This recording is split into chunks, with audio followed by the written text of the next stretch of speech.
Yo, what's up, everybody? This is Maul, Cristal Maul. NBA Draft Special is live right now. Obviously, we don't have my brother Chris. He does have other obligations. He may come tap in with us a little bit later, so we'll just be me. And we all know, I can go on long and long, especially on this NBA stuff. But man, super excited, man, to be doing this NBA Draft Special. It's got a big night. Lot of great players, a lot of talented young players that will be in this draft tonight. Obviously, we got some trades, we got a couple signings, we got some news, man. We'll go all through about that. So I do want to welcome everybody who is tuning into this NBA draft special. It's gonna be an interesting night, man. It's gonna be an interesting night. Obviously, we had the Giannis Antetokounmpo trade that went through last night.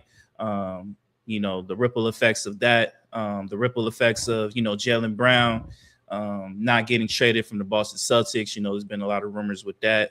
Obviously, a couple trades, couple signings. Trae Young, he signed his big contract. We'll talk a little bit about that as well. But man, let's get started, man. Obviously, we got a big night. NBA draft is tonight.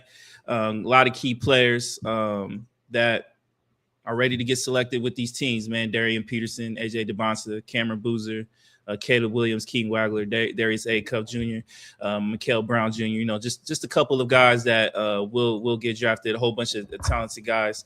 It's going to be kind of interesting to see what the Washington Wizards do. I think it's kind of easy on what they do with this situation. I think they should go ahead and draft AJ DeBonsa, especially with the Trae Young signing. Trae Young, see if I could bring this up. Let's see. Trae Young ended up re-signing with the Washington Wizards. I believe he got I want to say he got 4 years, $228 million. Let me look that up. He got four years, $212 million. Very, very interesting after he declined to his $49 million player option. It will be interesting to say the least with that contract, man. I think people are pretty surprised by the number. I didn't think he was going to get that much, especially with the value that Trae Young has been consistent with. As the last of the couple of years, man, it seemed like his value was going a little bit down. Even though I think he's a hell of a player. Obviously, he has some defensive deficiencies and stuff like that, and I know a lot of people like to compare him to the Bradley Beal situation because obviously we know all about that with the Washington Wizards and that contract that was pretty much damn near impossible to get rid of, especially with them giving him the no trade clause. I do think it's a little bit much for Trae Young. I'm not going to lie with you on that. But at the end of the day, it seemed like they made like a backdoor kind of like decision with that as far as like a deal with him getting traded over there. And obviously him sitting out for the majority of last season when he was clearly healthy enough to play for them to be able to be in this position to get the number 1 overall draft pick. So again, Washington Wizards are on the hot seat, man. The draft will start here probably in the next like 15 minutes. They currently got the guys walking out right now. But we'll talk a little bit about Giannis Antetokounmpo before this draft gets started. Obviously, Giannis he ended up finally getting traded, man. It's the thing we've been kind of waiting for the last year.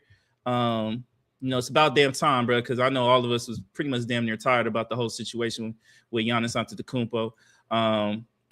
So he did get traded. Put up the tweet with Shams Charania. He ended up getting traded.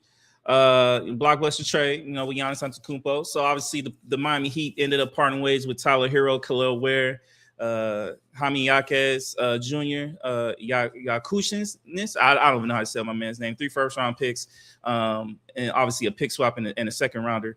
Obviously the Miami Heat, they ended up getting Giannis Antetokounmpo and Bobby Portis Jr. Obviously, this did hit them as far as like being hard capped in the first apron. So obviously, there's been conversations about the potential of Norman Powell being not being part of this team. Obviously, he was one of the all-stars on this team. He was probably one of the main causes of why that team was as good as it was last year. Even though I think they were kind of depleted with some of the star aspect that we all accustomed to see the Miami Heat with. Obviously, with Giannis Antetokounmpo, my whole statement on this is I'm finally glad that it's over. But with Giannis, I don't know how you turn this into a winning situation, especially with some of the cap constraints that they do have. To me, this just is Milwaukee South to me. I get it that Bam Adebayo, I think, is clearly the best player that Giannis has ever played with. But it's going to be kind of interesting to see how those two guys kind of pair with each other. We all know Giannis Antetokounmpo is not the greatest shooter, and neither is Bam Adebayo. I'll probably say Bam Adebayo is probably a slightly better shooter than Giannis Antetokounmpo. But they're pretty much downhill type of guys, rim running, pick and roll type of guys. So it's going to be kind of interesting to see how the offense is, surrounded with them. Like obviously Bobby Portis Jr. Look, he don't really float my boat. Obviously, he was one of the key cogs to the Milwaukee Bucks winning that championship against the Phoenix Suns a couple years ago, but he hasn't really been the same player. You lost some key players, and obviously you had to put Tyler Hero in that situation. But Jaquez Jr., he was a great six man coming off the bench. Khalil Ware, obviously, there's been conversations about kind of like his headspace in the game, and if he really is kind of like in that same predicament as kind of like a DeAndre Ayton, where he kind of can just get, loofy at times. But I think Khalil Ware is a hell of a young talent. Obviously, you're going to be patient with him just because of his youth. He does have a great capabilities. I think he overall is a better player than DeAndre Ayton. He's obviously a clearly better shooter. Defensive wise, I'll put them on the same par and stuff like that. So it will be interesting to see what the Bucks do. I'm assuming they keep all those guys. I'm assuming they keep Tyler Hero. I think he is a Milwaukee native. And then obviously, a lot of people have been clamoring about Khalil Ware. Obviously my Lakers have been linked to him, but it does seem like the Milwaukee Bucks are going to keep all of these guys. I think with them trading that, I think they have they will have two picks coming up in this first round. I believe so. I know they currently got the 10th pick. So we'll see what happens with when their name gets called up. But I think overall, man, I just think that it's something that was just overdue between those two guys, between those two teams. And I'm finally glad that it's over. Now with the Celtics side, I think it's they played with fire.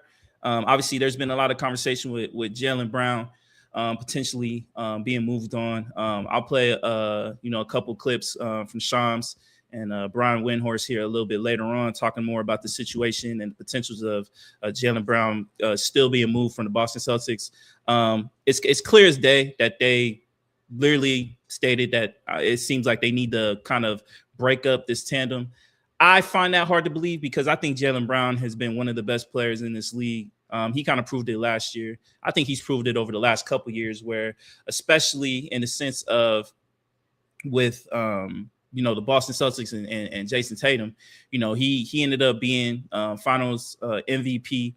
He made a lot of key shots. And this is not me, dissing Jason Tatum at all. I think he's a hell of a talent. But there's been certain elements to me when I've watched the Boston Celtics where I tend to lean toward that I think Jaylen Brown has been the better overall player. In the sense, to me, that's just me. Now, everybody can have their own personal opinion about that whole situation. But I personally find it hard to believe that you're going to trade Jaylen Brown, who I think who's been one of the most consistent basketball players on this team, who we've all seen that these two guys fit very well together. They definitely have some synergy to their game style. Now, look, I'm not the biggest fan of Joe Mazzulla and his game plans. I think they rely on the three ball way too much, but it worked for the 1 year. Obviously, it does work in the regular season aspect, but it's a little bit different in the playoffs because a lot of mistakes do get heightened just 10 times fold in the NBA playoffs.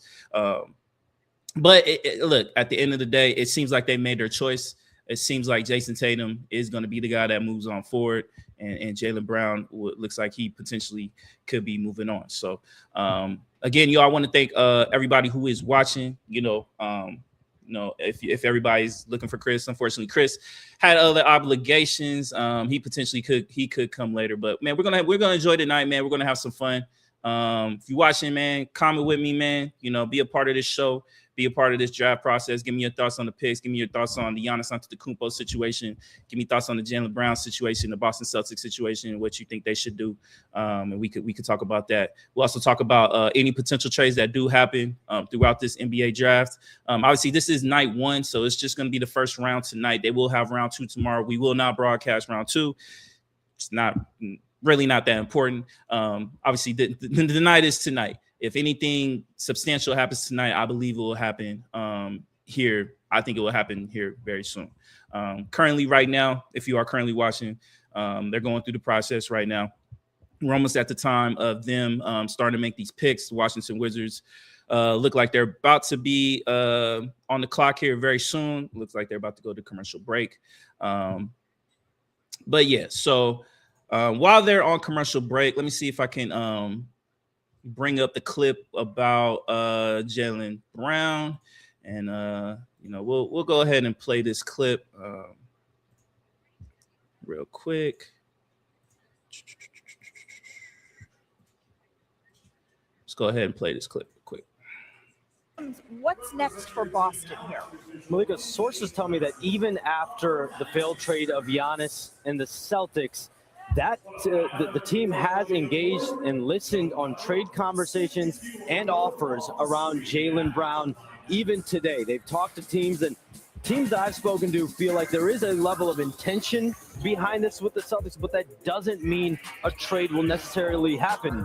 Jaylen Brown has 3 years left on his deal at a super max clip. He is extension eligible this offseason, 2 years, $140 million plus. So a decision on that will be due if he is on the roster.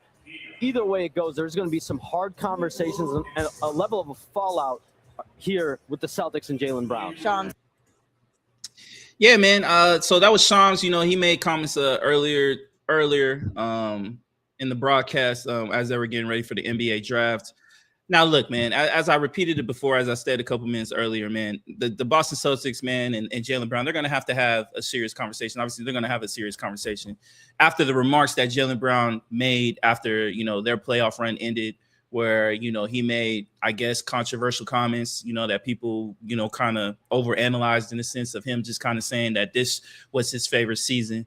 Because I think if you look at Jaylen Brown's career, he's always been kind of the odd man out. Like Jason Tatum has been like the golden child of the Boston Celtics organization, while Jaylen Brown, who's always been a consistent, great player, all-star caliber player, finals MVP, and yet he still always gets pushed to the side. He led this Boston Celtics team to be in the number 2 overall seed in the East without Jason Tatum.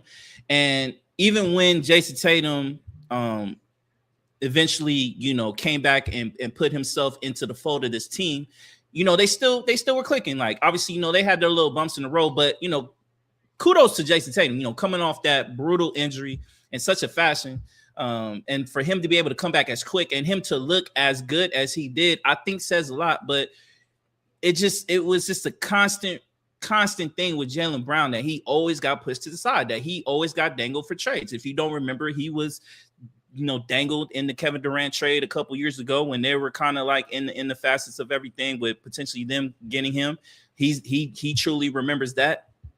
And obviously with this whole situation, and I get it, you're trying to get Giannis Antetokounmpo. It would have been a damn near impossible for them to be able to keep all 3 of them. It was just made it so impossible for them to be able to even do anything to this team. But if I'm the Boston Celtics and I'm going off the Giannis Antetokounmpo and I'm willing to put Jaylen Brown in this trade, I'm sorry, Hugo Gonzalez is not going to stop me from getting Giannis Antetokounmpo. I get it. He's a great young talent. He has a lot of promise. But if you want set a prize in the matter of a Giannis Antetokounmpo, you got to pay the price. And if Hugo Gonzalez was going to be the reason why that stopped you from getting Giannis Antetokounmpo, then you should have never wasted anybody's time. You should have never put Jaylen Brown in the trade talks. Everybody keeps saying Brad Stevenson is his ultimate genius, but I think this is one of very few, because I do think Brad Stevenson knows what he's doing. Obviously, he's a great mind. He did great in college. He's done very, very well in the pro aspect as well. But I think this just was not a very smart decision to me personally, especially when you just pretty much alienated Jaylen Brown even more, especially in how public this was. I think this was a little bit way more public than the whole situation with Kevin Durant, on top of adding what he did for this franchise this past year by still keeping them relevant, still having them the potentials of being able to compete for a championship, and give Jason Tatum some time to be able to come back and be able to, reestablish himself after coming off the Achilles injury. So me personally, I'm on Jaylen Brown's side in this whole situation. If you're a Celtics fan, look, I think you better get used to Jaylen Brown not being a part of your team. It's going to be interesting to kind of see what they're kind of seeking for as far as like collateral for a Jaylen Brown trade. Obviously, you would think they would want like a great star player back. I don't think they would want like a lot. I think they wouldn't want draft capital in a sense. Maybe in this draft, potentially. Now, if it's for a potential, like maybe you can get like the 4th overall pick or something like that. Maybe, maybe Chicago might come in and be like, yo, we want Jaylen Brown. We want to kind of speed up this process. We got Nick Claxton for nothing. Maybe that could be a situation. I don't see Utah. Honestly, don't see the Washington Wizards doing it. So we'll see. Maybe with Jaylen Brown, there could be a situation with the Houston Rockets. Obviously, there were rumors about Kevin Durant and Alperen Sengun maybe being available for trade. We'll talk about that a little bit later. Maybe there could be a potential. Maybe the Phoenix Suns may get involved. Maybe the Minnesota Timberwolves get involved. Maybe other teams try to get involved. Me personally, I wouldn't mind if my Lakers even thought about that whole conversation. I'll get to that a little bit later, but we'll see. So we'll talk about that a little bit more later on. It seems like the draft is getting ready to go. We got Adam Silver, the commissioner of the NBA, currently talking right now. Seems like he's getting ready to open up this draft, man, get this thing started. I'm excited. Obviously, I assume AJ DeMassa will be a part of his team. I think the fit for that would be just tremendous.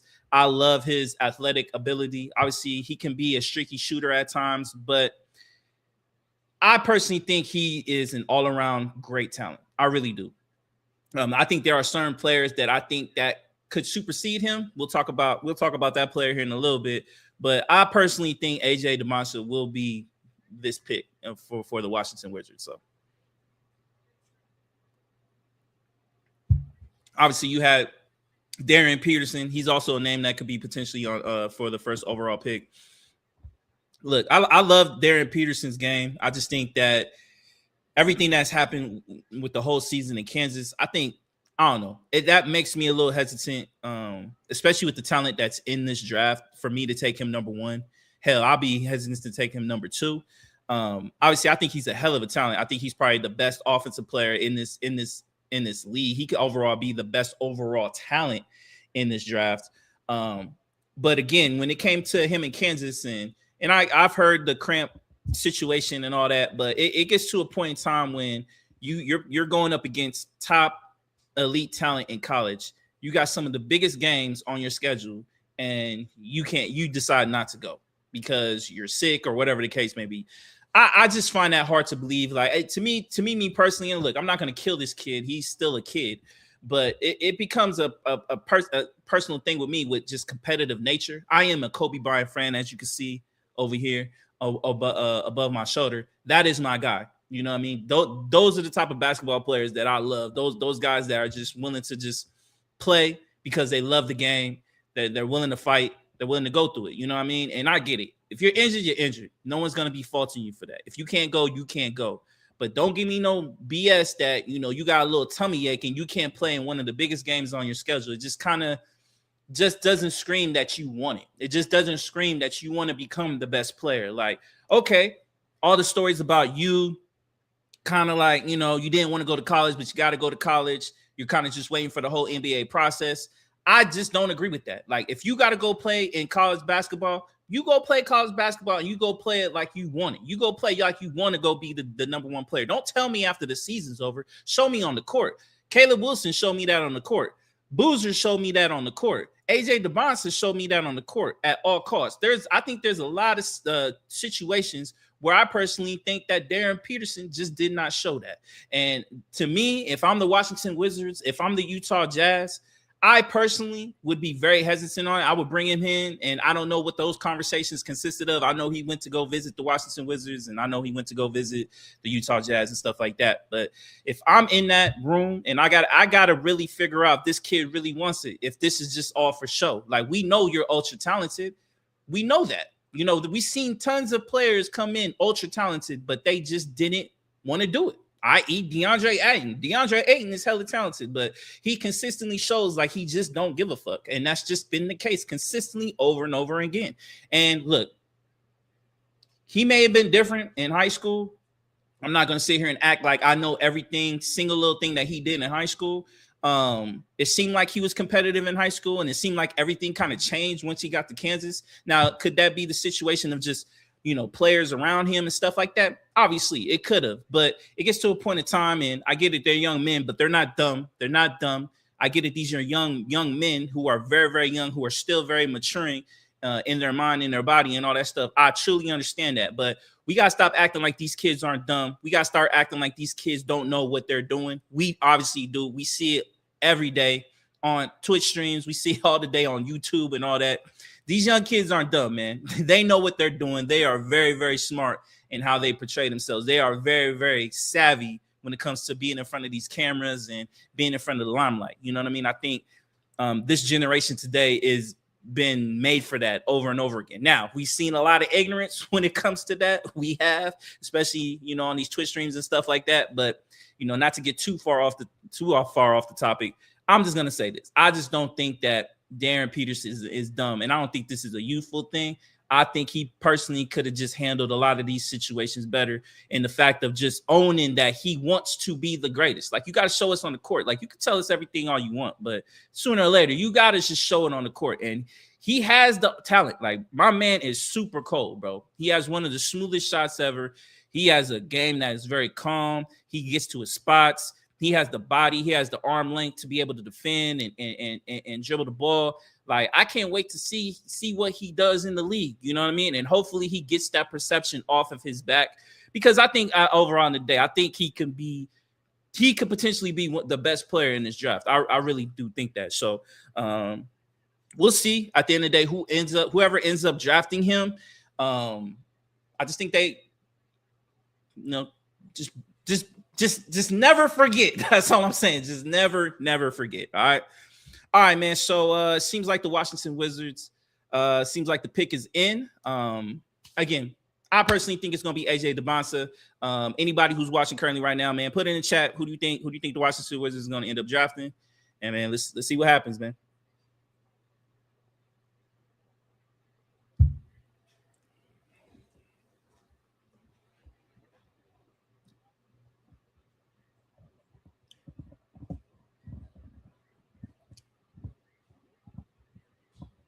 Shout out to a couple of these guys, tailors, man. They look a little clean. Carlos Boozer, man, he got the LeBron James suit on, all white. You know what I mean? He trying to do his thing.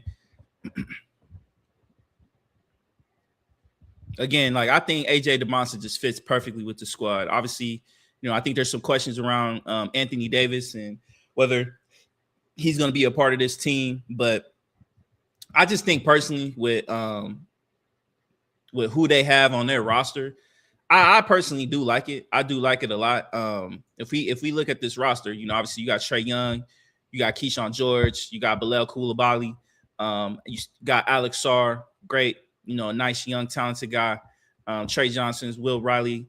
You know, I think you got some guys. So we'll see what's up. All right, here's the first pick for the Washington Wizards. AJ Dybantsa is the #1 overall pick for the Washington Wizards. So shout out, congratulations to AJ. Look, man, I just think he fits perfectly, man. I think at the end of the day, man, he is a great overall talent. Great athletic guy. Try to see if we can get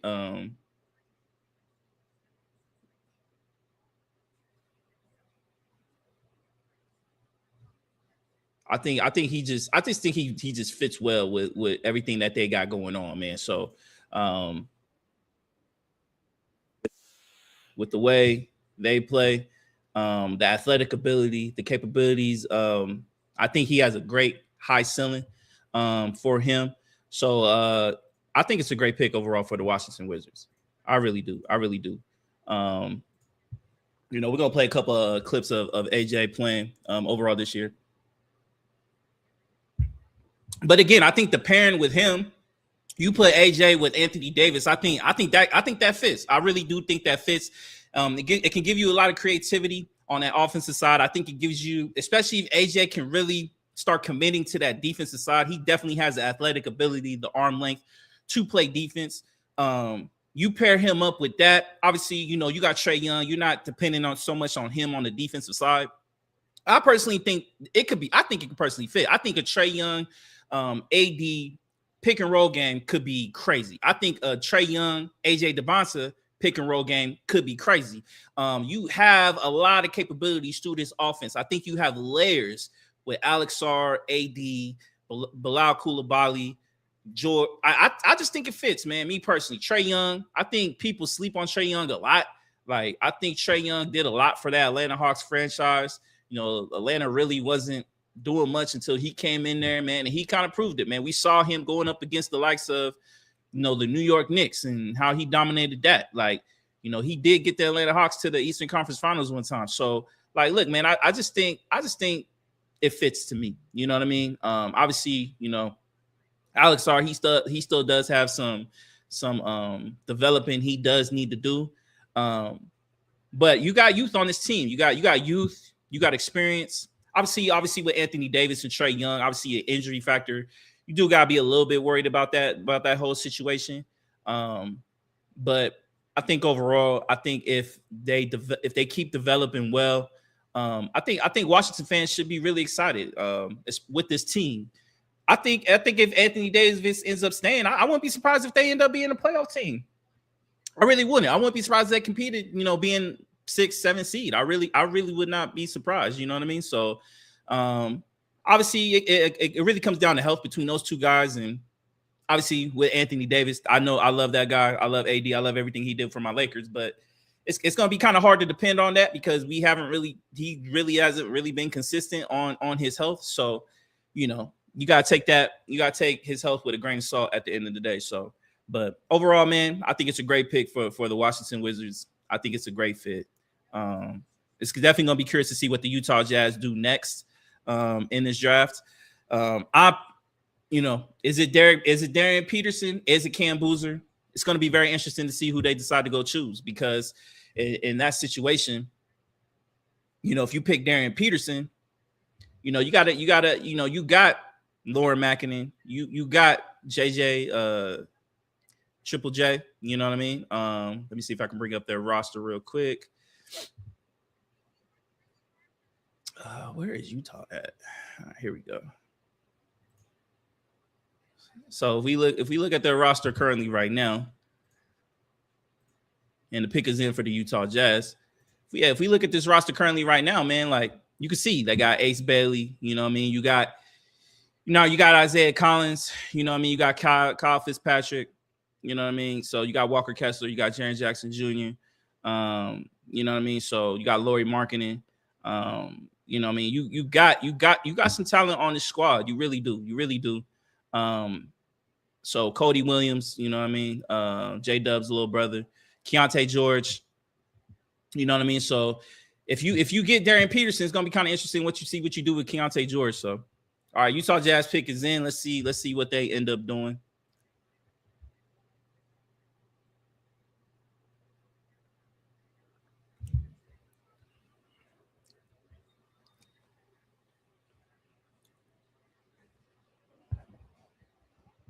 If I had to choose, look, talent-wise, I'm gonna go with Darian Peterson. But if you want somebody that's ready to win now, you're probably gonna go with Cameron Boozer. But I personally think they probably go with Darian Peterson, and then you're gonna have that pair of Keontae George and Darian Peterson in the backcourt. But we'll see. Cameron Boozer's dad is in the front office with the Utah Jazz, so that makes it interesting as well. So.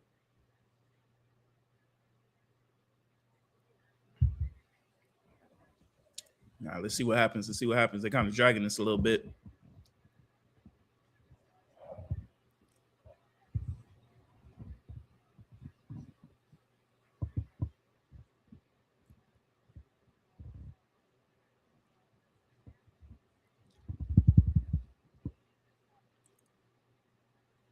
All right, man.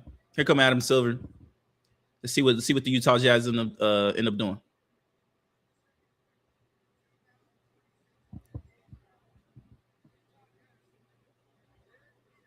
Yep. Utah selected Darren Peterson. You know what I mean? Like, look, I get it. You're going after talent. You know what I mean? You got the two best players off the rip. Darren Peterson playing in Utah, pairing him up with Keontae George. You got Lauri Markkanen. You got Jaren Jackson Jr. You got Walker Kessler if he does not end up getting traded. Fingers crossed. Hopefully he does to my Lakers.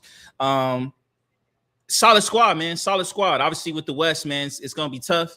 You know what I mean? West is getting better. You know, obviously we got to see what happens in free agency with a lot of these teams, you know, what they're doing. You know, I think there's a lot of teams in the West that are transitioning, trying to figure things out to try to keep competing with the Oklahoma City Thunder, San Antonio Spurs, and the youth and talent and assets that they do have. It's going to be kind of hard to, you know, keep up with those guys. But, you know, there's a lot of teams in the West that are going to reload. You know what I mean? The Denver Nuggets. Obviously, we saw what the Minnesota Timberwolves did with Julius Randle and stuff like that. My Los Angeles Lakers, they got a lot of questions with, you know, we'll talk about that later with LeBron James, Austin Reeves, and stuff like that. We'll talk a little bit more about that when they come up in the 25th pick, if they still have that draft pick. Obviously, the Los Angeles Clippers.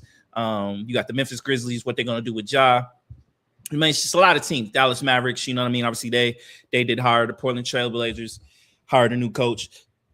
We'll talk about that whole situation, which I think that contract is weird, what you did with that coach, but that's just me. But overall, Darren Peterson, the fit with Utah Jazz, I like it. Obviously, I do like it. Obviously, I think Darren Peterson fits with a lot of teams with the scoring, catch and shoot ability, the capabilities of playing some really good perimeter defense. Again, it's all about the I want to with him. It's about the consistencies. Like, are you going to be like this kind of like, I hate to use this kind of term, but like kind of head case where you're going to be kind of like hot and cold with this whole situation? You know what I mean? Like, are you going to have that fire in you? Like, you're going to be ready to compete at all costs. Like, you can't use that you're in college no more. You're in the NBA. You're going to get paid. You're in the limelight. You're with a Utah Jazz organization that has a lot of history to that. Obviously, you got some very prideful fans. No matter how you feel about that fan base, you know, they do got some prideful fans over there. And you got some great young talent on that team. You got great veteran leadership. You got Jaren Jackson Jr. Obviously, you know, Jaren Jackson, he's a great player, but he does leave a lot to be desired, especially on the rebounding stage. But if you still got Walker Kessler, you still got Lauri Markkanen, I think those two guys with him, I think could help. I think Darren Peterson could be a really good rebounding guard as well. I think he has the capabilities of being that. It's going to be interesting to see the pairing between him and Keontae George. I think Keontae George made some true strides this past year in his development and being a great player and turning into a great young player and running this offense. But look, man, I think at the end of the day, if you're a Utah Jazz fan, I think it's time to start. We need to start winning games, man. You know what I mean? Y'all, the last couple of years, you guys just been consistently just, you know, competing to be terrible. You know what I mean? So, and obviously you got Ace Bailey, you know, who was your first round pick last year. So it's going to be interesting to see what they do with this starting lineup. Now, are they going to try to, obviously Darren Peterson has kind of talked about him wanting to be a starting point guard in this league. You know, that's been one of the things he's kind of stated, that he is a point guard. So obviously if you put him in the point guard position, what are you going to do with Ace Bailey and Keontae George? Are you going to have Ace Bailey be your 2? You're going to have Keontae George be your 2. Obviously, you're going to have Lauri Markkanen be your 3. You're going to have Jaren Jackson be your 4. And Walker Kessler, if he's still there, is going to be your 5. So your front court is pretty much locked up right there. Now, it pretty much just comes to the back court. Like, what are you going to do? Are you going to start Darren Peterson and have him come off the bench and kind of be the backup point guard? Or are you going to have him go right in and just literally be the starter? Now, obviously, we got to see how he performs. Summer League, I expect Darren Peterson to play at least 2-3 games in Summer League. I would like to see these guys play a lot more. But we'll see what their kind of like philosophy goes into Summer League and how much they do play. I hope Darren Peterson, I hope AJ DeBonsa, I hope all these guys who do get drafted do try to play a lot of minutes, as long as health does provide them to be able to do that. Obviously, we do, for some reason in Summer League, we always see like weird freak injuries when it comes to at least some of the top players. You know what I mean? We saw that with Zion Williamson. We saw that with Lonzo Ball. We saw that with a couple other guys. Hopefully that does not happen. But I think at the end of the day, it's a great pick. So it'll be definitely interesting to see what they kind of do with that offensive starting lineup, especially in that backcourt. All right, man. The Memphis Grizzlies are next. Their pick is in. Let's look at their roster real quick. Come on, man. I'm assuming this is going to be a Carlos Boozer pick. That's kind of what I'm assuming right now. That's the feel I got, honestly. It just kind of makes sense. Now, look, with Carlos Boozer, I like Carlos Boozer. I do. But I'm going to be honest with you. He to me personally, this is just a me personal thing. He does leave a lot to be desired on that offensive side. I think he's a great rebounding defensive guy. But I just don't think he has a lot of bag to his offense. That's just me personally. The games that I've seen him play at Duke, I've seen certain situations where I've seen Caleb Wilson outperform him. And I'm going to talk about him in a little bit because I do think he's going to be the next pick. Now, I do think Cameron Boozer is probably the most NBA ready. I think, especially with his dad, I think he will be ready for sure. And then you put him, obviously, Memphis is making a pick right now. I'm expecting it's going to be Cameron Boozer. Yeah, so it is Cameron Boozer. So you put him in the line. Obviously, the Grizzlies, they got to figure out what they want to do with Ja Morant. Obviously, they're going to trade him. We all know that. I think the moment they traded Desmond Bane, then you traded Jaren Jackson Jr., we all kind of saw the writing on the wall with Ja Morant. His story needs to be studied. We all know the reasons why he has kind of downslided because of his hard-headedness and wanted to be a thug so bad. I never understood that. I've always been a big fan of Ja, but he made a lot of dumb mistakes that kind of impeded him from, overall potential. Obviously, he's had injury problems and stuff like that. I think it's just bad karma to me in a sense because nothing about Ja Morant does not scream superstar talent, especially when he was healthy and he was doing what he was doing. Like he was must-see TV every time you turn on the Memphis Grizzlies game. Now it's just kind of everything changed. I hope a change of scenery for Ja will kind of put him back in a great spot where he can be that great player. Now, obviously, people of his nature, they tend to age a little bit faster. I hope that's not the case with Ja because I'm really a big fan of his game. But we all know he just needs to get out of Memphis. He just needs to get out of Memphis. Now, I like Jalen Wells. I like Cedric Coward. Obviously, you got Zach Edey. He had an injury-plagued season. But you pair Cameron Boozer, you pair him up with Zach Edey. You got some big bodies on that squad. I really like the motion that the Memphis Grizzlies do have. Now, obviously, we got to see what they get for Ja Morant. I don't expect him to be on this roster. I liked what Scottie Pippen Jr. did a little bit, filling in for Ja Morant. And Ja Morant had a injury-riddled season the whole time. But we're not expecting too much capital coming back for the Memphis Grizzlies for Ja Morant because just with his contract and just the perception of Ja Morant currently right now is just not in a really good state that I just don't see what you get back from him. And honestly, with certain developing stories, it just seems like a lot of teams are pulling out from trying to trade from Ja Morant. Now we'll see. I don't know. I've been kind of thinking of certain fits for him. Yeah, man, I don't know, man. Let me see if I can look at these teams for Ja, man. Obviously, I can't see none with Boston Celtics. If I'm the Brooklyn Nets, I don't know if I do a Ja Morant unless if you're just desperate for, having star attracting players. You just got Julius Randle. I don't know if you want to do that. You got Igor Demon back there. You're kind of just denying the development of those teams. The Philadelphia 76ers, no. The Toronto Raptors, no. Chicago Bulls, no. Cleveland Cavaliers, no. The Detroit Pistons, no. Pacers, no. Bucks, no. Maybe, but no. Hawks, no. Hornets, no. Heat, maybe. If you can get them for cheap, I don't know. But then again, I don't think you even have the cap space for that. Before we keep going, Chicago Bulls pick is in. I expect it to be Caleb Wilson. I personally think that Caleb Wilson can potentially be the best player in this draft.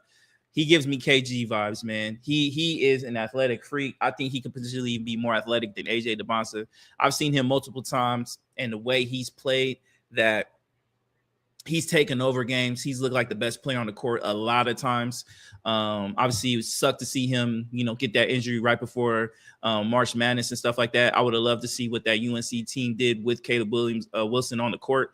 And I think he could have played himself into being a top overall pick. But with the injury, it kind of just solidified that he wouldn't. But so yeah. But with Ja, we'll talk more about Caleb Wilson here in a little bit when he gets picked. But with Ja, man, I don't know where Ja goes, man. I really don't. I really just don't. You know what I mean? It seemed like the teams that would fit him seems like they don't want to do it anymore. Like Minnesota Timberwolves, obviously they need Anthony Edwards does need help, but then again, is that somebody you need another ball dominant guard? You just re-signed Ayo Dosunmu. I don't see the fit. Obviously, the Sacramento Kings. All rumors are they're going to try to get Ronald Acuff Jr. Does that fit? No, because then you're just denying the development of Ronald Acuff, and he needs the ball in his hands. The Dallas Mavericks, you already got Kyrie, so no. The Houston Rockets, they do need a point guard, but you are getting Fred VanVleet back, so no. Yeah, I don't know, man. It's going to be interesting to see where Ja Morant goes.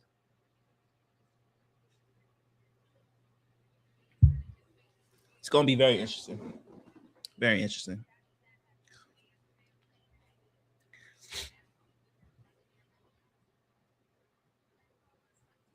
Yo, man, shout out respectfully, man. Shout out to Cameron Boozer's mama, man. She looking good. She looking all right. She looking all right. She looking good. She looking good. She looking good. Good looking family. Shout out to the Boozers, man. I know he's a proud father. Obviously his other brother, I think he's still with Duke. You know what I mean? I think eventually he'll get in the draft. I don't know where he will kind of place. It seemed like he made a progression. Obviously, he had the key mental mistake that cost him from advancing in the tournament, but against UConn. But you know what I mean? I do expect him to be in the draft. Maybe next year, maybe the year after that. We'll see. We'll see what's up. We're just kind of waiting on the Chicago Bulls and their pick. Look, Chicago Bulls. I expect it's going to be Caleb Wilson. I think y'all should be jumping for joy. Caleb Wilson is a dog, man. He wants it. He's a guy that you don't have to worry about wanting it. He's a guy that you're not going to have to worry about being competitive. Like, he going to go after people's necks. And I think once he gets comfortable in the league, I think athletically, he's a freak. He's going to match up very, very well. He's going to do great things in the league. I think the Chicago Bulls should be overly excited to get Caleb Wilson. Let me see if I can bring up some Caleb Wilson tape if you are not familiar.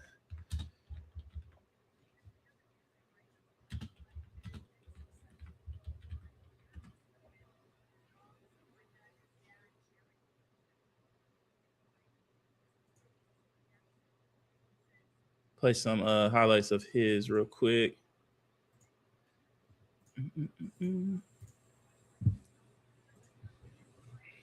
Like, come on, man. You see the athletic ability that this kid has, man. This kid is insane, bro. And I think defensively, he's gonna want it. He's gonna go get it quick. Definitely gonna be a sensation on the fast break. Obviously, he needs to work on the jump shot. He needs to be more consistent at that. But I think he'd be fine at that. You know what I mean? Like against Duke, we saw the capabilities of him trying to take over games. Look, man, he went up against AJ DeMonson. He held his own. I think he looked like the best player. He went up against Cameron Boozer. To me, he looked like the best player. He wants it, dog. You see these highlights, bro. He wants it. Now, a lot of these are all dunks. Again, he has to work on that jump shot, but I think that's the least of my worries on him. I think he'll be fine with that.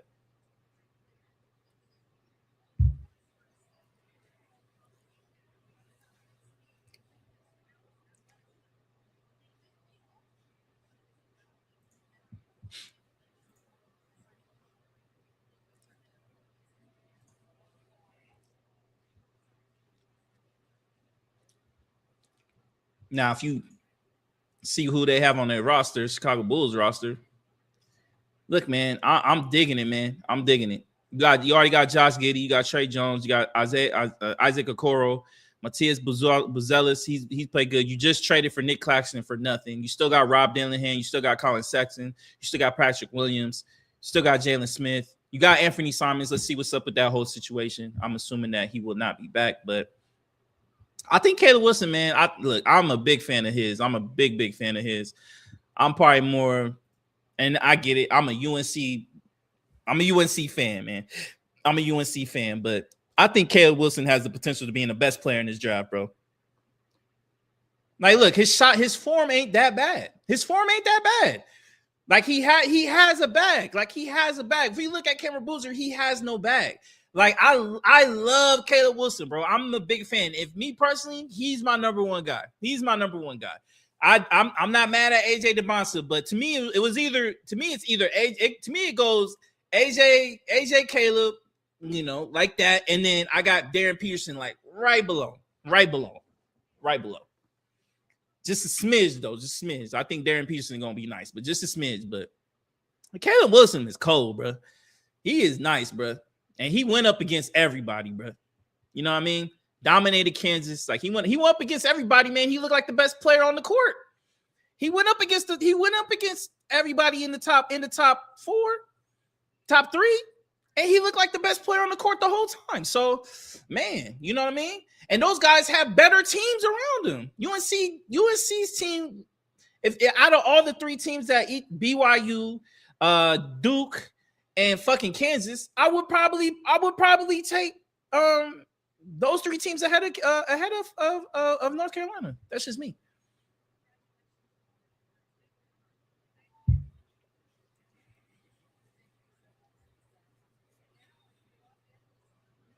Look at that defense ability, bro. It's just crazy. It's crazy. Got the Clippers up next. We'll see what the Clippers do. I'm surprised they even still got their draft pick with the whole situation they got going on with aspiration and Kawhi Leonard and stuff like that. I think I don't know, man. He did it, bro. They did it, bro. I don't know what Adam Silver's waiting on, bro. I don't know what they're waiting on, bro. I really don't. They should have had the ruling on that aspiration shit. This shit's been going on in fucking Paulo. He's been killing it on his show, bro. He's literally shown everything. So I don't know what the NBA is honestly waiting for or looking for. You know what I mean? I really don't know. I think they're giving the Clippers an out. I think they're giving Steve Ballmer an out by allowing them to take this pick. And then any kind of transgression that does happen, it will happen next year's draft. They will take away that pick. That's what I personally think is going to happen. And to me, that's bullshit. That's really bullshit. Like, you need to take away this draft pick because this draft pick is going to hurt way more than next year's draft. You know what I mean? It just will. You know what I mean? But Adam Silver going to do Adam Silver shit. It just is what it is. I have my personal feelings about Adam Silver, but you know what I mean? He going to do what he going to do, especially he going to play favoritism to Steve Ballmer. We all know what's up. We get it. He's the richest owner in the league, but come on, man. You can't stop stupidity. All right, man. Let's see what the Clippers do, man. Shout out to my boy Ty Lue, man. Shout out to my man Ty Lue. Good dude, man. Shout out to my man Ty Lue. I hope he's the Vegas head coach, bro. I hope my boy is the Vegas head coach, man. I'm rooting for him to be the Vegas head coach.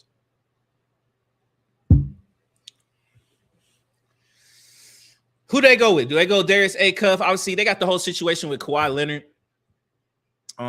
So we'll see what happens. We'll see what's up with Kawhi Leonard. But you just did trade it for Darius Garland. So I don't know what you're gonna do right here. I guess you got Keem Wagner. You got Keem Wagner, who's available. You got Keem Wagner, you got Darius Acuff, you got Mikal Brown Jr. A lot of guards, man. You know what I mean? So we'll see what's up. All right, Clippers making a pick.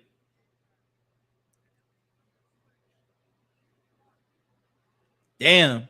All right, man. So the Clippers went with Keaton Wagler. And I like Keaton, man. Keaton Wagler, you know, he averaged 17 points, 5 rebounds, 4 assists. You know, he shot 44% field goal wise, almost 40%. If you round up, he shot 40% from 3-point, about 80% from the free throw line. You know, 6'5" kid, freshman, man. Solid pickup, man. I'm not mad. I think, like, obviously, you know, I think Darius Acuff Jr., I think he's a great guard. I know he's been getting a lot of comparisons of like kind of like a Kyrie Irving in a sense, you know, just kind of way he goes to the basket, gets to the basket and stuff like that. His shooting capabilities. But Keaton Wagler, man, he got a bag, bro. Keaton Wagler's nice. Let's see if I can bring up a couple of highlights of him. If people haven't been familiar with his game. Get some Illinois highlights, you know what I'm saying?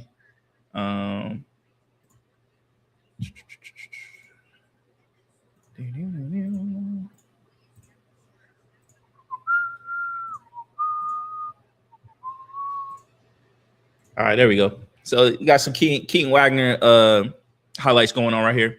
Again, you do got Darius Garland on the team. You still got Kawhi Leonard. He does add scoring depth to that squad. Defensively, he can work on some stuff. I think defensively he could be a little bit better, perimeter defensive wise. But overall, I think offensively, man, you got a stud, man. I think you got a stud. I would assume that he would eventually replace Chris Dunn in his spot. You still got Brook Lopez. I think you got to get youth on that defense on that center side for the Clippers. I'm not really a Brook Lopez guy. I think he's an older guy. He's obviously not that athletic. I don't think he's a defensive stopper. Of any of that kind. Especially not what he used to be. So I think if anything, I think that would be something that they look forward towards, especially maybe in free agency or stuff like that. But overall, man, I think just with this pickup, you add more offensive depth to that. Obviously, Chris Dunn, he's been cool, but I think Keaton Wagner will end up taking over his spot, and I think he'll end up being they'll kind of make a decision on Chris Dunn whether he come off the bench and kind of be like that six-man role. I think that would be amazing for him. I definitely could see that, but yo, man, his shot is butter, bro. He got a bag for sure. He can do it all, man. He got a little shimmy to his game, man. I like Keaton. He did a lot of great things at Illinois for the 1 year that he was there for sure. Brooklyn Nets are up next. They got the 6th pick, so we got to see what they do, man. Brooklyn Nets, we saw what they did last year, man. So I'm gonna be very curious to see what they did. They did nothing but damn near guards last year, so we'll see what Brooklyn did. They did trade for Julius Randle, so we got to see what's up and the capabilities on what they do.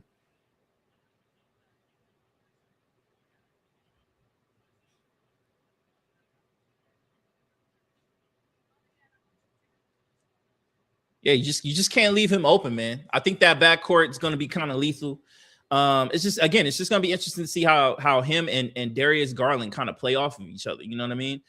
I think eventually it has to be a situation where you want Keaton Wagner to be kind of like your star guard. You know what I mean? So with Darius Garland, like, I don't know, man. They're gonna have to figure that whole situation out. I think eventually Darius Garland's he's gonna have to get traded again off that Clippers team. I think eventually he's gonna have to.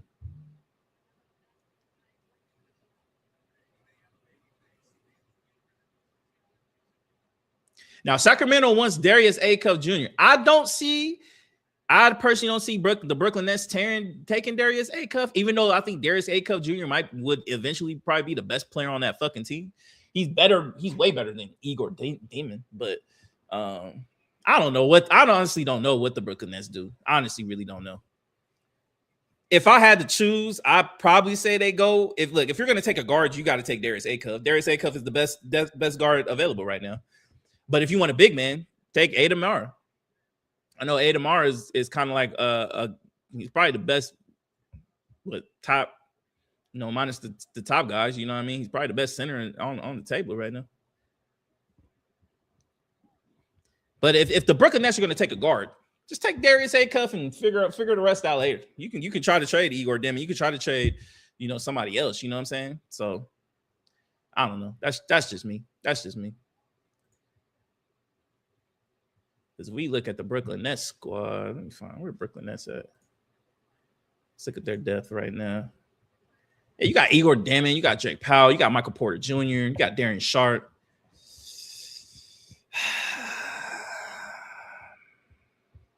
Man, I might take Darius Acuff, dog. I might take Darius Acuff, bro. I ain't gonna lie. I know I drafted Igor Demon last year, but I might take Darius Acuff. If I'm the Nets, man, I need some star power, especially after everything what the Knicks did. You got to get a little sunshine back in Brooklyn, man. So I'm taking Darius Acuff. I think he could put butts in the seats, bro. I'm taking Darius Acuff, bro. We'll see what Brooklyn does, bro.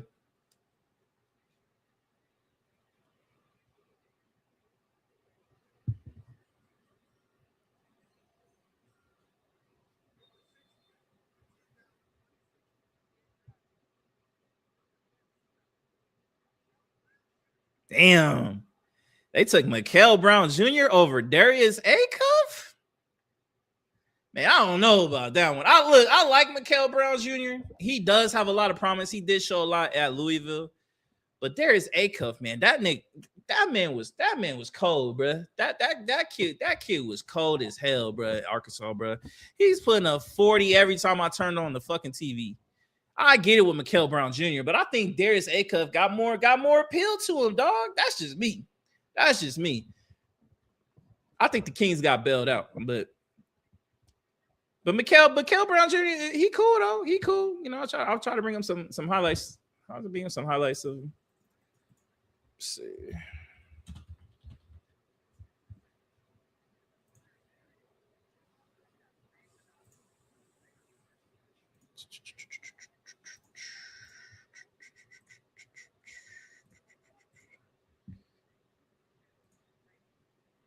Mikael.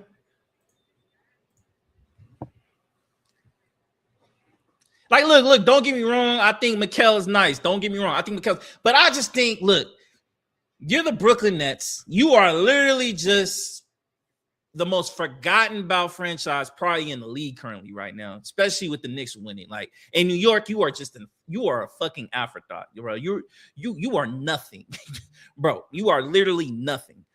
I'm like, Mikael Brown Jr., he's cool.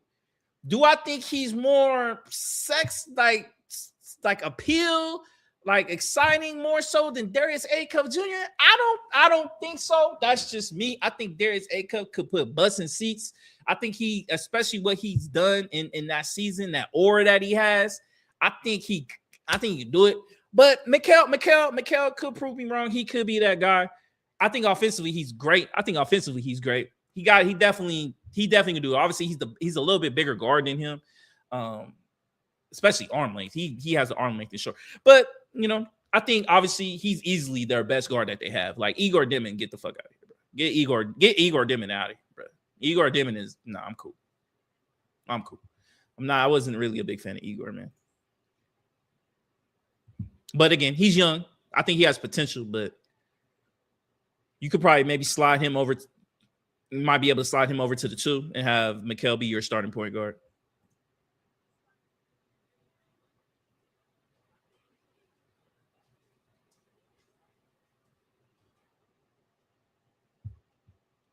Now with the Sacramento Kings, Sacramento's going to take Darius Acuff. They've been linked to Darius Acuff since God knows how long this draft process has started. So that's the guy they wanted. And then obviously there were rumors that Darius Acuff Jr. wanted to go to Sacramento. So why he wants to go to Sacramento, I have no idea, but that's what he wants. He about to get his wish. So he definitely about to get his wish for sure. Let's look at the depth with, because you got Russell Westbrook. How long is his contract left for?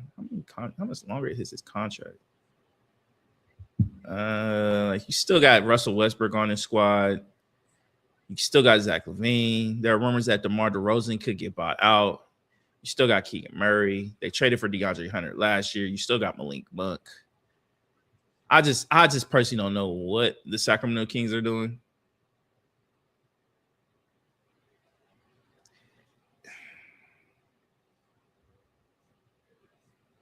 Like, you're definitely taking Darius Acuff. I just don't know what you do with Russell Westbrook. Russell Westbrook ain't coming off the bench. He don't like that shit. You know what I mean? So I don't know. We'll see what happens. Man. But shout out to Keaton Wagler. I don't know why I keep calling him Keaton, but Keaton Wagler. Shout out to him. Going to the Clippers, and then shout out to Mikael Brown Jr. for going to the Brooklyn Nets. It's guard heavy, man. Guard heavy for sure. Next up, we got Sacramento Kings they're gonna pick Darius Acuff. They're next, but we already know what's gonna happen with that. So they're getting Darius Acuff. I'm not really tripping about that. Atlanta Hawks are after the Sacramento Kings. It's definitely gonna be interesting to see what they do. Let me not get too far ahead. Sacramento Kings are about to pick right now.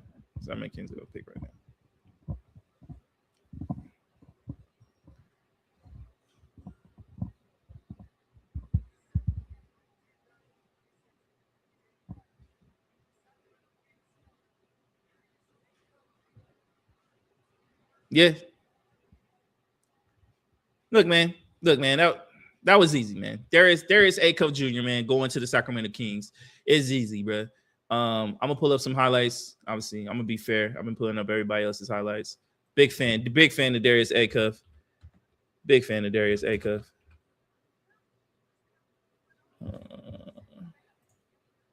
Let's pull up some Darius Acuff highlights.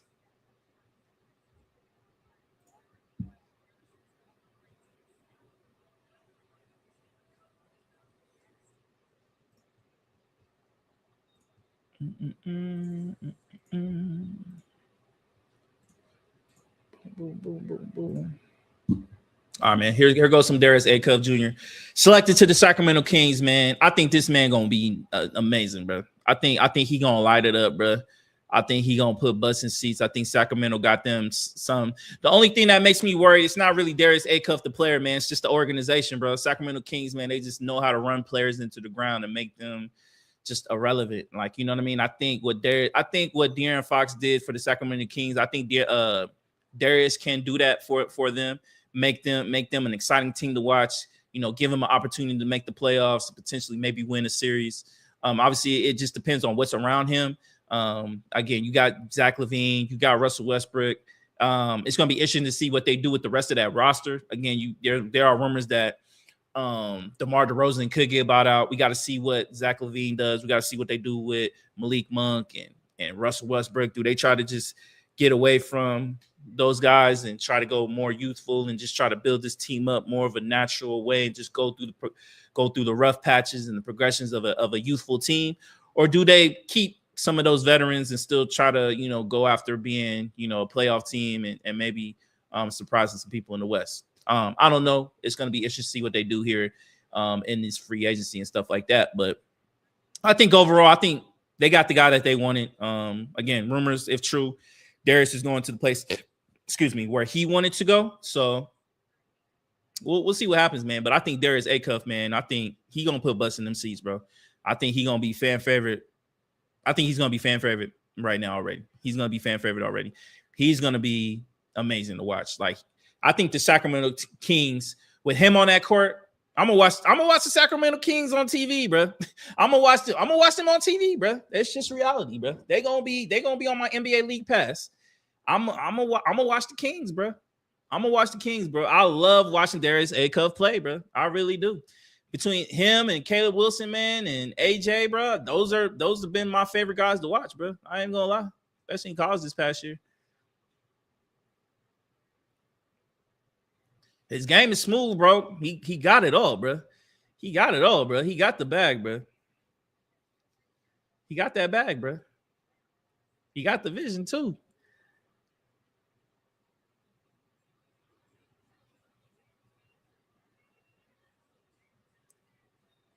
Look at that, bro. He got it, bro. How do you not like Darius Acuff's game, dog? Especially offensively. How do you not like his game, bro? How do you not like his game? He can shoot from NBA range. He can go inside. He can go outside. He can pick and roll. He can pass. You know what I mean? He got the midi. Like, he got it all, bro. He got it all. He got a complete offensive package, bro. I think he's on the same par as Darren Peterson with offensive package wise. I really believe that. I really do believe that. You can't tell me otherwise. You just watch the tape. He easily has the same bag as Darren Peterson, bro. Darren Peterson got a bag. Darren Peterson is nice as fuck. But hey, Darius Acuff, I ain't got to worry about him competing. He gonna compete. He gonna play. He ain't gonna take a day off. You know what I mean? That's my only gripe with Darren Peterson. But, bro, Darius Acuff, bro, man, if you're not a fan of him, bro, you just don't like ball, bro. I'll be honest with you.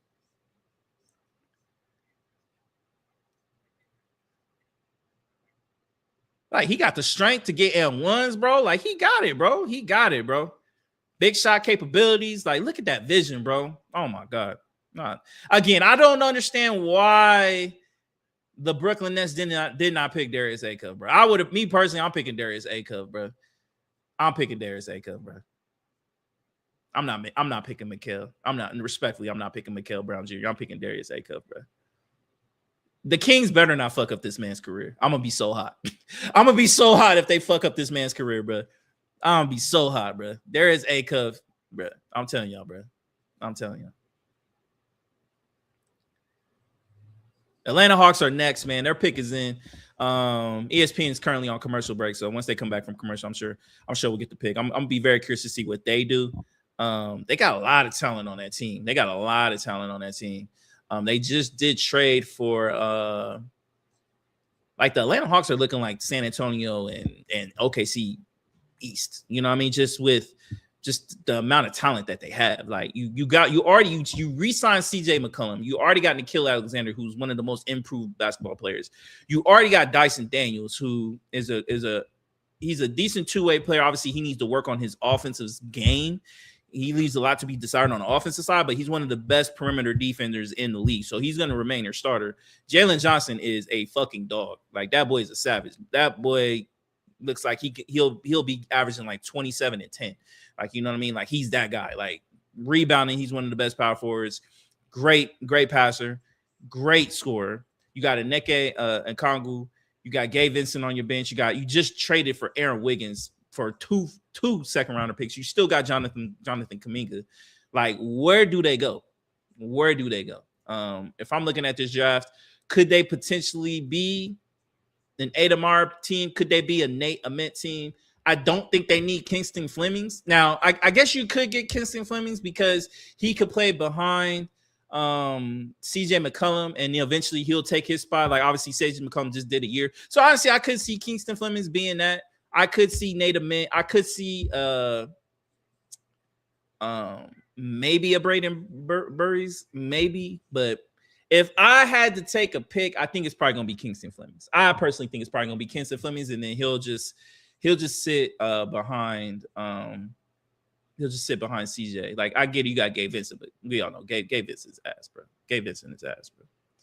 He's fucking terrible. He's the definition of just wind sprints, my man. He's just straight cardio, bro. You're not getting nothing from that motherfucker, man. For real. I can't stand Gabe Vincent. Boy, Gabe Vincent, bro. He my God. All right, man. Atlanta Hawks, man. The pick is in. I think it's gonna be Kingston Flemings. That's what I think. Yeah, Kingston Flemings. Yeah, honestly, when you look at the roster, it just made sense. Because Gabe Vincent, obviously, you know, who cares about Gabe Vincent? No one really cares. No one cares, bro. No one cares. Here, I'll play some Kingston Fleming highlights.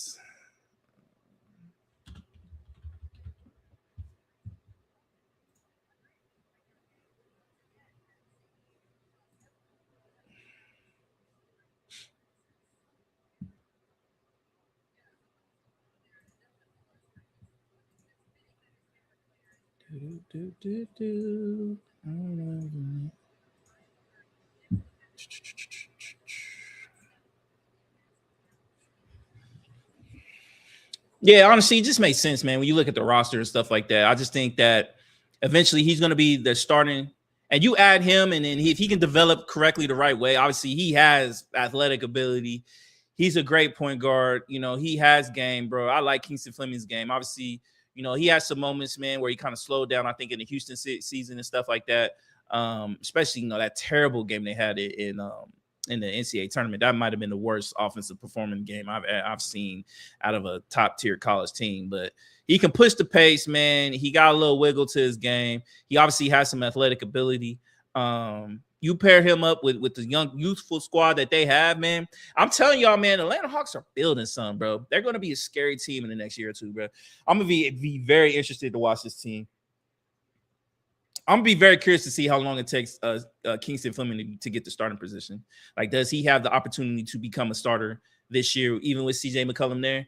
But I think he's going to learn from a really good guy, even though I think CJ McCollum should be to blame for the situations of the CBA. I think he did a terrible job with the CBA and just making it so hard for teams to be able to get better. I still believe that the NBA should have never gone to a hardened cap like this. I think it's just ridiculous. I think they've overanalyzed the whole situation on making super teams and stuff like that. Super teams it's just not the way you win anymore. So I guess back in the day, like, it was just more of like an awing thing in the sense of just having 3 great talent and you could just have a whole bunch of mid around you. You can't do that in today's game. So I don't think teams would go in that route and just getting 3 superstar talented players. Like, it still would have been hard for them to kind of be able to build out that team even in olden days. So, and the way the cap was and stuff like that. So I don't know, man. CJ McCollum, he should be, bro. My man should, he might have been the worst player president they've had, man. I ain't gonna lie to you.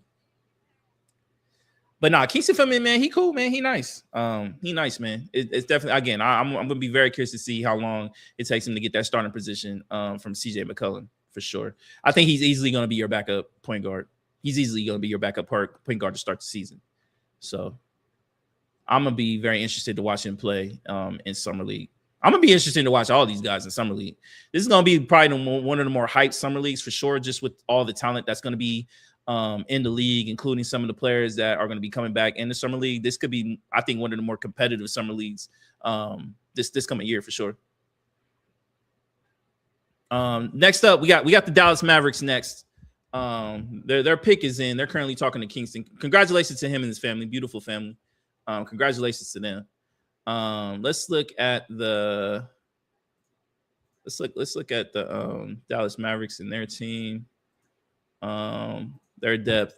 So they currently, obviously, they got Kyrie Irving, they got Maxi Christie, obviously, they got Cooper Flagg, the #1 overall pick last year, PJ Washington, Derek Lively Jr., Najee Harris, they still Najee Marshall, they still got Klay Thompson, Chris Middleton currently on the roster, Daniel Gafford. We'll see what they do with the rest of their roster. Obviously, they just did hire the Michigan head coach, Dustin May, to be their new head coach. Obviously, they did a whole transition with their front office after the Luka Doncic trade that was just brutally botched by them and what they did with that organization. Now, again, I do think the Dallas Mavericks were given a care package of a lifetime getting that #1 pick. There was no reason why they should have got the #1 pick last year, but they got the #1 pick and they got Cooper Flagg, who was amazing. He was amazing. This rookie class that was last year that was really, really good. So it's going to be interesting to see where they go. If I look at their roster currently right now, where do they go? It just depends, man. It depends. I'm assuming they keep Kyrie Irving. You already got it's going to be interesting. Could this be a Braden Burries situation? I don't see Nate Ament. It could be. No, I don't see Nate Ament. I don't see Nate Ament. I don't see Ada either. Maybe Axel if you want. Maybe Axel. I don't know. We'll see. Let's see what they do.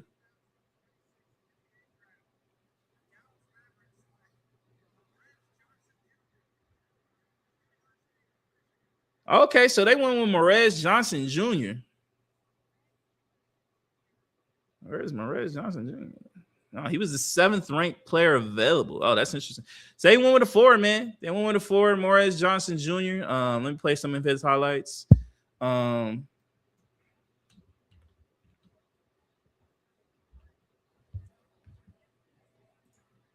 He's more. To me personally, I think he's more known as a defensive guy.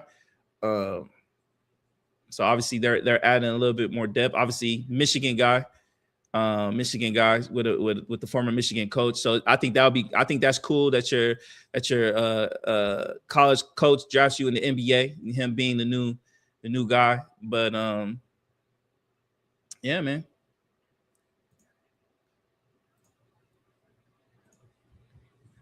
Athletic freak. I think he's gonna be crazy. It's gonna be interesting to see how he plays with this squad.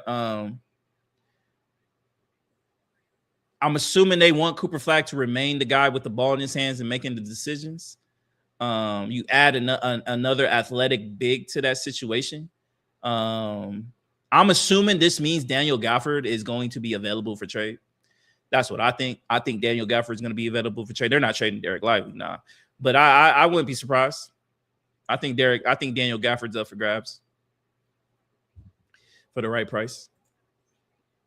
Maybe even PJ Washington could be available for the right price. I think those guys could be potential. I think one, if not both, could potentially be gone. So I think that'll be interesting to see how they kind of do their roster. I'm surprised we ain't got no trades yet. I'm surprised. It might still be a possibility. Still early in this draft process.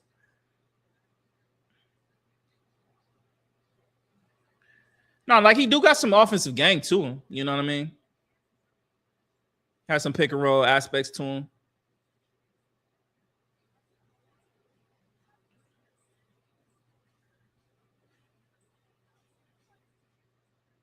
I ain't gonna lie. I like his movement a lot on the offensive side. I ain't gonna lie. My man can move on the offensive side. He's not stiff, so that's really good. He's not a stiff player. That'd be the only things with certain bigs. You just don't want them to be stiff. You want them to be like fluid. You know what I mean? And he has that fluid ability, man. Like spin moves, man. It looks like that's like his go-to move right there.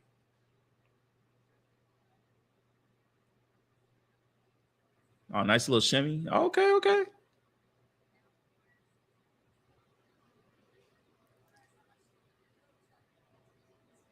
I ain't mad at it. I ain't mad. Congratulations to Morez Johnson Jr. on the pick. Congratulations to his family. Big day. Congratulations to everybody that does get drafted, man. I can't imagine what the feeling is like, getting drafted into the NBA and living your dreams, man. I think that's fire, bro. I think that's fire. No matter where you get picked, you know what I mean? I think that's cool as shit. It's hard to make it to the league, man. It's hard to make it to the league. No, I could be wrong about him, man. It seemed like he got more of an offensive game than I thought. Just looking at these highlights, though, got a cool little jumper. Because what did he shoot? Let me look. Let me see what he shot. Let me see what he shot. So good stats, my boy. He has no information.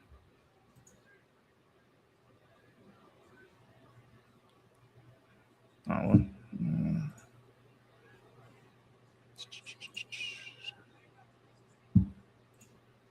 let's see. Last year he shot 62% from field goal range, 34% from no. He averaged 13 points, 7 rebounds. I got enough game. Again, yeah, I personally think 6'9" guard, 250 pounds, 6'9", 250. Yeah, I think this looks like a replacement for PJ Washington or Daniel Gafford. That's what it looks like. It looks like they know they're probably eventually going to trade one of those guys, and they're just going to add depth to that. That's just what it looks like.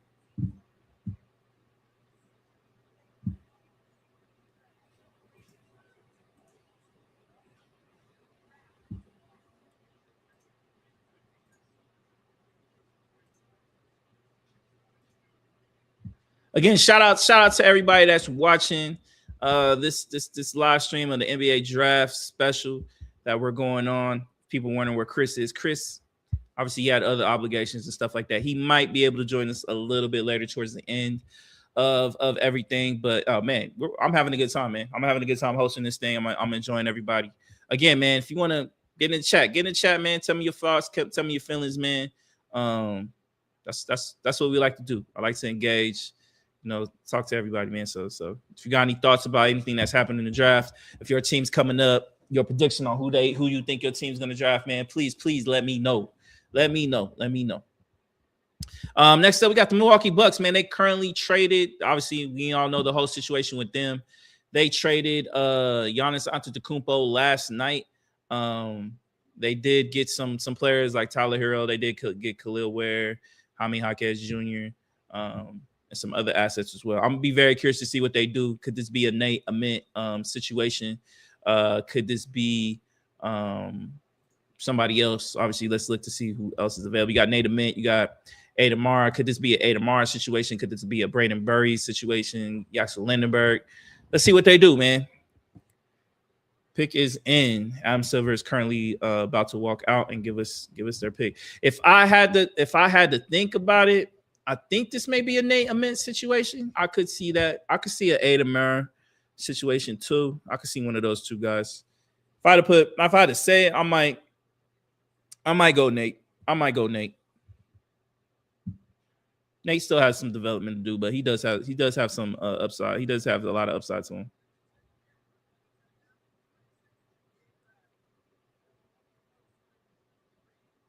Ooh, okay. They went with Braden. All right, I ain't mad at that. They went with Braden Burris of the Arizona Wildcats. Let's see.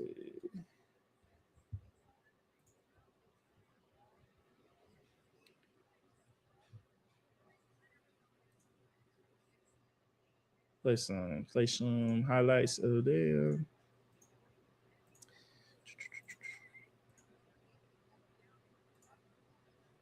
I got some Braden Burris highlights. All right, man. Let's look at this roster real quick.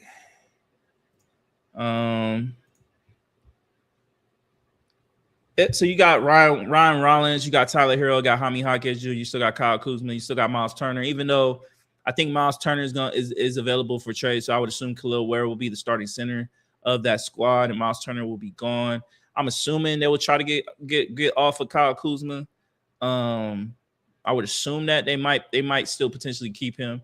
I'm assuming they will probably move Tyler Hero to the 1 and have Braden play the 2. That could be a possibility right there. Or you could have, I would assume Tyler Hero would probably be the point guard of the squad. You could have Braden too, I guess, but I would probably put him more as like a 2, if anything.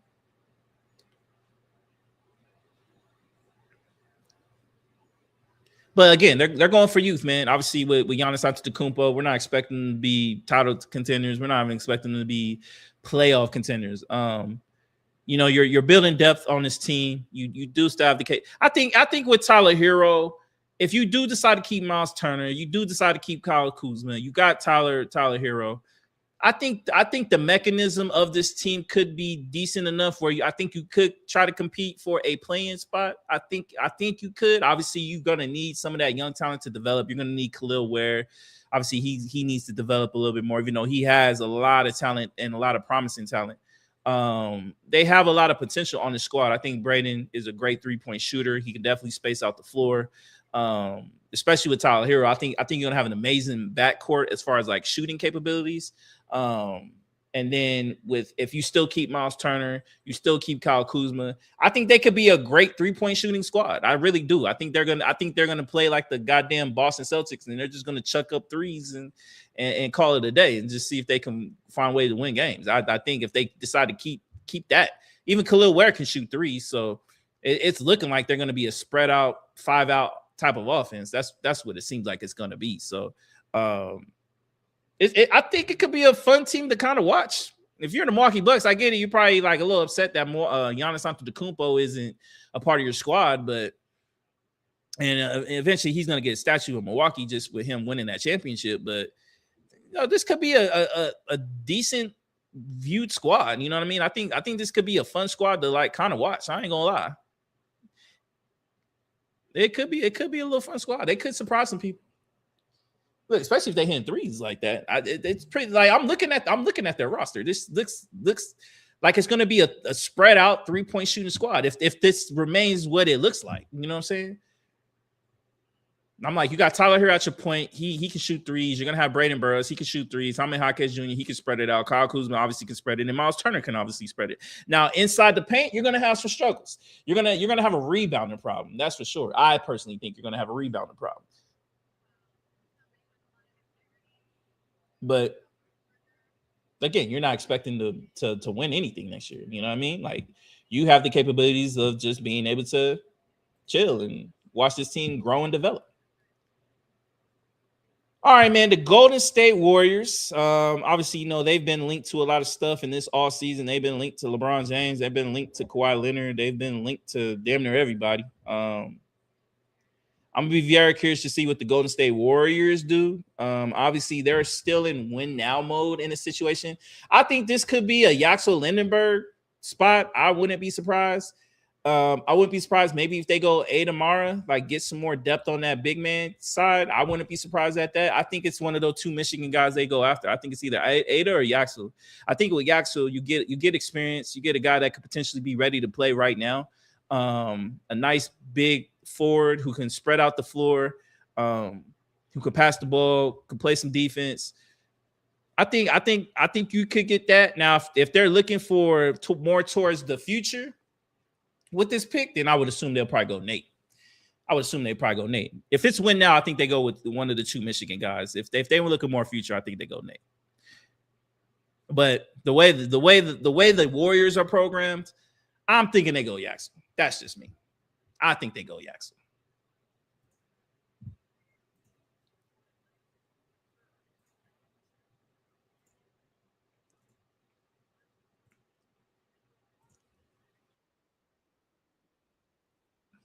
Excuse me.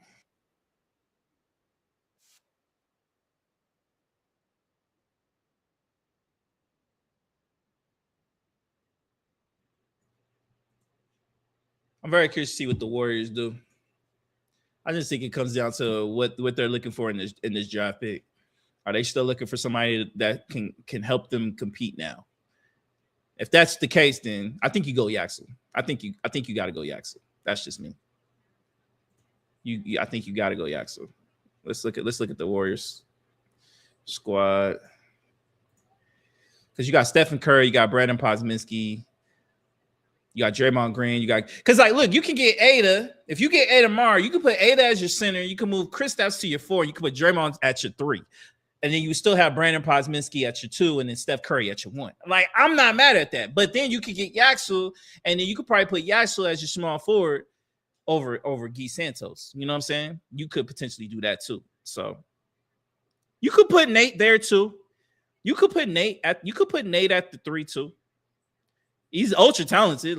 He would definitely be better than Guy Santos. Now, how soon could he get that starting position? I don't know. It just depends. And that's the thing with Steve Kerr. Steve Kerr hates playing young guys. So I don't know if he would ever suit up. You're gonna have the same problem you had with Jonathan Kuminga. I think Jonathan Kuminga could play ball, but they just never really trusted them for him to be in key moments and key minutes. You know what I mean? They were trying to win games and win playoff series and win championships. So again, this pick is going to kind of show ultimately what they're thinking is with this pick.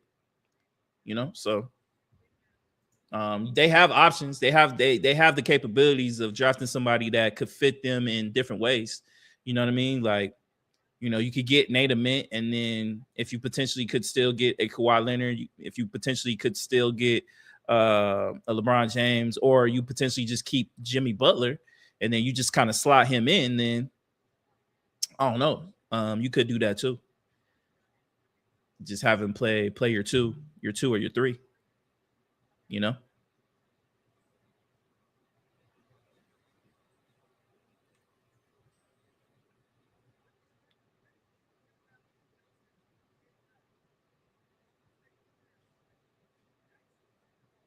Yeah, they pick Yaxel. Yeah, they pick Yaxel, man. At the end of the day, they want somebody that can they want somebody that can compete now.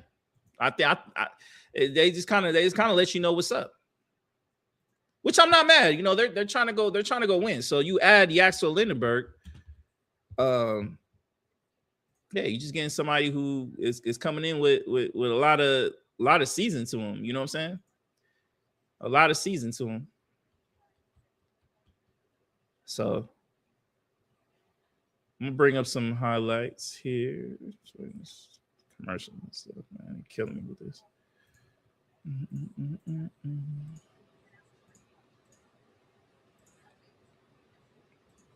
Some Yaxel Lindenberg highlights. Just makes sense, man. I went to see him live, man. He was really good, bro. He got athletic ability, he could play some defense, big body. He could defend. He might be able to defend 1 through 4. He can shoot the ball. He can definitely, play fast break. You can see that. Super athletic. I'm not mad at the pick, man. Again, it just really came down to what they were kind of looking for with the Warriors. If they were still trying to find people that can help win now, or if they're willing to go in a route of looking more towards the future. So I think it's a decent pickup. I'm not mad at it at all. I'm not mad at it at all. He's 23 years old, so he's gonna be an older rookie. You know what I mean? So he's 23 years old. He's played a lot of basketball. He's moved around. He helped lead Michigan to a national championship. Played some really good ball. So it's an amazing pickup. He's gonna fit right into that system. He really is. I think he takes Guy Santos' spot quick. Me personally, he's way better player than Guy Santos. And then you have Jimmy Butler coming back at the 2. Pod can come off the bench. Podziemski can come off that bench, my boy. That's what I would do. That would be my plan. That would be my plan, because then you have the switchability with Jimmy Butler. Steph Curry really don't have to. It helps him defensively. Like Pod is not a great defender. He's not. He's more of a great offensive guy. But I'd rather have that offensive explosion come off the bench. That's just me. So when you add Yasser Lindenberg, if he can be put in your starter position, if Steve Kerr's willing to do that, which I think just get him in like real quick. Like he's a seasoned guy. He's 23 years old, man. Like I think he knows how to play ball. So I think he will fit in the system that they do have. Like he can stretch the floor. He can play the fast break. You know, he can play the pick and pop. He can obviously he has athletic ability to play defense and obviously get boards and all that. Big body, man. Like I like it. I like it.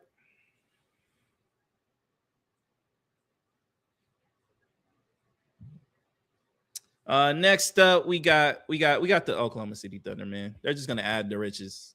They got rid of Aaron Wiggins. I'm assuming they just go Nate Ament here. That's what I'm assuming. Like imagine that the Oklahoma City Thunder, man. They're really about to get. Listen here. They are really about to get like Nate Ament right now, dog. Like we're really saying that the Oklahoma City Thunder are about to get Nate Ament. They could potentially get you know what? They could get Ada Mara. They might get Ada Mara, dog. You add Ada Mara, because then you could potentially. Oh my god, bro. Oklahoma City Thunder, bro. They just keep getting richer and richer, bro. This shit is annoying.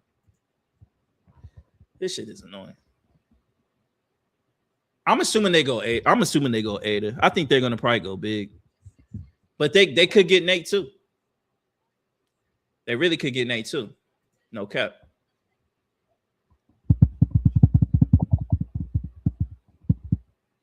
I really don't want to look at their fucking. Oh my god. Like they traded away. They just got so much, bro. They got Shea. They got Lou. Lou is probably gonna be gone. You got Jalen Williams, but you assume Lou's gone. You probably could put AJ Mitchell probably gonna be your starting 2. Or Cason Wallace. You still got Jared McCain. You still got Alex Caruso. You still got Jalen Williams. You got oh my god, bro. They're really about to pick they're really about to pick Ada Mara, huh? They're really about to pick Ada. Thunder really about to pick Ada. Yeah, that shit gonna be annoying.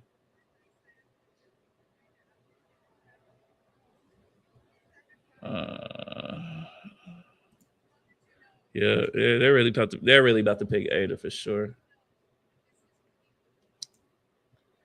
Yeah, dog, I ain't gonna lie. That's gonna be annoying. My man 7'3", 255. He can stretch the floor. He's 7'3", bro. He's taller than fucking Chet. He's a good dude, bro. Oh my god. Yo, the rich keep getting richer, bro. Oklahoma City Thunder, bro. Come on, bro. Come on, dog. I hope they pick like fucking Christian Anderson Jr. or some shit. And he probably nice too, but I'm like, bro.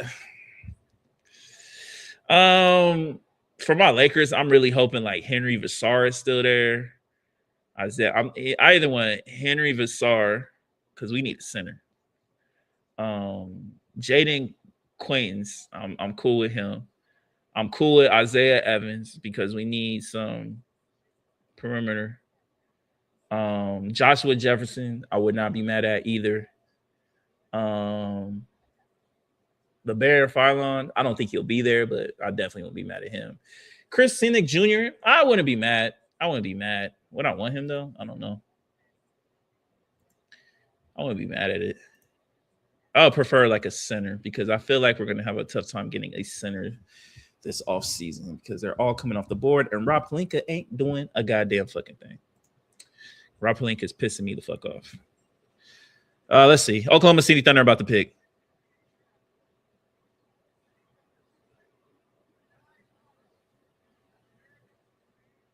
Yeah, they picked the Diamar. My God.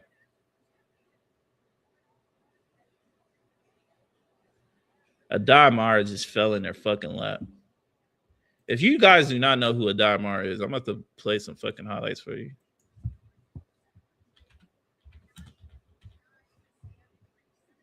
If you don't even know what he looks like, I'm about to play some fucking highlights for you, my boy.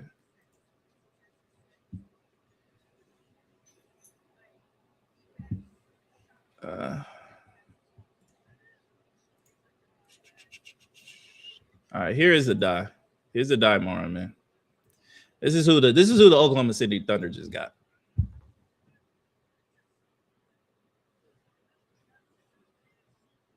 This is when he was on UCLA. This is even when he was with Michigan. So he's bigger. As far as like, you know.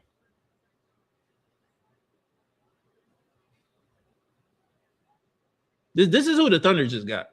This is who just fell in their lap. Again, this is how deep this draft is.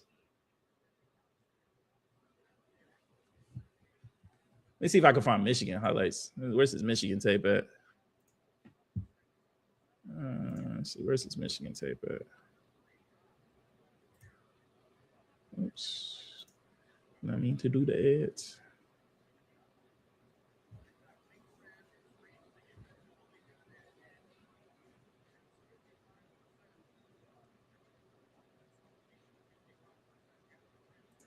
Oh yeah, this is his Michigan tape, bro. This is his Michigan tape, bro.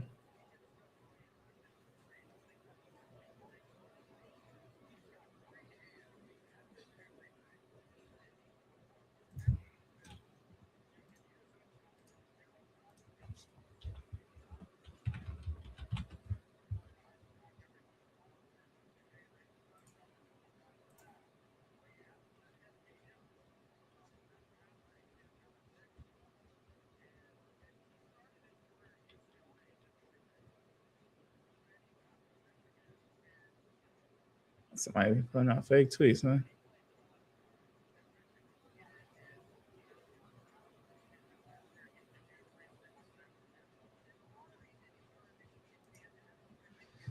Yeah, man. So obviously the Thunder just got I just keep adding talent, bro. This motherfucker fell to their lap, bro.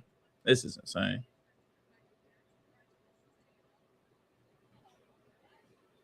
Them pick and rolls with him and fucking Shea are gonna be crazy. He's pretty much, bro. He might be a better Chet, bro. Chet might be a better defender, but he's gonna be better offensively.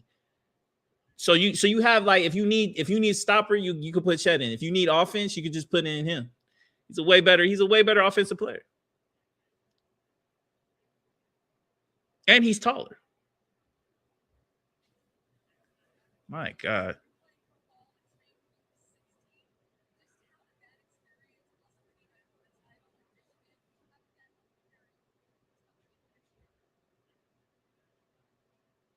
Yeah, I don't know, man. They need their Wemby guy, I guess. You know what I'm saying? Since Chet don't want to be it, he's gonna get the Wemby guy.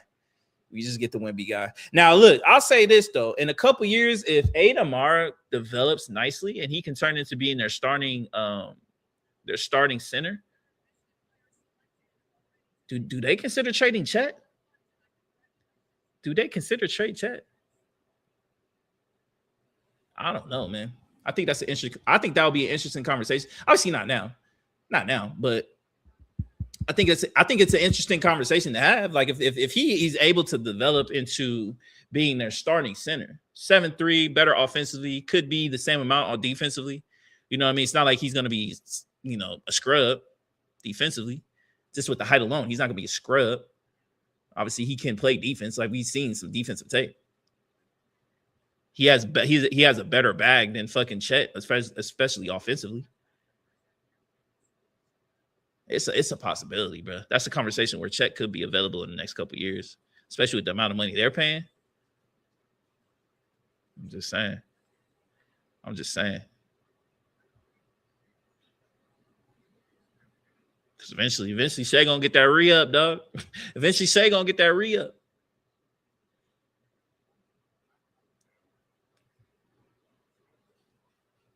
But see, this is what my Lakers need to do. They need to get a farm system, a young talent, to be able to just be like, we can just draft and do whatever the fuck we want.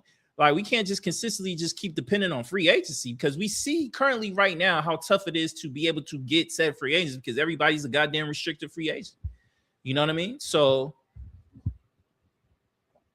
this is like one of my frustrations with the Lakers. Like, they need to get this pick right. Like, everybody in the Lakers organization, and everybody I've seen, a lot of people have said that they will not trade this 25 pick. Now, they could still potentially trade this 25th pick for a player.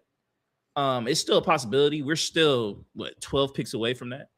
Currently, we're waiting on the Miami Heat, who just currently got Giannis Antetokounmpo. They're currently picking, but I think this is So this will be the Bucks pick. This will be the Bucks pick. So obviously the Bucks will be making this pick, but I think they're going to tell Miami Heat who to pick. So, but this player will eventually go to the Milwaukee Bucks. So I'm assuming this could be a native man. I'm assuming this could be Nate, because then you could replace Nate with Kyle. He can pretty much play the Kyle Kuzma role. That's what I'm assuming. But yeah, man, it's gonna be an interesting conversation with Oklahoma City Thunder in a couple of years if he develops into being a starting center that is putting up really good numbers, and he can be just a defensive demon like Chet can like Chet is. Like, I think you could have really strong conversations about that, because I think eventually Isaiah Hartenstein's not going to be on this team. And I think if he develops, then I think the first player that you would probably trade will be Isaiah Hartenstein. And you probably could potentially get a first round pick for Isaiah. Not like a late first round. I wouldn't give like an early first round for Isaiah Hartenstein. I personally wouldn't even give a first round pick for Isaiah Hartenstein. I'll give a second. I'll give him like 2 seconds, but I wouldn't give a first. Like, if I'm giving a first for a big man, I need him to be defensive. I need him to have a defensive game and an offensive game. I'm just not going to give him just because he could just play some fucking defense. Now, again, my Lakers are desperate for a center. Isaiah Hartenstein will be amazing for us. But we've seen plenty of times with Isaiah Hartenstein where he does get played off the floor because he's just an offensive liability in a sense. But again, my Lakers, we're pretty much beggars right now for a goddamn center. But we'll talk more about the Lakers when that pick comes up. But yeah, I'm assuming it'll be Nate Ament that gets picked, and that he'll eventually go to the Milwaukee Bucks.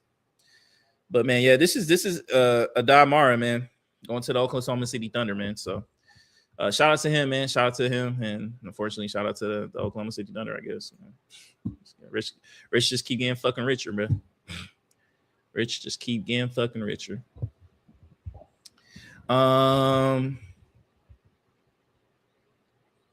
So we got, so this next up. So we still got Nate Ament, we still got Haynes Steinbach from Washington, we still got Kareem Lopez, we still got Christian Anderson Jr., we still got Allen Greggs, we still got Labarion Philon Jr., we still got Chris Sanic Jr., we still got Cameron Carr, we still got Jaden Quaintance, we still got Isaiah Evans, we still got K.O. Pete, we still got Henry Vassar, we still got Joshua Jefferson, Cyrus Reed Jr., Baba Miller, Richie Saunders. We still got some really, really good names, man. I ain't gonna cap. We still got some really good names. Braden Smith guard. He could be like, Peyton Pritchard. He could be like the new Peyton Pritchard. You still got Jaden Bradley. I think he's a great defensive guard. Great defensive guard. I think he can do some things in the league. I think offensively, shooting wise, he could be a little bit better, but I think he could be cool. Bryce Hopkins, Bruce Thornton. No, you still got Malik Brown. You still got some names. Yeah, the Miami Heat. Yeah, they picked Nate Ament. Yeah, that makes sense. I called it. You know what I mean? I just think it's a situation where he'll eventually take over the Kyle Kuzma spot. Yeah, he'll eventually take over that Kyle Kuzma spot. He has a lot of potential. I saw him live in person. My man, lanky as shit. He looked like he's 7 foot. I ain't gonna lie. I think he what is he like 6'10"? Is he like 6'10"?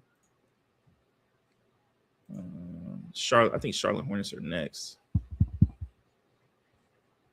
How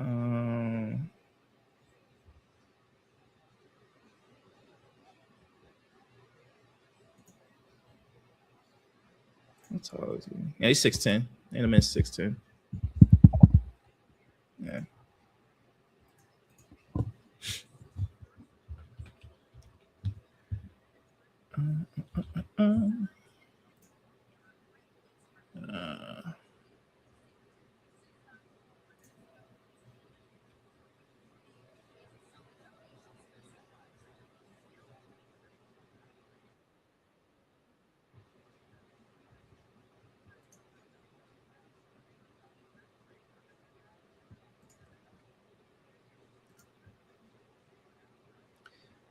Who's next?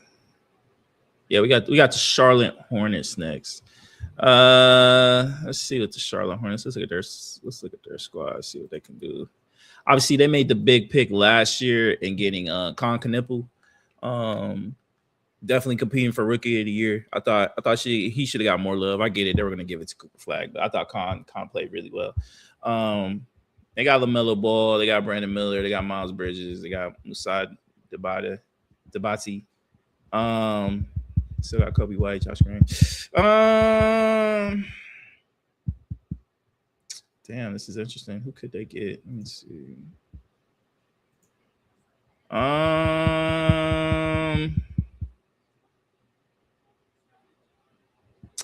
I could potentially see them maybe going to Kareem Lopez.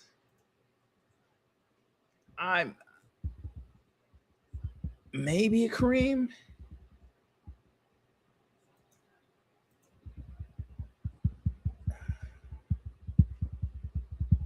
I could see Heinz Steinbeck too. I could see them definitely upgrading that Miles Bridges position. I could definitely see that. I could see that, low key. I could see them maybe going after getting a forward. Miles Bridges, he's cool. He gives you 17 points. You know, he brings some toughness for sure. He's a smaller power forward though.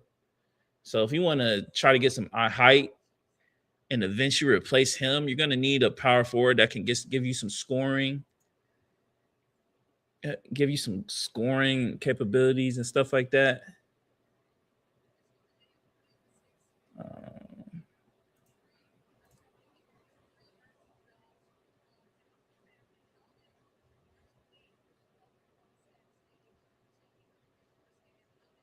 This could be maybe a Chris Cynic Jr. spot. Maybe. I don't. Yeah, I think they go forward.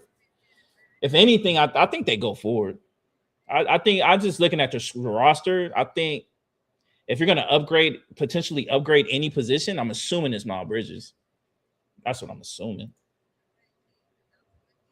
Because LaMelo Ball, he ain't really going nowhere. It's going to be kind of hard to upgrade that. Con, you have your two guard for the foreseeable future. Brandon Miller, you pretty much have your small forward for the foreseeable future. Musa, I think he's good. You know, he's developing. He's still young. You know what I'm saying? 6'10". I just don't personally see another center that you would pick in this position. I'm assuming it's a forward, man. I'm assuming it's a forward. I wouldn't be surprised if they even are even in talks of maybe potentially trying to trade back if they can. But I'm assuming it's a forward, bro.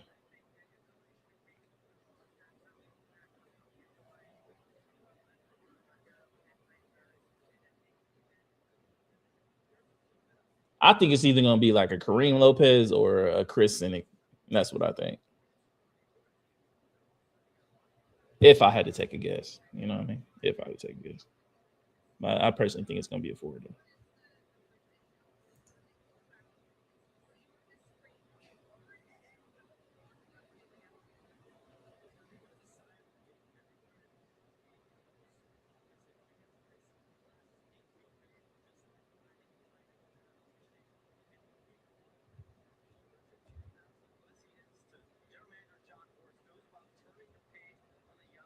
Shams is talking right now, so I'm currently trying to listen to what he's saying.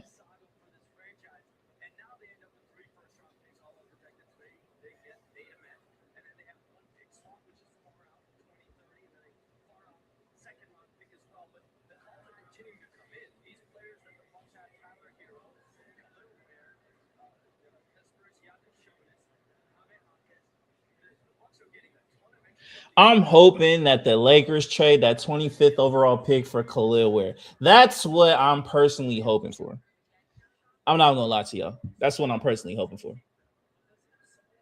I'm hoping I'm hoping they just go after Khalil Ware. Just be like, yo, we'll give you our 25 and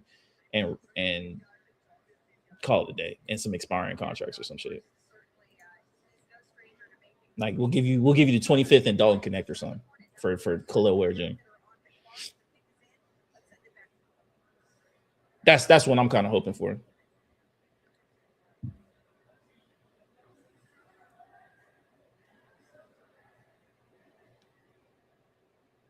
All right, let's see who Charlotte picks. Okay, we got a trade.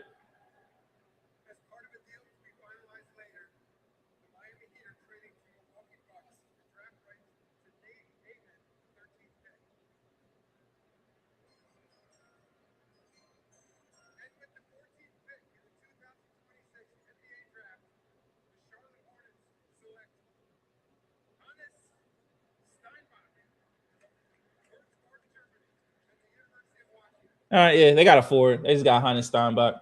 And then the trade, they pretty much just reaffirmed the Giannis shit. That's pretty much all they really did. So that's really nothing. Let's put up some Hannes Steinbach highlights. Let's look at Hans.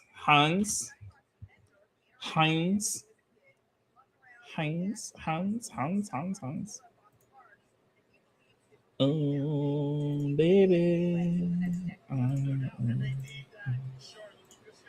All right, man. Here's Hans. Here's some Hans highlights.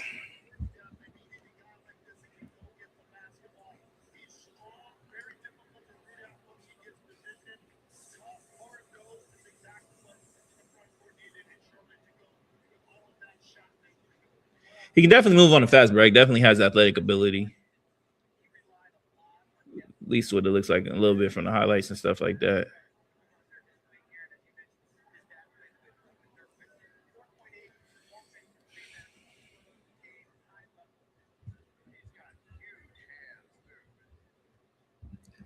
Seems like he's a great rim rounder as well.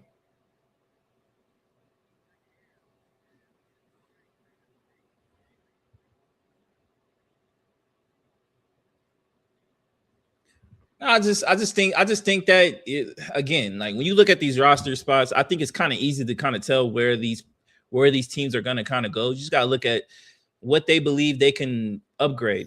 They could potentially have an upgrade for, you know what I mean? And if you look at the spot that they have, you're not going to upgrade from LaMelo. You're not upgrading from Khan. You're not upgrading from Brandon Miller in your current spot that you have right now. Your best spot is Miles Bridges. Like Miles Bridges, he's performed really well. He's averaged almost 18 points, almost 5 assists and stuff like that, or 5 rebounds. But again, you're trying to find upgrades. You're trying to find youthful upgrades where you could potentially trade Miles Bridges later down the line. Now, I don't think it's going to be anytime soon where Miles Bridges is going to get traded. I think they're going to keep Miles Bridges, but maybe, you see the development of Hans and you potentially could get a situation where we may potentially see a Miles Bridges trade next trade deadline.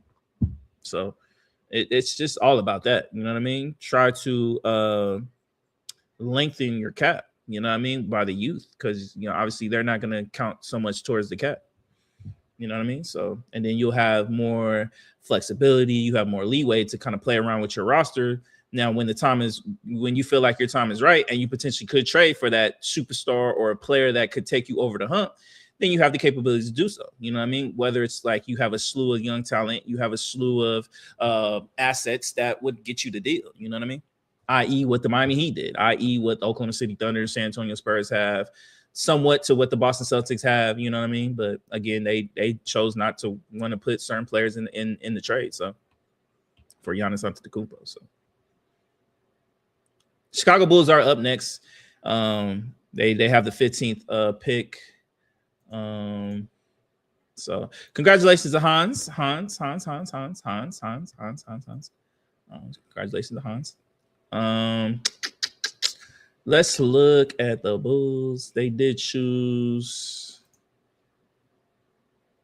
They did get Caleb Wilson earlier. So he'll be in power forward. I'm looking at their roster right now. You got Giddey, you got Trey Jones, you still got Kyle Sexton, you still got Robert Allenham. You just traded for Nick Claxton. So pretty much your front court is pretty much set with Mateus, Caleb, and Nick. So you're pretty much set at that. Now you could add more depth to that forward position. I think they could easily add more depth. You got Isaac Okoro. You do got Patrick Williams. I'm assuming Anthony Simons would not be back on this team. I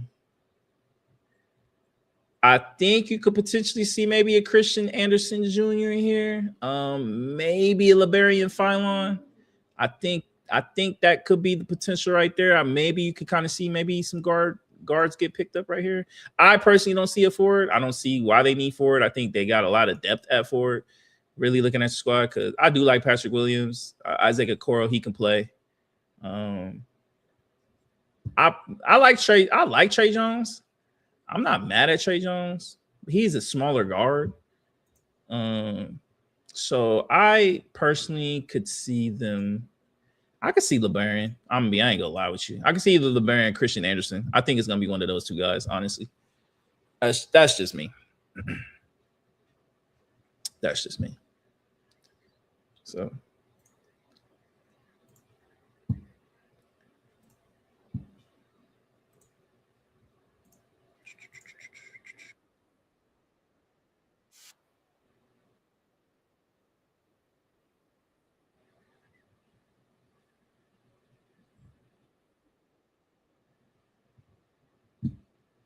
And then after the Bulls, who's after the Bulls?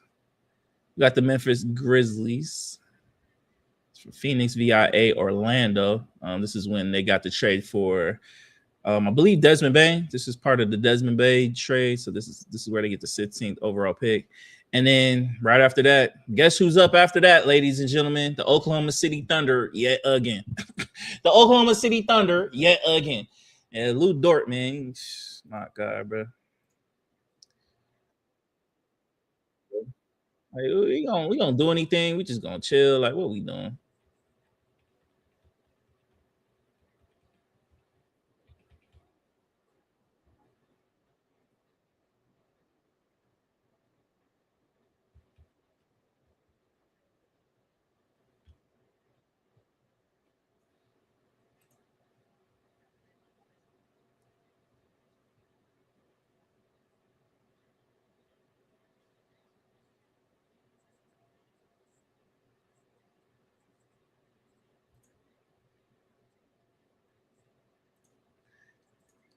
Yeah, so we shall see. Pick is in. Again, I do believe it'll be a guard in this situation. While we in commercial break, I really want to talk a little bit about this. No, I'll wait. They just came back from commercial. Hold on 1 second, people.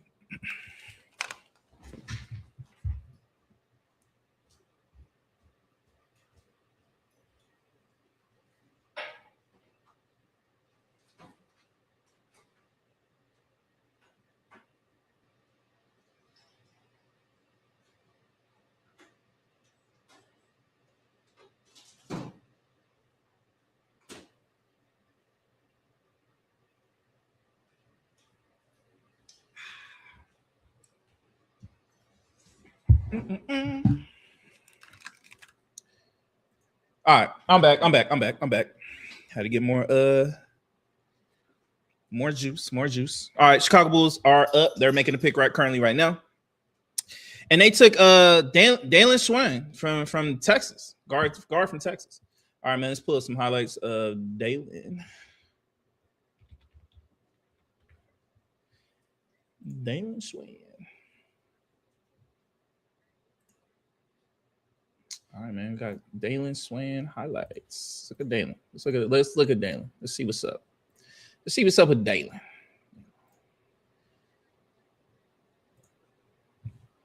So again, I was correcting as far as like the position. Obviously, I was wrong with the players, the two players I currently stated, but It just made sense, man. Guard position.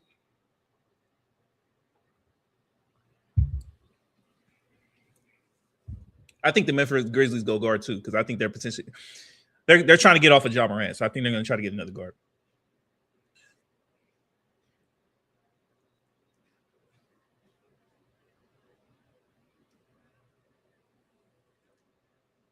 Ooh, okay. I ain't gonna lie, man. I think that Chicago Bulls team might be one of my favorite league pass watches, bro.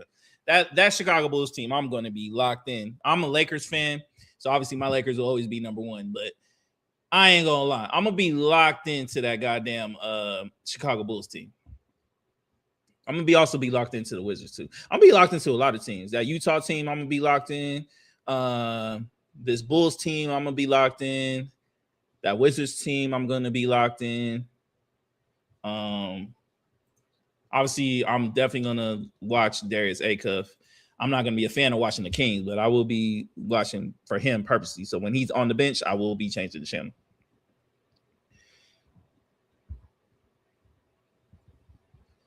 But I'm not mad. I'm not mad at the pick.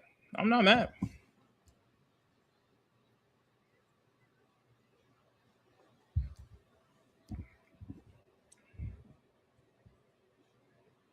He's a bigger guard too. It look like. How tall is he? Let's find out. How tall is Darius Slade? He's 6'8". He's a 6'8" guard.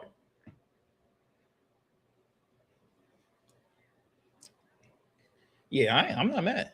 Because you got to think, man. You got to think in today's age, in today's game, you want bigger guards that can be able to have that switchability, who's able to play defense, who's able to be able to take on cats like a Stephon Castle, cats like a Lou Dort, Shai Gilgeous, Kason Wallace, Dylan Harper, you know what I mean? Mikal Bridges, OG Anunoby, you know, Josh Hart, like those type of guys. Like, you know what I mean? You need some bigger size guys, or you're going to need, if they're small, you need some guys that they're going to have some strength to be able to get to their spots. You know what I mean? Like a Jalen Brunson, you know what I mean? Or like be witty like a Stephen Curry. You know what I mean? It's going to be that kind of situation. But I think those guys are harder to find. I think those guys are a little bit harder to develop in a sense, more so than you getting a 6'8" guard that he already has the size. You're just trying to develop the skill, which, you know what I mean? I think that's a little bit more easier than you trying to develop like just being able to, you know, that size is unteachable. You know what I'm saying? So he's a bigger guard who has a shot. Obviously, it looks like he needs to work on his dribbling just a little bit. To me, just a little bit. You know, look like he can get kind of loose with it, but he has a shot. He has a size. He has the athletic ability. It looks like. I'm not mad at the pick, man. Chicago Bulls, they got some, man. They got a little something, man. It all comes down to the development with that Chicago Bulls team. But if I'm a Chicago Bulls fan, I'm liking this draft. I'm really liking this draft.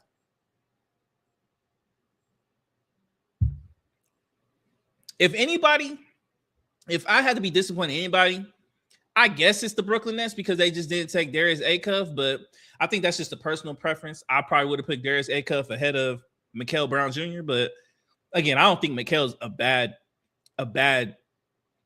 player. Now, we just got to see how that Brooklyn Nets team does with their development. They haven't done a great job so far with what I've seen, but we'll see what happens, man.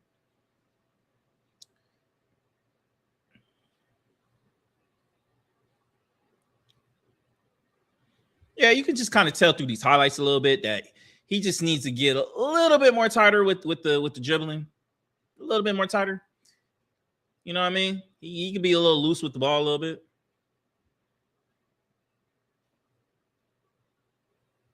But if we're talking about him just getting better dribbling, I'm not really worried about that. Yeah, you could tell. You could just kind of tell, like, just there's certain aspects like his dribbling needs to be just tighter. It just needs to be tighter. Like he has the capabilities of being a great dribbler, but you could tell that's just something he needs to work on. A little bit more fluidity in it. You would like his jump shot to be a little bit quicker, but that's just kind of nitpicking right now.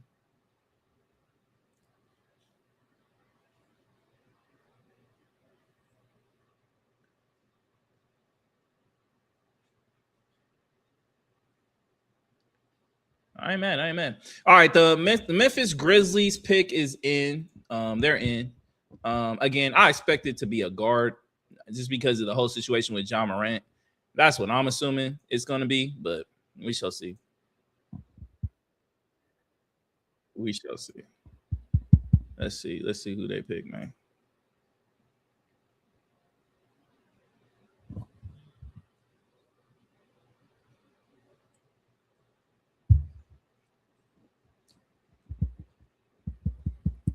Uh-oh. I think we got Shams. I think we got a little Shams bomb. I just saw something put up on my thing. Bennett starts. Uh-oh. Yeah, let me pull it up. Let me pull it up. We got a little trade. We got a little trade. We got a little trade. So, seems like the Memphis Grizzlies is trading the number 16 pick. Bennett starts to the Oklahoma City Thunder for 2 second-round picks. They traded that for 2 second-round picks. You know what that means? Ladies and gentlemen, do you know what that means? That means the Thunder still have their number 17th pick, dog. Nigga, the Thunder can't. No, the Thunder got us. No, the Thunder can't keep getting away with this shit, bro. They can't keep getting away with this shit, bro. They traded 2 second-round picks for the number 16th pick, and Bennett starts. They didn't even give up their 17th pick. What are we talking about, bro? That's a ripoff. What are we talking about, dog? What's next for Boston here? Malika, Are you dead ass? What are they doing? You didn't even get a first round. You traded your first round pick for 2 seconds? Are you dead ass? You're not giving them number 17? There's no way. There's no way. There's no way. Shams must have forgot to add that. Malika, sources tell me that There's no way, big dog. There's no way. You cannot sit here and tell me you traded away for 2 second-round picks for your number 16 pick. They got number 17 right there. There's no way. There's no fucking way. They get to keep their 17th pick. What the fuck are the Grizzlies doing? What are they doing?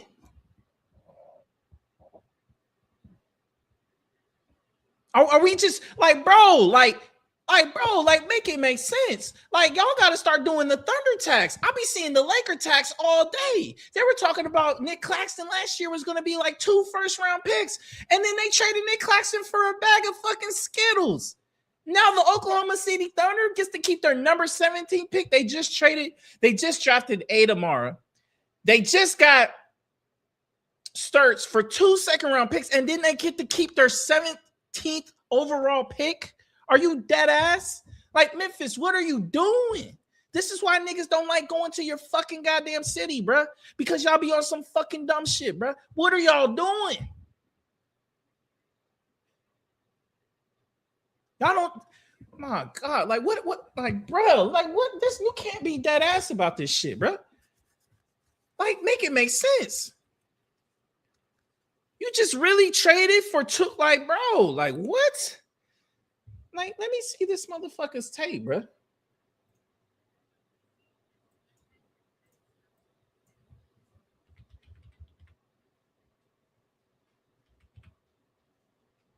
What is this man's name? That shit pissed me off. Bennett starts.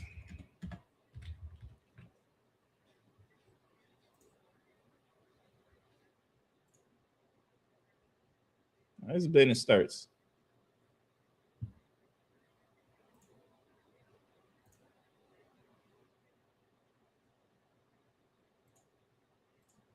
That shit pissed me the fuck off. I ain't gonna cut. All right, this is who they just got. And the Oklahoma City Thunder.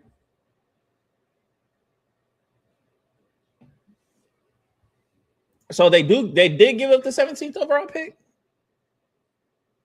Oh, okay. Okay. I was about to say, bro. Okay. What? Yo, Shams got to work. Like Shams is. See, this is that bullshit. Shams be fucking playing with us, bro. That motherfucker knows what he's fucking doing, bro. He knows what he's doing, bro. That motherfucker got us all hot and bothered for no fucking reason, bro. He be playing too much, bro. Shams be playing way too goddamn much, bro. So now Memphis is going to now pick at 17 now. I was like, bro, there's no way. There's no way.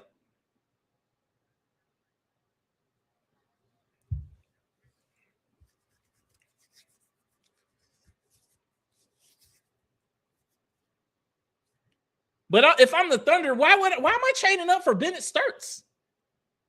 You had the next overall pick, so you just gave away two.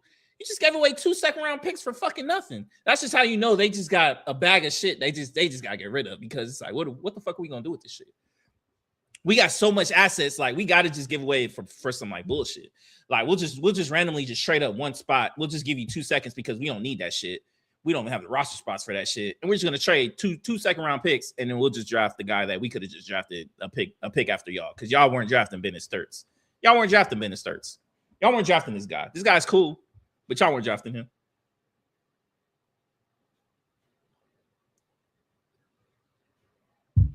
That is a fact.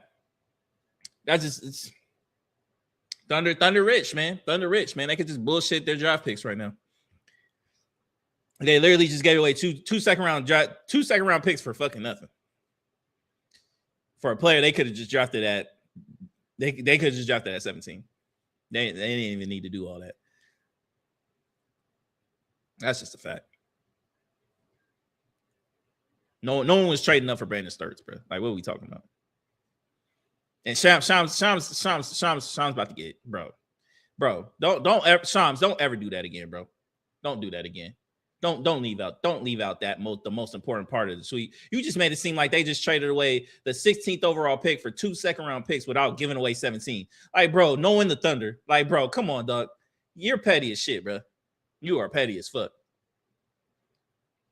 Shams be hearing that noise, bro. He be hearing y'all be talking shit about that motherfucker all the time. Talking about, oh, we miss woes. This motherfucker ain't shit. Da, da, da, da. Man, he hear that shit, bro.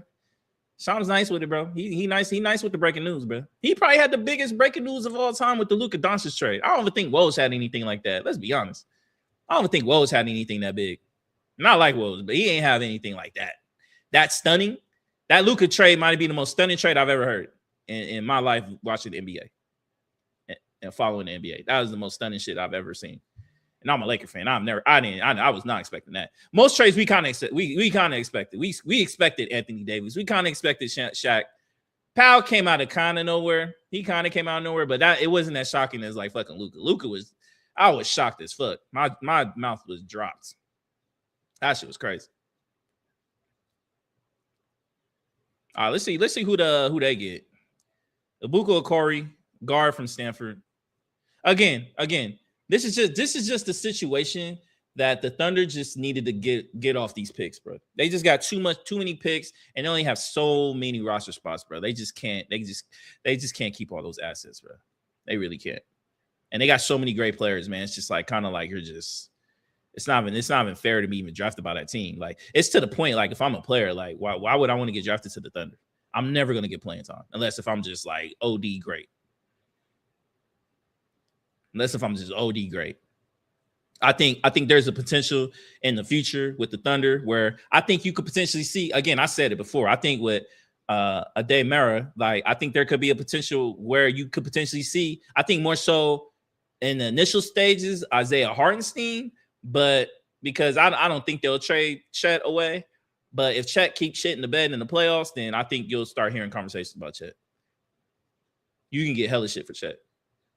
The only player I think is untouchable is Shea. I think J-Dub has the possibility of eventually getting traded too. They just got so many fucking guards, bro. Now, obviously, they're not J-Dub, but let's say AJ Mitchell turns into a prominent scorer and he's already a really good defender. Like, you could pretty much just replace AJ with J-Dub. I don't think that's going to happen anytime soon, though.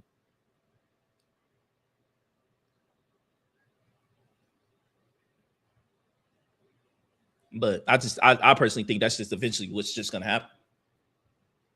That's what I think. That's just what eventually is just gonna happen with that squad. So, but again, if I'm a player coming in, I'm like, shit, man. Do I even really want to be on that squad? Obviously, they're gonna be great, but I'm not gonna get no fucking playing time.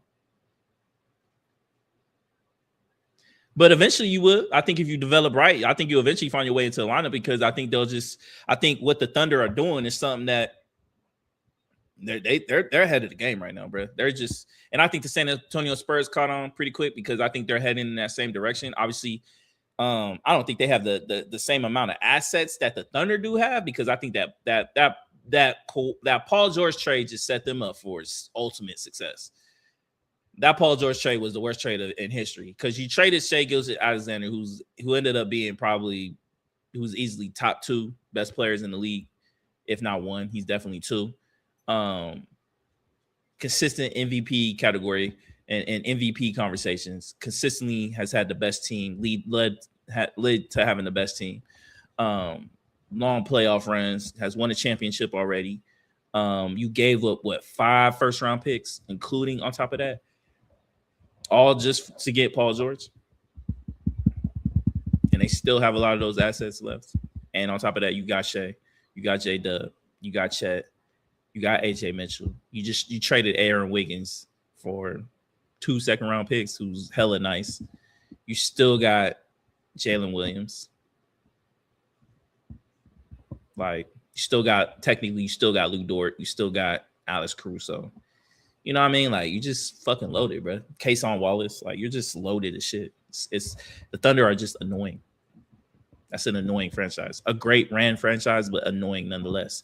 Because it's like, as a Lakers fan, yeah, we've been spoiled. I'm not going to say that. As Lakers fans, we've been spoiled like fucking crazy.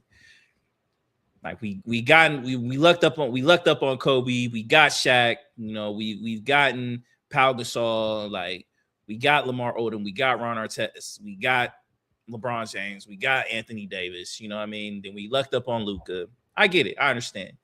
We don't have a little leg on. But I'm going to be honest with you, though. After Jerry West, man, we have had some of the worst GMs in fucking history, bro. Some of the worst GMs in fucking history. Rob Pelinka is fucking ass, bro. He's terrible at his fucking job. He don't do shit but kick the can down the road every fucking season. Like, the only thing he has his hat on is that fucking Luka Doncic trade. But Nico Harrison, he handed it off to him.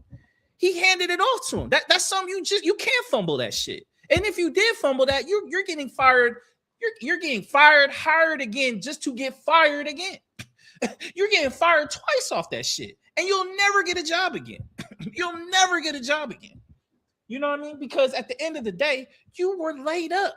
You were given an alley-oop on that fucking trade. You did absolutely nothing. You just had to keep that shit under wraps. You had to just shut the fuck up and not tell nobody. That's all you had to do. And that's very simple. But besides that, Rob Pelinka has not done shit. He's not done a goddamn thing for my Lakers. Not shit. He just keeps kicking the fucking can down the road. That's why I'm loving Luka putting heat on this fucking organization. And I guarantee you, Mark Walter is putting heat on fucking Rob Pelinka. Because I personally think Mark Walter has a guy that he wants to fucking hire. Like, money ain't a thing to this motherfucker. This man owns the fucking Dodgers. And they're spending like crazy. If we didn't have a salary cap, we getting Giannis Antetokounmpo. He don't give a fuck. Like, nigga, we're gonna pay your ass. You gonna love LA. That's dead ass talk. But again, it's a situation where Rob Pelinka is just he's terrible, bro. He has no initiative in doing anything at all, bro. He has not had a meaningful trade that has led us to being great at all. You know what I mean? A lot of the shit that happened last year, that was because of fucking Luka. You know what I mean? Luka was out there fucking recruiting shit. It wasn't because of fucking Rob Pelinka. Are you fucking kidding me? Rob Pelinka? Ain't no fucking way. Ain't no fucking way. Rob Pelinka fucking sucks. I'm very curious to see what they do at the 25th overall pick. Whether they trade that shit, they get a player for that. I don't know. We'll see. Like it's countdown, but I haven't heard shit about what the Lakers are doing. I hear all these rumors and stuff, but I don't believe anything that happens. I don't believe anything that comes out of Laker rumors. Laker rumors are fucking insane. Like no fan base has to deal with like what Laker fans have to deal with when it comes to fucking rumors, bro. And I ain't gonna lie to you, most of us get tired of that shit. I know a lot of y'all get tired of it. Y'all think we love that shit? Nah, we don't. We don't. Hornets just picked Christian Anderson, guard from Texas Tech. So yeah, I personally don't. Like people believe like us Laker fans love that shit. Like we love hearing the most random shit. I mostly get annoyed by that shit because it just sets you up for fucking failure, bro. Dog. It sets you up for failure. I get it. Our organization is always going to be an organization that gets talked about for key big players to go to.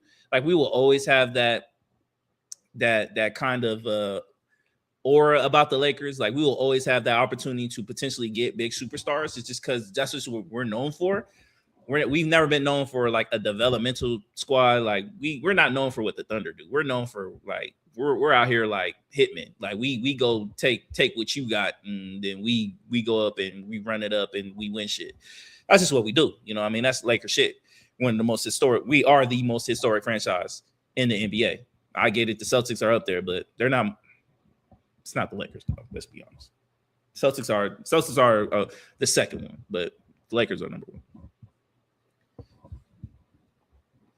But this is the year for Rob Pelinka to do something.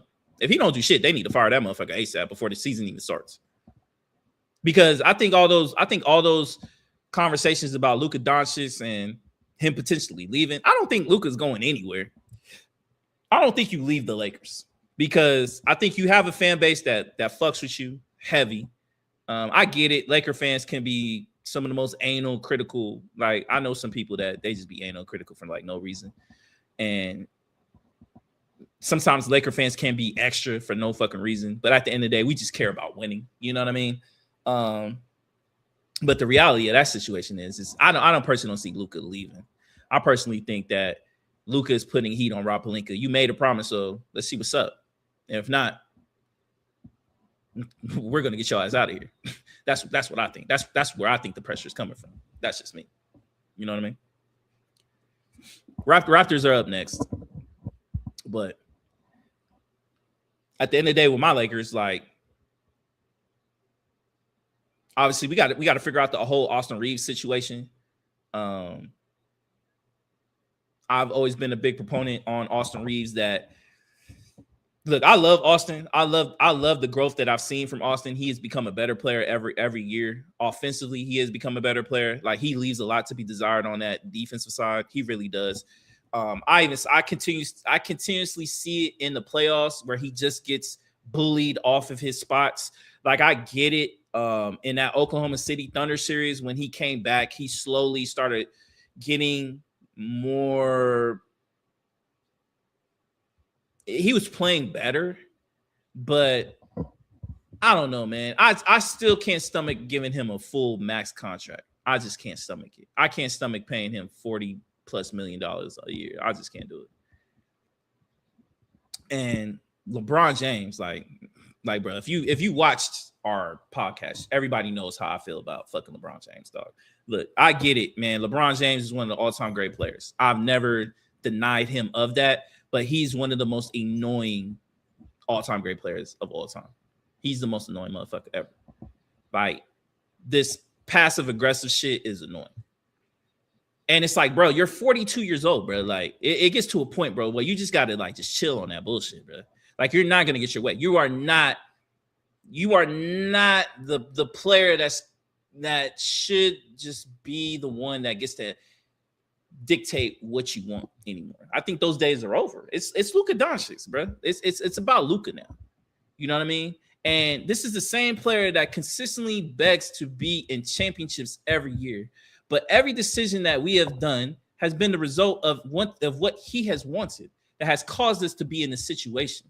Like LeBron James, respectfully, is like a leech. He blood sucks everything out of your organization to your fucking jar. And then usually he'll dip and leave and go to the next franchise to be able to do the same thing. But the fact of the matter is with the Los Angeles Lakers is that the point in his career, he can't constantly do that because there would be teams that would eventually that I could see them paying the $45-50 million because it's fucking LeBron James. We assume that this is going to be his last year if he decides to come out and play. And I'm sure it'll be a lot of money with jersey sales, ticket sales. The matter of fact that this is LeBron James's last year. You can give me all this bullshit that he don't want a farewell tour. I find that to be fucking laughable. It's fucking LeBron James. This is the guy that calls him the fucking king himself. Yes, he does want a fucking goddamn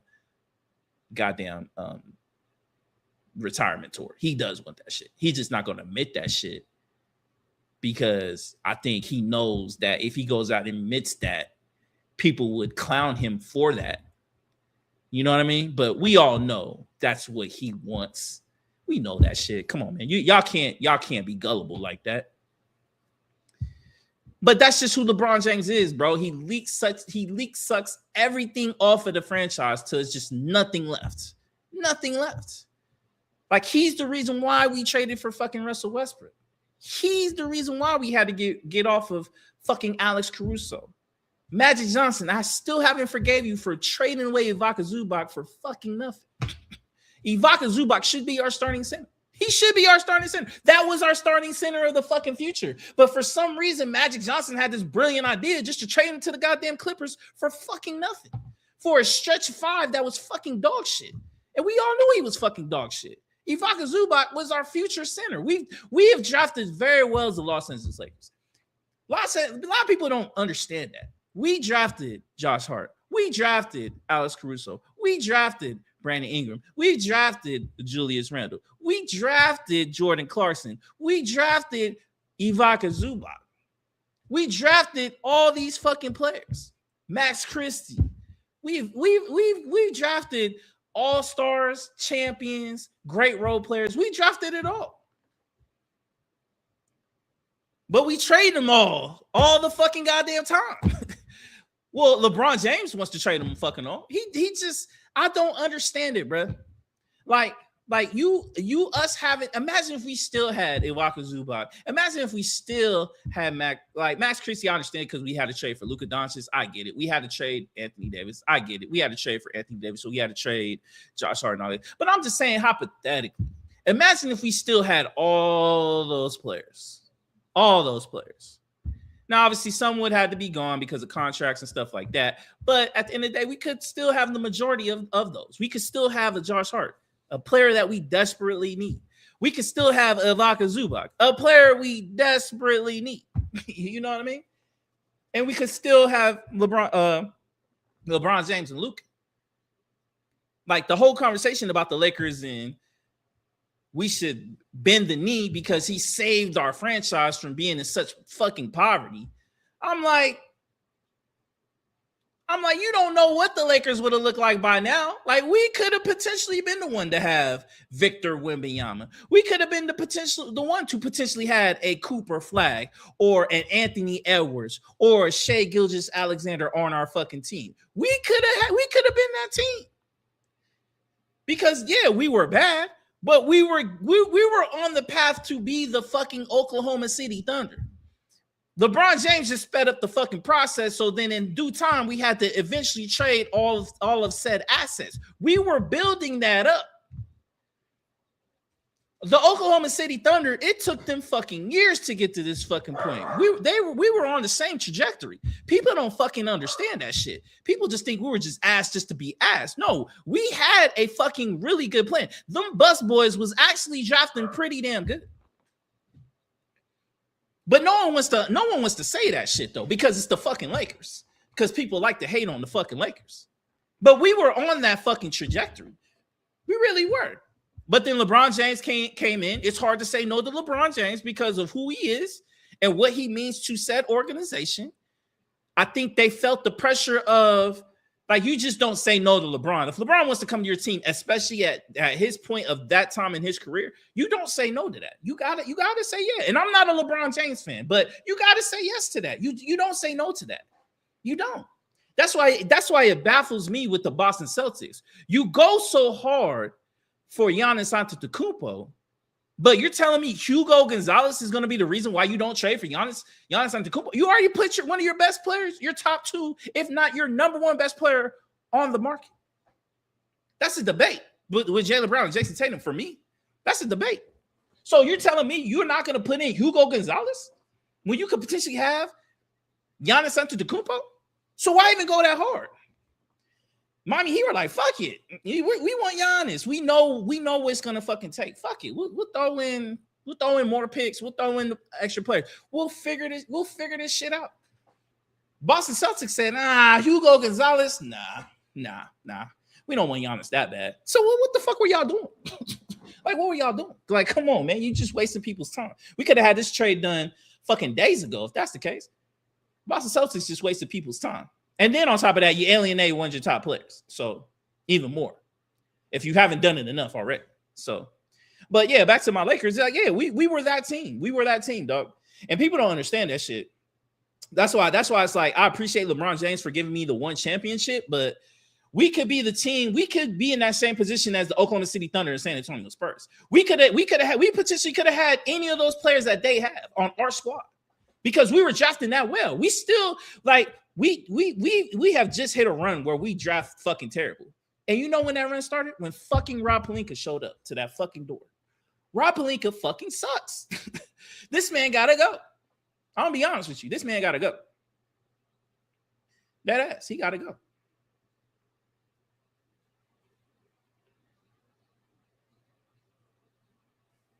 I'm just being honest, man. People don't want to hear it because people love to hate the Lakers, but that's just fact, bro. That's just dead ass fact.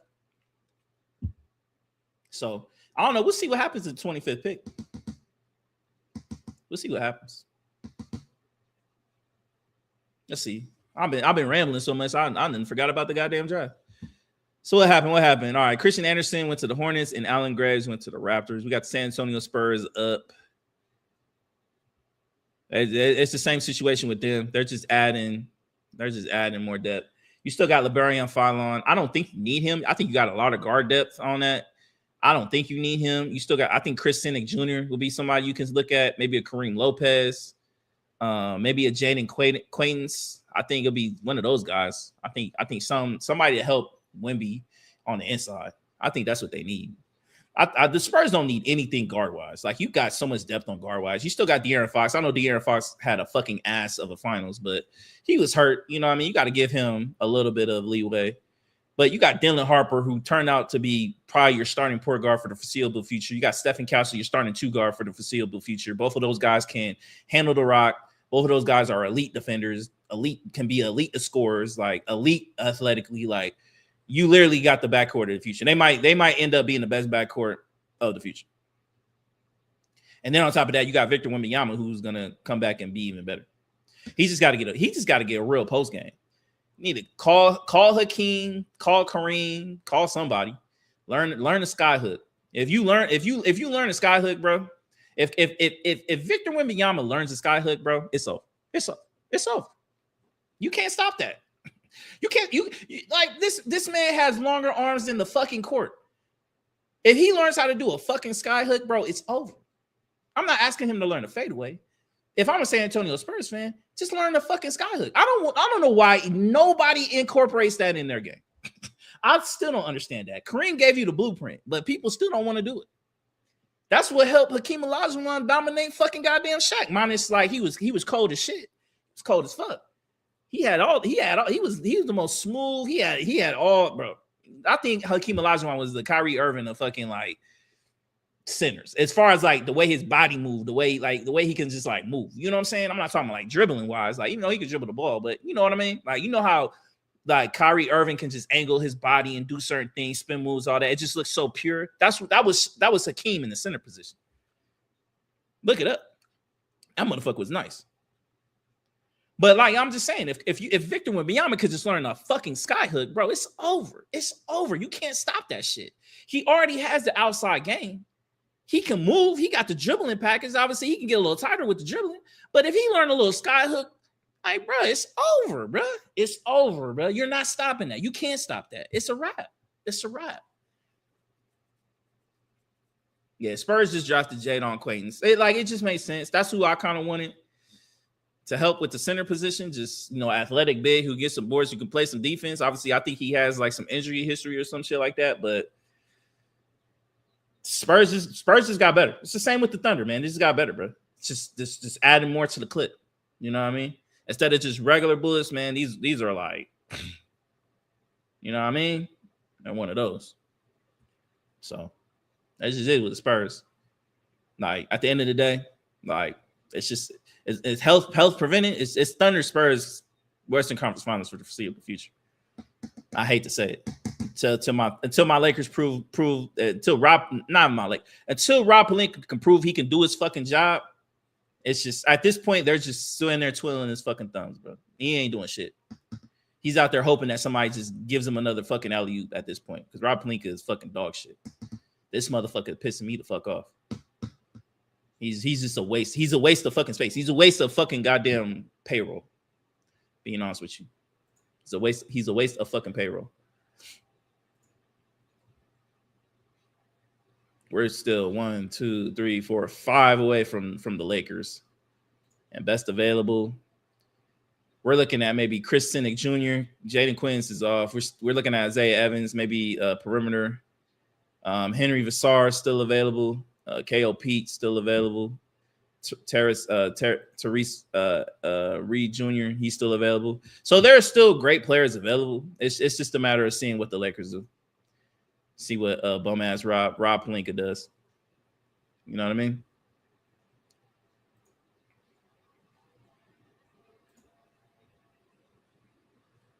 Detroit Pistons, shit. I'm assuming they get more scoring. If I'm them, I'll probably get I'm either getting Chris Cynic or like a Joshua Jefferson or something. That's probably what I would do if I'm the Detroit Pistons.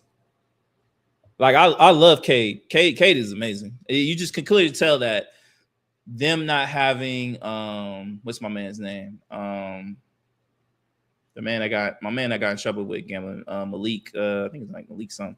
I forgot his name, but if he you could tell they missed him because he was the reason why they performed so well last year, because he was the other scorer to help out Cade. And without him, it just kind of fucked up the mode. I think if you still had him and he still performed, then I think the Detroit Pistons would have played the New York Knicks in the Eastern Conference Finals, and I think that would have been easily a 7-game series. Because I think the Pistons they were in the Knicks' head. I think the Knicks are overall a better team than the Pistons overall talent wise, but for some reason, like the Detroit Pistons just had their number and they were in their head. But Cade is amazing. Cade is amazing. Like I'm not worried about Cade. I think with their situation, when you look at their squad. When you look at their depth, let's go to Detroit Pistons. Obviously, you got to figure out Duncan Robinson. I think the situation, obviously, it has to go with Ausar Thompson. Like Ausar, he needs to get a whole lot better offensively. Because defensively, he's great. It's the same as his brother, bro. Like Amin and Ausar, like they both offensively got to be way better, bro. They got to learn how to shoot the fucking ball. They got to. Because if I'm gonna be honest with you, if they don't learn how to shoot the ball, they're literally gonna be Jared Vanderbilt in the next like 4 years. I'm gonna be honest with you. Jared Vanderbilt is a great defender. He's an amazing defender. He's just as good as them. If he had a jump shot, he'll be one of the best two-way players in the fucking league. Easily. If he could shoot like Luke Kennard and be him defensively, he's easily the best. He would easily be in our starting lineup. Easily. But he can't shoot for fucking shit. So Ausar Thompson and Amin are literally on the same trajectory as Jared Vanderbilt. Literally. I'm being honest with you. Literally. Because they can't shoot for shit. They're so hesitant to shoot. And when they do shoot, it's fucking horrendous. I'm like, what do y'all do all off season? Like, how do you not know how to shoot a fucking basketball? It's crazy. A lot of this shit is confidence, but my God, like they lost it all. So between those two brothers need to be calling lethal shooter, learning how to fucking shoot. That's what the fuck they need to be doing. Because if they do that, both of these teams look way different. I'll be honest with you. because Short Thompson could literally be the scorer that Cade Cunningham needs. You know what I mean? He literally could be that because he has all the athletic ability to be that. So does the men. A men could be that second scorer that the fucking Houston Rockets need. So go ahead, call lethal shooter and start shooting 1,000 shots a fucking day. That's what the fuck they need to be doing. So I think between those two teams, I think that's the easiest thing that needs to happen. If those two guys elevate offensively, these two teams are going to be looked at different. That's just honest. Obviously, with Jalen Duren, he needs to play a whole lot better in the playoffs. But maybe there was a situation outside of the court. Obviously, I think he had a situation with Angel Reese or some shit like that. Because I remember seeing some shit where she was posting some wild shit about Jalen Duren being asked or some shit. So maybe it could be a situation like that. You know what I mean? Because I think Jalen Duren's a really good player. I think he'll have a bounce back year. I'm not really worried about Jalen Duren. Like if the Lakers were to get Jalen Duren, I wouldn't be mad. I'm being honest with you. I know I was kind of talking shit after his playoff run because he was just that bad. But if my Lakers got Jalen Duren, I would be fucking ecstatic. I think our team would look a whole lot different. And I think LeBron James would take the pay cut. So I think the Detroit Pistons are fine. Now, if they could trade for like a Kyrie Irving or something like that, it's going to look different. Because now you got that second scorer. Cade just needs help scoring. That's all he needs. He needs the opportunity to breathe off the court. Detroit Pistons just selected Kareem Lopez from Mexico. So power forward. So I think that could be a situation where maybe they look to move Isaiah Stewart. I think that could be a possibility. I know my Lakers have been linked to that, but we'll see what's up. That could be a possibility. But yeah, with Detroit, that's just what it is, man. I think their cures are very, very simple, very simplistic with their team. I don't even think it needs to be a lot of explanation on what needs to happen. Obviously, you can obviously you got Duncan Robinson. I don't know if he's going to come back next year with this team. I don't know his contract situation. I'm not going to act like I know. Caris LeVert is terrible, bro. I've never been a fan of Caris LeVert outside of Michigan. I've not been a fan of his in pro level. He did so many awful shit in that playoff series against the Cleveland Cavaliers. He was bad. He was bad. Duncan Robinson, I like him. He's cool. He can definitely shoot the ball. But again, I think you can upgrade that shooting guard position for sure. You can easily upgrade that shooting guard position. I would personally rather I wouldn't want Duncan Robinson to be my starting shooting guard. He can be my backup shooting guard. That I'm cool with. Starting, I'm kind of cool. And I've seen his story about his brother. You know, prayers out to him and his family. Very sad story about his brother. Obviously transitioning, taking his own life and stuff like that. That was a tough watch for sure. So my prayers out for him. But we just talking ball, brother. Ball. I don't need you to be my starter, cuz. Not at all. Not at all. Philadelphia 76ers are next in the draft. We could look at their roster real quick. Look, obviously, I think Quentin Grimes, I think he's a free agent. If I'm not mistaken, I think he is a free agent. Obviously, you don't need a backcourt. You already got your backcourt of the future with Tyrese Maxey and VJ Edgecombe. I love VJ Edgecombe, AJ Edgecombe. I can only imagine the kind of growth that he's gonna have.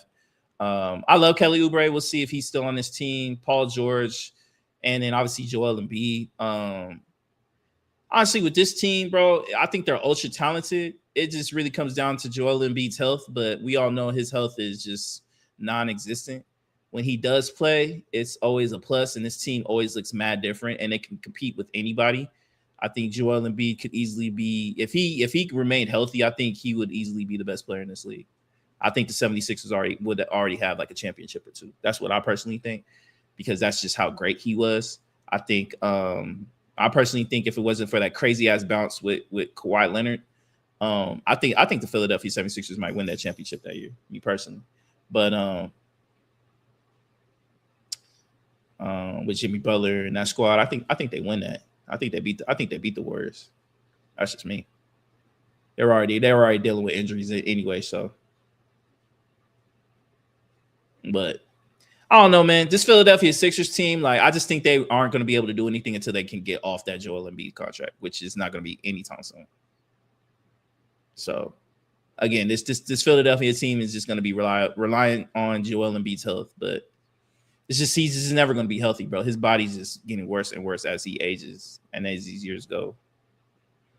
But when he can play, he looks fucking amazing. Paul George, like, look, he's definitely not the same Paul George of old. Like, I think he played pretty good in the playoffs. He definitely did. But obviously, the future of this Philadelphia 76ers team is Tyrese Maxey and VJ Eshcom. You know what I mean? So this would be a team that I would have loved to see, like, Caleb Wilson on or some shit like that. You know what I mean? If they had the possibility to get like an AJ DeMonster or something like that, this team will be on that way. But with that Joel Embiid contract, man, it just ain't happening, bro. It just ain't happening, bro. Unless you know, God touches his body and just is able to cure it and heal it. I just can't see it. You know what I mean? I've always been a big proponent of this Philadelphia 76ers team. If he stays healthy, I think they could easily be one of the favorites in the East. I said it this year, you know what I mean? But he just couldn't. He just couldn't. So I'm curious to see what they do. I'm curious to see what the Philadelphia 76ers do with this pick. They still haven't even got the pick in yet. Time ran out, so let's see what happens. Maybe they're talking about trading.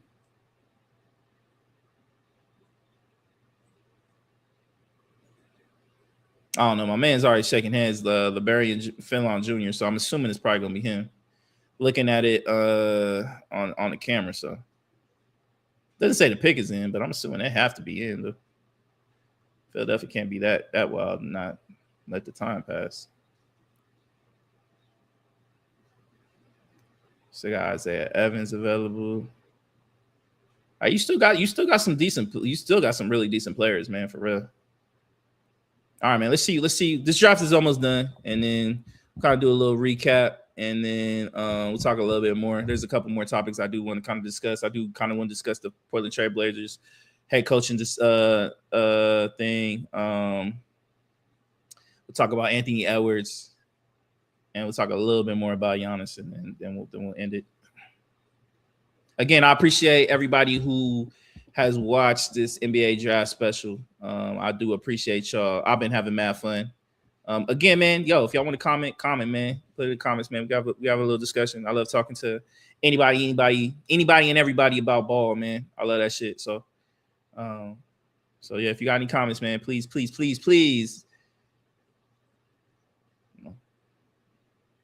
hit that comment section, man. Let me know. All right, man. Let's see what Philadelphia does.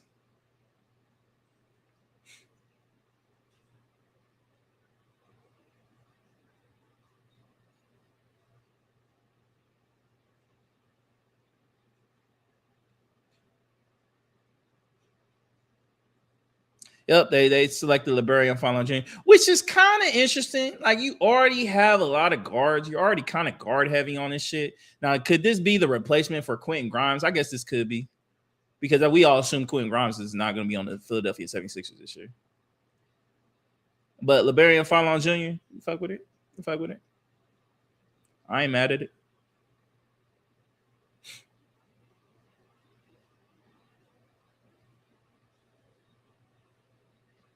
Happy for him. My man shedding some tears. Beautiful family. Congratulations to him. Living out your dream, brother. Philadelphia, great spot, man. It's a great city for sports. You know, they're very passionate fans over there. So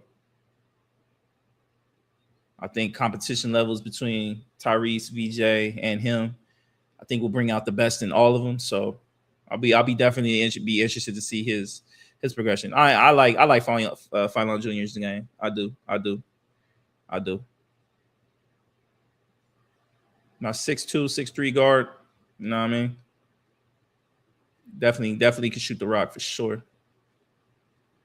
So we'll see what's up. It's definitely gonna be a competition for sure.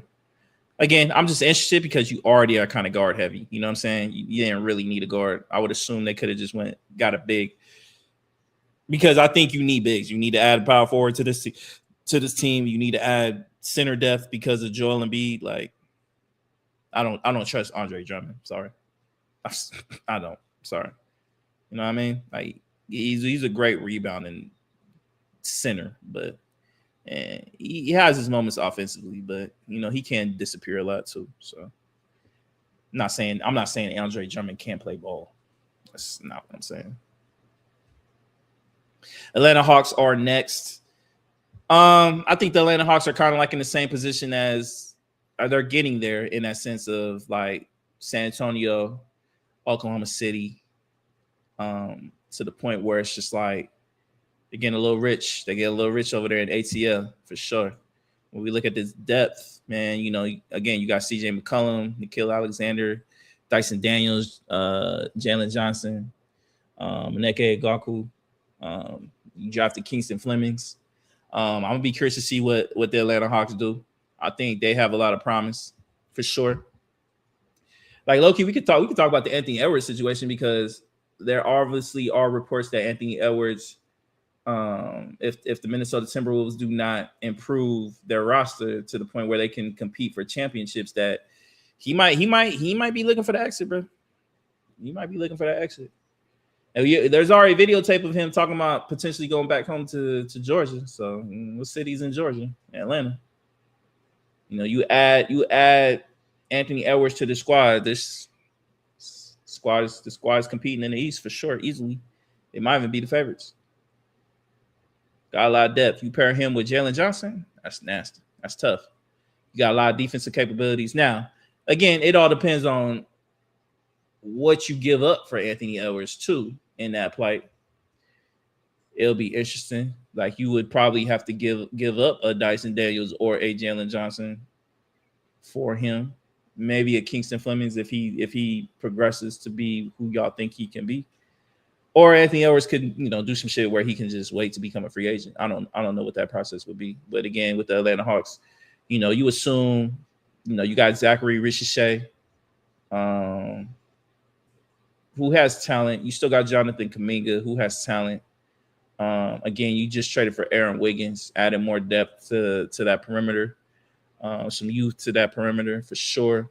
CJ McCollum is getting older. He still can play ball, but to have that depth on that front court and some in the back court, it definitely helps for sure. Again, I'll be curious to see who they pick in this draft. I'm assuming it'll be a forward position. I don't see them taking another guard, but I guess you could see maybe you could see them taking another guard. I don't know. We shall see. But I think the Atlanta Hawks, man, they got a lot of potential, bro. They do. They really do. Again, if Dyson Daniels can work on his offensive game, I think it could take the Atlanta Hawks to another level. He's one of those players, man. Like, he has all the capabilities of being a great two-way player. But again, he has to learn to be consistent with that jump shot, man, with that offense, and not be nervous to take that shot. There's been a lot of games, especially in the playoffs, man. It didn't look like he didn't want to even have the ball in his fucking hands sometimes.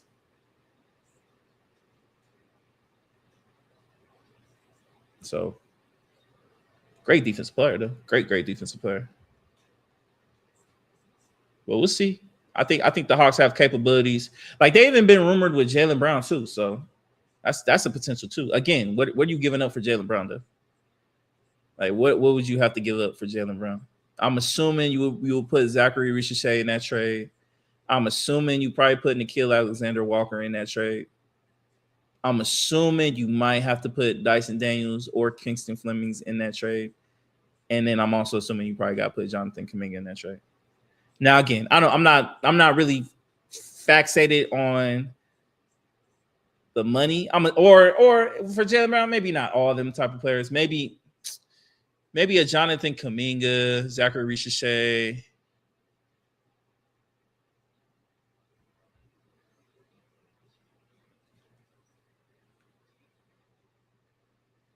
And maybe Nickeil in some picks, maybe. I'm just throwing out shit right now. I don't know. So I think the Atlanta Hawks have the opportunity to get a big time player, though. I really do. I think their name's been getting called a lot more for having the opportunity to get a list player. I personally think if I had to put my money on it, I think both Anthony Edwards and Jaylen Brown will be on new teams. I think Jaylen Brown will be on a newer team before Anthony Edwards. I think it's a possibility that Jaylen Brown, I think even Brian Windhorst said that he thinks that Jaylen Brown is going to get traded before August. A lot of people think he could have got traded tonight, but I think it's just too soon. They're going to wait it out. They're going to see what they can get. There's going to be a lot of teams that call the Celtics for Jaylen Brown. He can fit a lot of teams. And then Anthony Edwards, I just think it's just a matter of time. The Minnesota Timberwolves have that track record, though. Kevin Garnett, Karl-Anthony Towns, Andrew Wiggins. You know what I mean? It's just a matter of time. All right, who did the Atlanta Hawks pick? Atlanta Hawks have picked Zuby Ejiofor, forward from St. John's. So St. John's always got talent. Center, 6'8" center, 6'8" center. So we'll see. Again, I'm not surprised. I was correct again. Again, when you look at these rosters, I think it's pretty simple on where these teams are going to kind of go. So who's next? The Knicks next.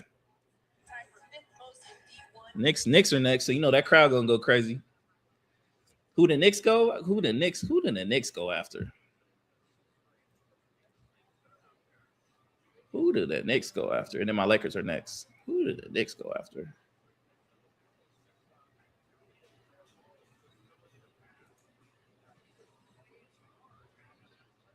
Maybe Isaiah Evans, maybe KOP, maybe Henry Vassar. Okay. Oh, we got breaking news. Lakers traded for the Lakers. Traded, baby. Ooh, let's see what my Lakers do. Hold on. Let's see what my Lakers do, bro. Lakers just traded, bro. Let's see what my Lakers do, bro.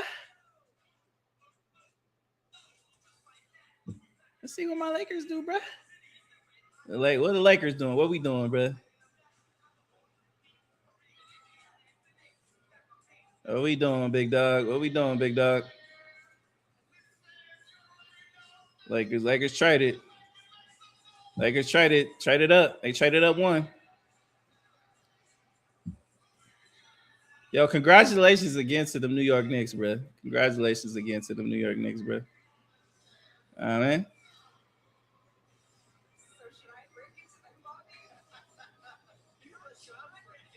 It's not showing the replies.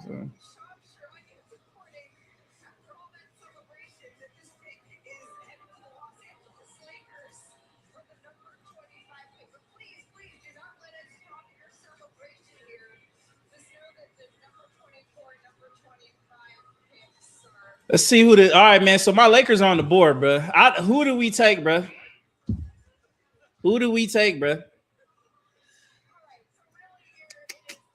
I'm very curious to see who we take. You take Chris Sinek? Do we take Cameron Carr, Isaiah Evans? I think you gotta take Henry Vassar, bro. Do you not? I think you gotta take Henry Vassar. Who do the Lakers take? You got Terrence Reed. You got Terrence Reed Jr.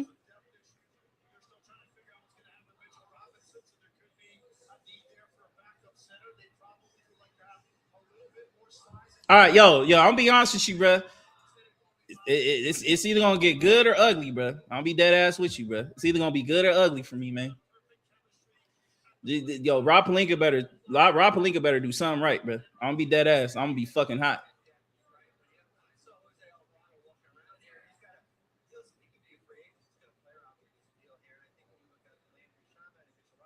I don't know who we take. I really don't know who we take.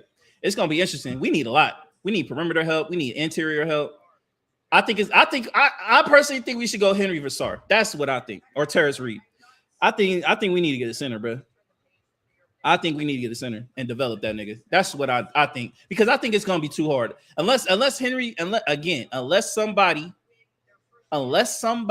is willing to give Rob Pelinka a fucking layup. Because we all know this man can't do it for himself. Like, no. Just go ahead and get the center, the youthful center. Luka got it. He'll make him right. You got Spike Lee with the trophy. Shout out to Spike, man. So obviously we're not trading away the pick, so we're gonna keep the pick. I'm not mad at it though. I'm not mad. I just think there's nothing worthy of trading because at the end of the day, Jalen Duren is not getting traded. Walker Kessler's not getting traded, so it just kind of is what it is. I know Laker fans are upset about that, but what do you expect? I'm not a Rob Pelinka fan. This ain't even like a Rob Pelinka, saving grace type of shit. But let's be real. We can't wait. So let's just use this pick. Obviously, we're not going to be willing. No one's willing to take this draft pick. So.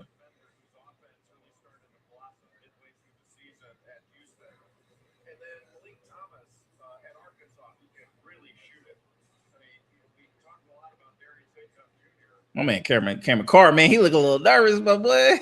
Is it gonna be Cameron Carr? Like, what we doing? All right, yo, the pick is in, bro. All right, man. Let's see what happens, bro. Let's see what happens, my boy. Whatever player that comes up, man, I'll play the highlights of him. We'll look at it.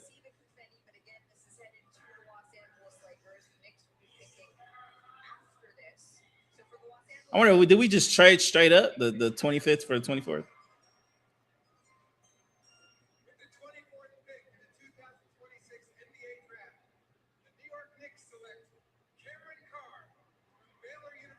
Oh, so we got Cameron Carr. So we got Cameron Carr. All right, man. Let's look up Cameron Carr, man. Let's look up Cameron Carr, man. Let's look at Cameron Carr highlights.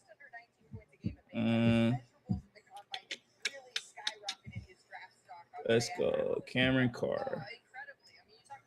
I don't think I've ever. Cameron Carr. All right, man. Let's see.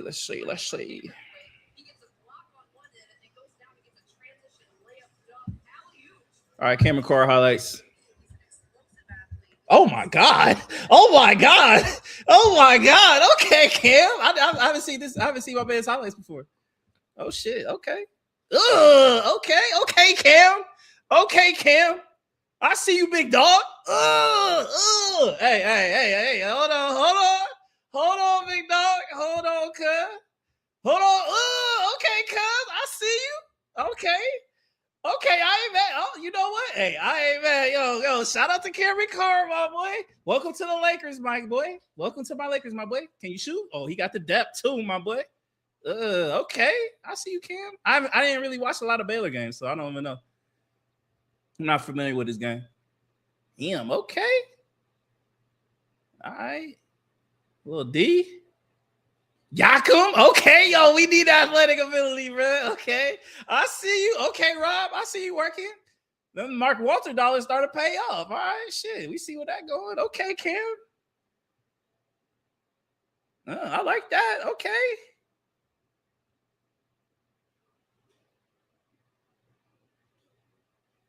Yakum, hey, bro. Hey, my boy. I'm liking what I'm seeing, cuz. I ain't gonna lie, bro. I ain't gonna lie.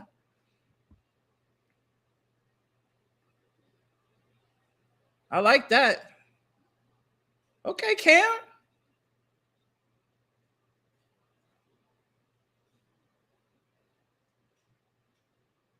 He got mad athletic ability though, and he could shoot.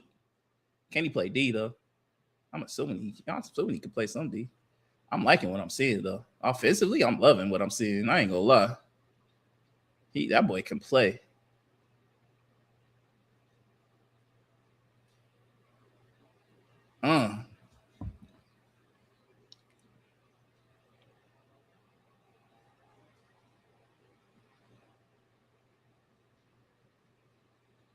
Yeah, no, he could definitely. It looked like he definitely could stretch the floor. He definitely has athletic ability.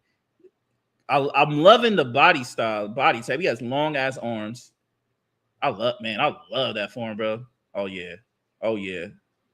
Oh yeah. Oh yeah. Oh yeah.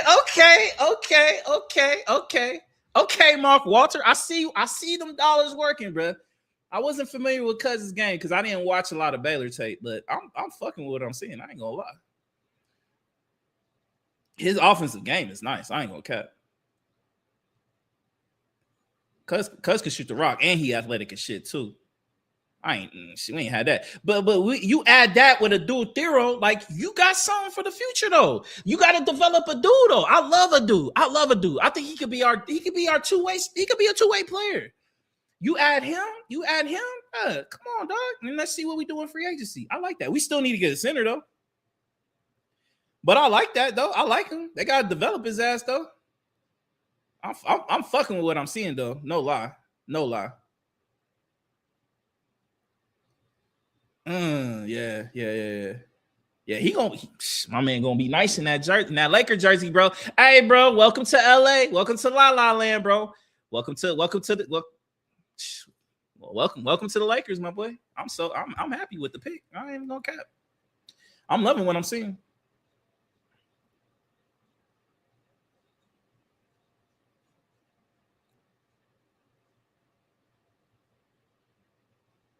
He's an offensive demon, my boy. God,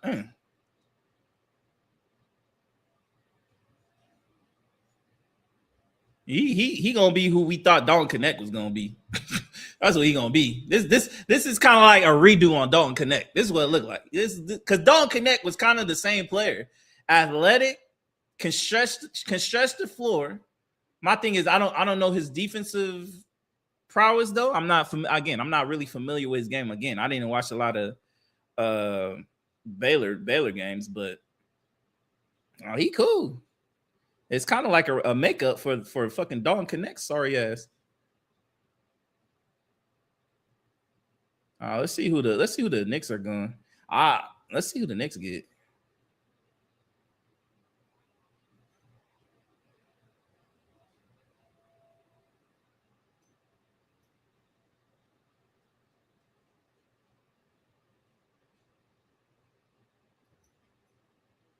Yeah. I'm fucking with the pick though. I'm fucking with the pick. I'm really fucking with that pick.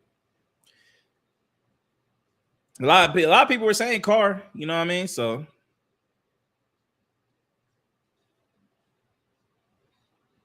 Let's see. Lakers pick, which technically is gonna get traded to the Knicks, is coming up. Let's see what people are saying on the Twitter sphere about Cameron Carr.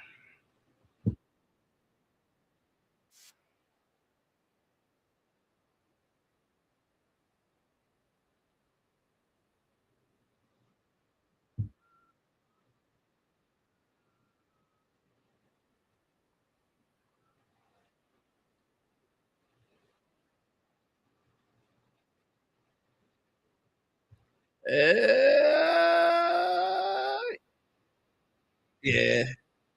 Yeah, I ain't gonna lie, big dog. Yeah, Cameron Carr, I'm fucking with it. I'm loving the pick. I'm loving that pick. Cameron Carr is a fucking offensive demon, my boy. I can't wait. I can't wait till he yams on fucking Victor Wembanyama. Sorry ass. I can't wait for that shit. That shit coming. Bro, he got a little. I ain't gonna say it, bro. I'm not gonna say it, bro. He got the body type though. He got that body type though. Like you could tell, bro. He can get to his spots, big dog. Oh yeah, bro. Yeah, put him in the Lakers jersey now, dog. Welcome to La La Land. Welcome to La La Land, Carr. I wasn't familiar with your game, but just watching these highlights, bro, I'm with it, bro. I'm all for it. I'm 100% in. I'm 100% in. Who did the Knicks get? Knicks are getting. And the Memphis Grizzlies are acquiring the draft rights to Kareem Lopez, the 21st pick. And with the 25th pick in the 2026 NBA draft, the Los Angeles Lakers select Sergio De La Reyna from Valladolid, Spain, and the Valencia Basketball Club. Sergio De La Rey, the forward from Spain, is going to the New York Knicks. That's who the Lakers ended up selecting. That will be getting traded to the New York Knicks. So I'm not familiar with Sergio De La Rey. 6'6", 175.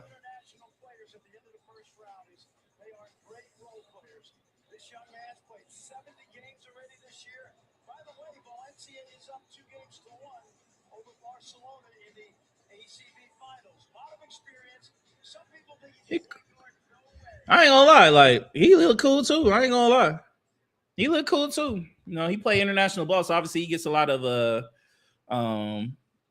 professional games in. You know what I mean? So I ain't mad at it. I think the Knicks got one too. I wouldn't have been mad at him for being a Laker either. I ain't gonna cap. But no, I'm happy with Cameron Carr though. Rob Pelinka finally doing some shit. But again, I think this is Mark Walter dollars calling. I'm not gonna give Rob Pelinka too much credit. But I think they identified who they wanted and they picked it. They picked them. So I'm happy for it. Do we got a second round? I don't think we have a second round pick, though. I don't think we have a second round pick. We got a second round pick? We do not have a second round pick. We do not. We do not. We only got 1, 2, 3, 4. We only got 5 more picks. Little recap. But nah, man, Cameron Carr, man. Shout out to him, man. I'm really super excited about Cameron Carr. Like he looks like an offensive demon. I'll be curious to see what he's like on the defensive side. I'll have to look at more tape on him. But overall, man, I'm super excited him being a Laker for sure. It seems like Twitter sphere is pretty damn happy about it too. I ain't gonna cap.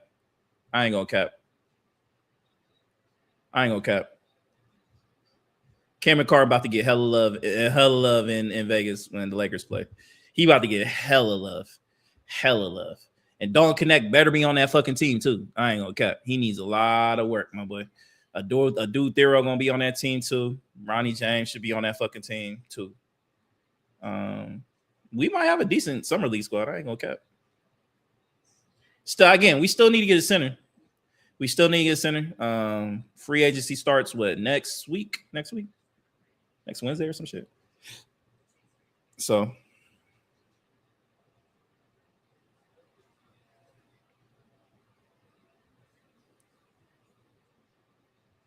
overall, man, super happy about Cameron Carr, man. So that was highlights, man. Again, I wasn't really familiar with homie's game, that's for sure. But yeah. Next up, we got the Denver Nuggets are next. You still got some interesting names available. You still got Isaiah Evans. You still got KOP. You still got Henry Vassar. You still got Chris Sinek Jr. You still got Joshua Jefferson. I like Joshua Jefferson. Maybe it could be a situation. Maybe the Lakers trade into the second round or something like that. Maybe they try to get a second round pick for some cash or something like that. Maybe that could be a possibility. I don't know. I think if there's still good names like Tyrese Reed Jr., he could be available. Like if I'm the Lakers, I may try to trade back into the second round. I think you still got legit, really good talent still on the board that could still play. Richie Saunders, Tyrese, Joshua, Henry Vassar, KO, Isaiah, Chris Sinek. I think these guys will probably get picked soon, but I would be if I'm the Lakers. If you can get a big man out of this draft, I probably still try. I ain't gonna cap. If you can get it for some cash, Mark Walter got cash. Mark Walter has cash. He does got cash. That's one thing he does have. Got a whole lot of cash. Whole lot of cash.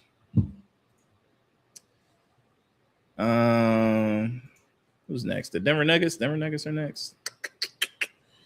What do the Denver Nuggets need? It's the Denver Nuggets, right? Yeah, Denver Nuggets. What do the Denver Nuggets need? Who do the Denver Nuggets need? Let's see. Marcus Brown. Look, I think the Denver Nuggets are in an interesting position, though, because you got to think with them. You got to think with them. Stop sharing that. Let me show. You got to think with them is the fact of I think there's going to be a lot of conversations about Jamal Murray and if he's going to continue being a part of this team. You know, when I talk to a couple of different Nuggets fans that I know, a lot of them want him gone. A lot of them aren't really fans of Jamal Murray anymore. I think they're kind of sick of the inconsistencies. I think Christian Braun with that contract, he really didn't perform up to his contract that people were kind of hoping for. I think the big conversation piece is Peyton Watson. He is a restricted free agent, I believe. I know he's been kind of linked to my Lakers and stuff like that. It's going to be interesting to see what they do because they are really cap ridden right now. So I don't know what they're going to do. You would assume maybe they try to trade Cameron Johnson or something like that. Maybe a Christian Braun, if you can, or maybe a Jamal Murray. I would assume a couple of those guys may be traded, but I don't know. We'll see. I don't think if any of those guys get traded, I think the Lakers might have a small percentage chance of getting Peyton Watson. It's kind of the same thing as like Walker Kessler. I think it might be a situation where they just match and they just try to figure out later. But we could try to run it up on them, though. That's the only thing the Lakers can try to do. And then just kind of hope that they kind of just either say nah or – because the thing is, if we put in a bid for him, then that money's kind of locked up until they make a decision. And that shit could take, 3 days? So then, you know, within 3 days, and like players are getting eaten up. So I don't know. It's going to be kind of interesting. Maybe they move a Tim Hardaway Jr. too or something. I don't know. Maybe Aaron Gordon. That could be a potential trade asset. Because I love Aaron Gordon on his team. I think when Aaron Gordon is healthy, he's probably the second best player on the squad, me personally, behind Nikola Jokic when he's healthy. But them hamstring problems are becoming more of a continuous problem with me watching Aaron Gordon, though.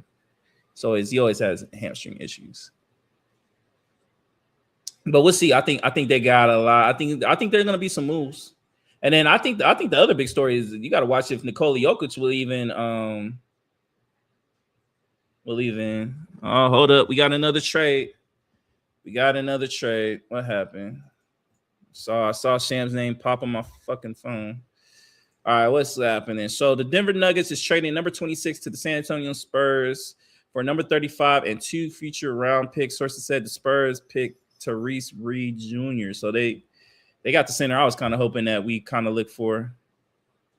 So they traded back to 35 and got 2 extra second-round picks. So the San Antonio Spurs just got another center. So, again, San Antonio Spurs are just getting richer. Bro. They just got Tyrese Reed Jr. So San Antonio Spurs just got Tyrese Reed Jr., bro. Them and the Thunder are just kind of competing with each other at this point. Like they're not even worried about anybody else. They're just kind of competing with one another. That's pretty much what's going on right now. So Tyrese Reed Jr. is going to the San Antonio Spurs. That's fucking annoying. They just added more depth, an athletic big to pair up with Victor. So you got a legit power forward. Size. Yeah, man. San Antonio Spurs, man. God damn. But yeah, Nuggets. Yeah, we'll see what's up. Boston Celtics are up next.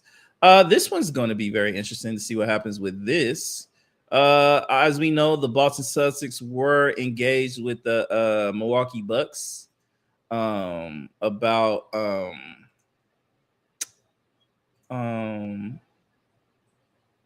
getting Giannis Antetokounmpo. And we all know that situation where they offered up Jaylen Brown. That didn't go into fruition. So now you got a whole situation where Jaylen Brown could potentially be moved. So obviously you got to think about the assets that you can get from that, players that you can probably receive back from that. I think there's also questions about Derek White and his future with this team. Obviously, you know, Hugo Gonzalez was one of the main reasons why the Giannis Antetokounmpo is not a Boston Celtics right now, which I still think is kind of insane. But it's going to be kind of interesting to see the kind of direction that they go. Looking at who's available left in the drafts, I guess this could be a Isaiah Evans spot. Maybe if they go Isaiah Evans, I'll say this. If they pick Isaiah Evans, I think that lets you know that they are probably most likely going to move Jaylen Brown. I think most likely they're going to move Jaylen Brown regardless of who they pick. But it could be an insight that on how soon, maybe, because I think Isaiah Stevens, I think he's a good guy. Could he potentially be a starter for this team? I don't know. Maybe, you know what I mean? I think he could be a decent rotational player. But we'll see. You know what I mean? He could be a backup. Or he maybe even replace a Derek White. He might be able to replace a Derek White. So we'll see what happens. You know what I mean? I just think obviously the biggest story with the Boston Celtics is the future of Jaylen Brown. Eventually, where does he get traded? I don't think it's a question if he gets traded. I think it's a question of when he gets traded and who he goes to. I think that is the real. I honestly think that is the real thing. You know what I mean? But that's just me. But we'll see. We'll see what happens. We shall see what happens. I got a minute 32 left. Yeah, I think the Spurs getting Tyrese Reed Jr. is just crazy. You just adding more depth, man. Just adding more rounds to the clip. That's all it really is, man. It's just Spurs and Thunder, man. Just adding more arsenal to the clip. To the artillery that they already have, man. That's just pretty much what it is. So again, it's annoying to say the least, but it's just kind of the cards that is kind of dealt with right now in the NBA right now. It's just kind of a situation where it's going to be the Spurs and Thunder competing for players, man. So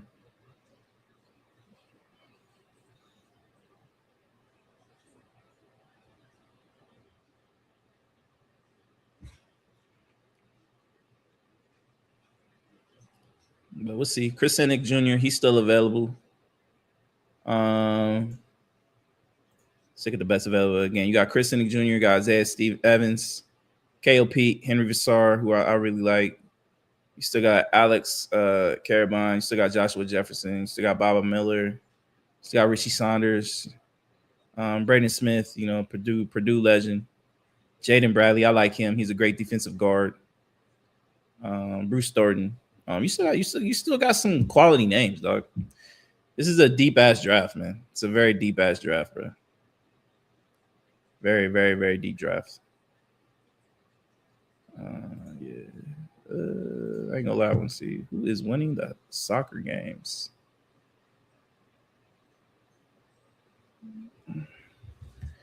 Columbia and BR.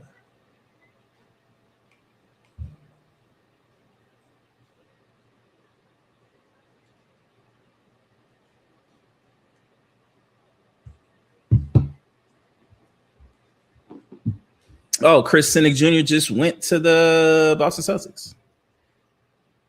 That's what's up. That's a really good pick for the Boston Celtics. Minnesota Timberwolves are up next. We got the Cavs, and then we got the Dallas Mavericks. And then we'll do a little recap.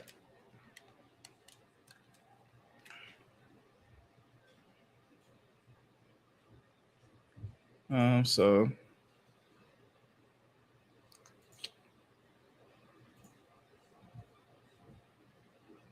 yeah, Chris Senick Jr.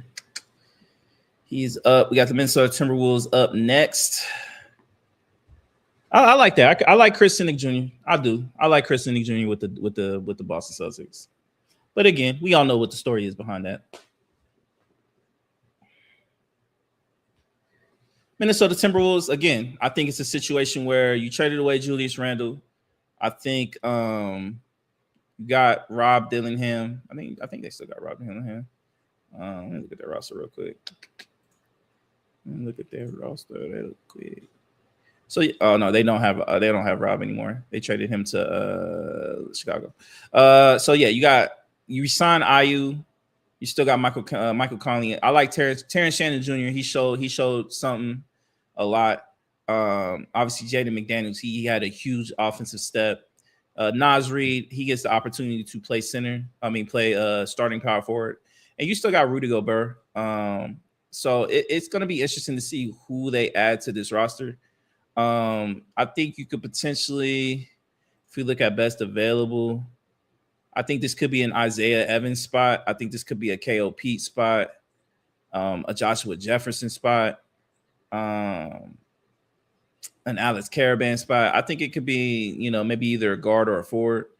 I don't see Henry Vassar, even though I wouldn't be surprised if they end up doing Henry Vassar. But I don't know. We'll see. Obviously, I think they kind of hope that with Julius Randle being traded, it seems like it's like kind of like a you sub him out, but it's a plus in the sense that it frees up a lot of room for Anthony Edwards, because Julius Randle is a ball dominant like forward. He tends to like hold on to the ball a lot, and then kind of like he'll have his back to it, and then he'll kind of face the defender, and then kind of do his little spin move or whatever the case may be, and it either works or it don't. You know what I mean? Obviously, Julius Randle, he had a lot of moments where he missed. He just didn't look like he was kind of into the game. You know what I mean? Like he looked lackadaisical. He didn't look as I guess like. He just didn't look like he wanted to be there. You know what I mean? So, I think that was another reason why they had to get away. It was just bad vibes, with Julius Randle. And he tends to have those kind of moments in the season. So we kind of experienced that with the Lakers as well. But you got to see what more you can add to this team. I'm sure with Anthony Edwards, he's going to be paying very, very, very close attention this year. And then eventually, that decision is going to come down with him and whether he still wants to be a Minnesota Timberwolves. So Alex Rodriguez and that ownership group need to be very, very wary of that. You still got Rudy Gobert on your books. There's only, I know you try to get some assets back. You didn't really get nothing back for Julius Randle. You pretty much just, gave him away. So, you did get I think you got like a $34 million trade exception with that trade. So we got to see what they do with that. But let's see who they even pick. But, I think at this moment, I think with Giannis Antetokounmpo, him being gone, I think Anthony Edwards is probably the next superstar to pay very close attention to. I know people might say the Luka Doncic in that situation. I guess you could say that. I'm not gonna leave anything out.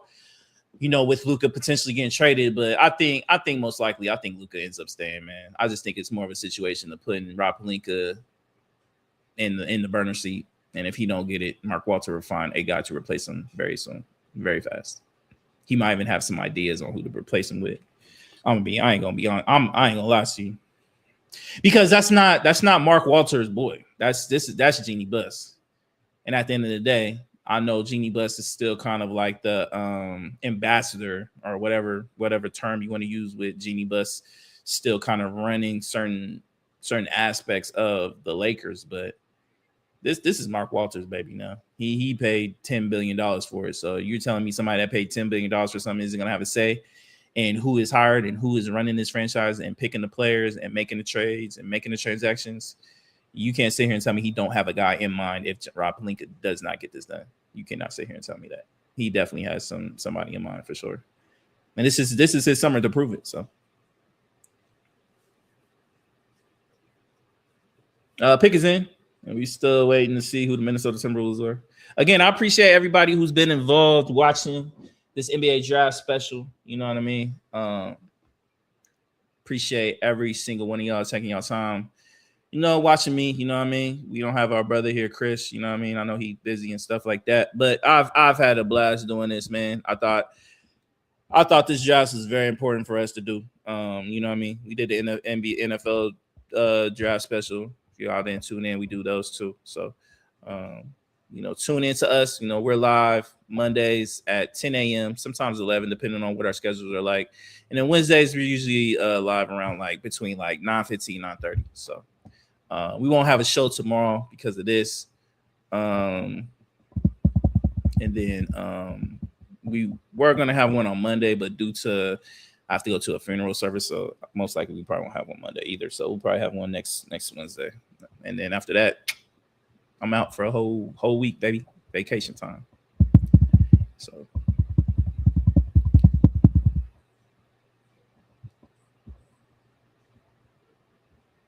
All right, man. Who the Minnesota Timberwolves pick? They just dragging on this goddamn coverage, man.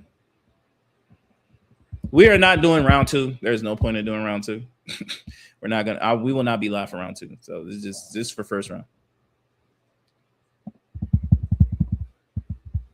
Okay. They picked Joshua Jefferson. I like Joshua Jefferson. Minnesota Timberwolves. They picked Joshua Jefferson. I actually like that.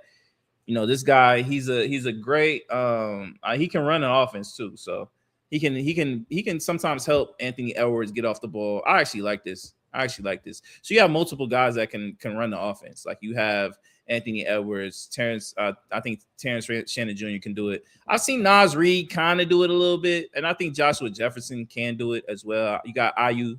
So you have multiple players that you can kind of start the offense with. So I actually like that. Joshua Jefferson, he's a really good player. I actually like Joshua Jefferson. Congratulations to him. Next up, we got the Cleveland Cavaliers. Look, with the Cleveland Cavaliers, man, I don't know, man. I think the conversation is, can you really win with Donovan Mitchell as your star player? I think that's a real conversation you need to have about Donovan Mitchell. There's been too many aspects where it's not even a James Harden conversation anymore. I personally, we already know the answer to James Harden. I don't understand why people still have high hopes with James Harden being added to teams. The moment James Harden got traded to this Cleveland Cavaliers team, everybody assumed that they were just going to make it to the NBA Finals. And I'm like, why do you assume that? Donovan Mitchell has never been out of the fucking first or second round before this year. He never made it to a Western or Eastern Conference Finals until this year. James Harden has always been the ultimate flame out in playoffs, probably one of the worst in NBA history. Ultra talented offensive player, but when it comes to the playoffs, he just flames out in the biggest moments and biggest games, and it's been proven over and over and over and over again. And that's not including him getting arrested for having a gun and all that stuff like that. So you got to deal with that situation. Who knows if he gets suspended for a game, couple games, or anything for that, for detrimental to the league. You obviously have Jared Allen. You got Evan Mobley. Obviously, you know, both of those names have been up for a potential trade. Especially, you know, I think Evan Mobley. I don't think they put him in the Giannis Antetokounmpo trade. I'm assuming they probably put like a Jared Allen and maybe some other players or something like that. I think the Cavs are an ultra talented team. I don't think LeBron James goes there. I really don't. I think he stays in the West. I think his family's just kind of settled in the West. You got his son that's at Arizona. You got his other son that plays for the Lakers.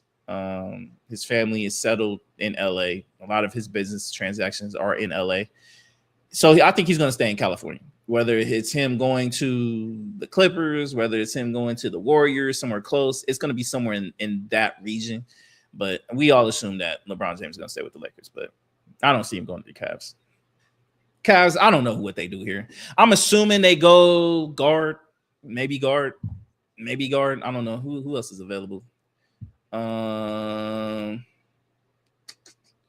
don't see them going big. Maybe a KOP or Isaiah Evans. I could see Isaiah Evans going here. I honestly could see Isaiah Evans going here. I really could. Maybe a KO, maybe a KOP. But if I had to take a guess, I'm gonna go Isaiah Evans. I think the Cavs take Isaiah Evans. And then after that, we got the Dallas Mavericks, and then the first NBA special that we've had is done. Again, check us out on our Twitter handle, Cristal Mall, YouTube, Twitch. Check me out, Jamal_LV. Again, we're on Mondays. We do our regular podcast. Me and Chris, we do our regular pods on Mondays, usually at 10 a.m., sometimes at 11, depending on our schedules, what we got going on. It can range, but we usually try to remain consistent around those times. And then on Wednesday nights, we're usually around like 9:15, between 9:15 and 9:30. You know what I mean? So make sure you subscribe on our YouTube channel, subscribe on our Twitch, subscribe on our Twitter handle. We always post when we are live or anything that we got going on. Follow us, interact with us. You know what I mean? At the end of the day, we're just two brothers who really love talking sports, man. He's a Chiefs fan. I'm a Raiders fan. I'm a Laker fan. You know, he's a big WWE guy. We love talking about boxing. You know, stuff in the entertainment world, music, video games, movies. We love talking about all that stuff too. So again, man, we interact with us, follow us, like, subscribe our channels, our Twitters. And again, man, we appreciate every single one of y'all, man, for real. Just, you know, just y'all taking a little bit amount of time, you know. Y'all could be doing anything, but y'all, you know, y'all taking your time watching us, man. I truly appreciate it, man. Especially me, you know what I mean? Me hosting this by myself. You know, I've had fun doing it. You know, I love talking ball, so I love it. I just saw Shams on my phone. It seems like we got another trade.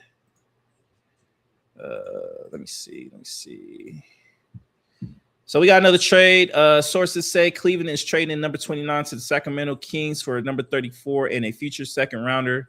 The Kings are interested in UConn's Alex Caravan at 29. So it seems like the Sacramento Kings are going to go after forward from UConn, Alex Caravan.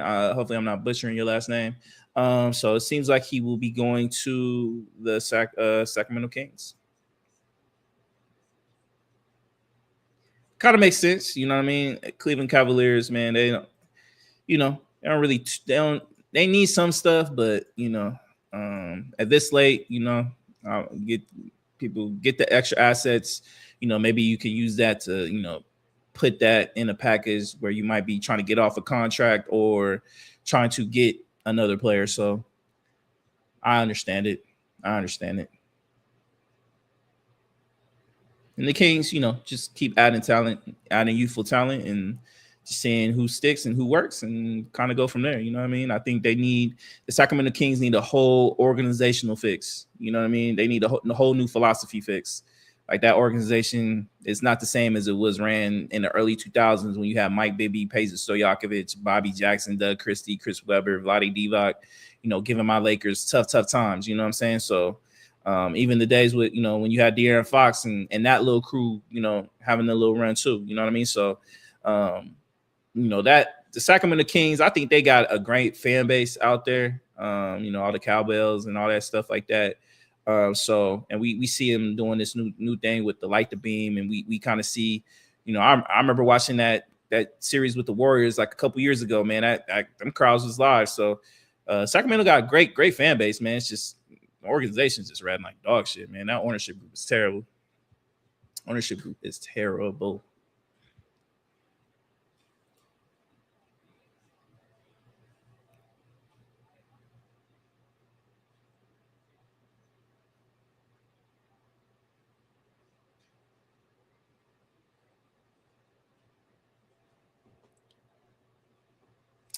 All right, and I think this is the last pick of the first round. I got the Dallas Mavericks. So this will be the last pick of the first round. Dallas Mavericks are picking best available. I'm assuming they go.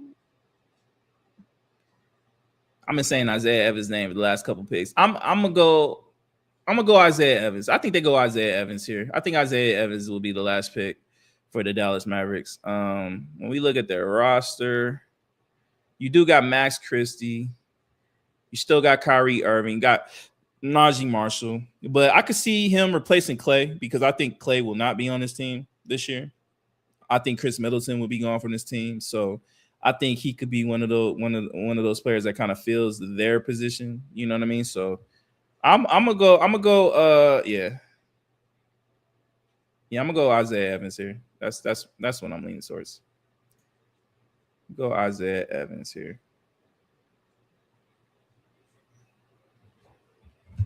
Oh, Shams is talking.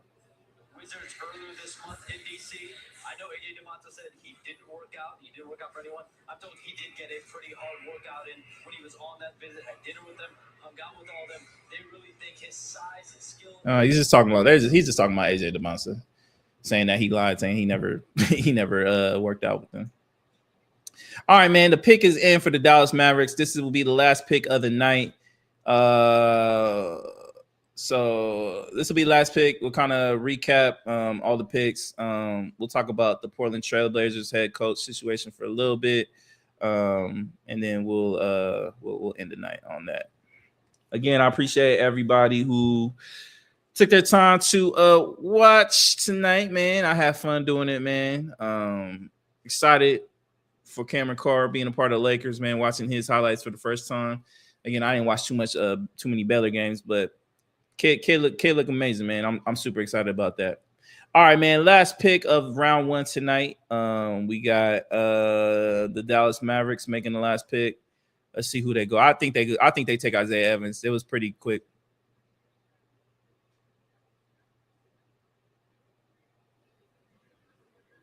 Oh no, they picked KOP. Oh wow. So Isaiah Evans did not get picked in the first round. I'm pretty shocked by that.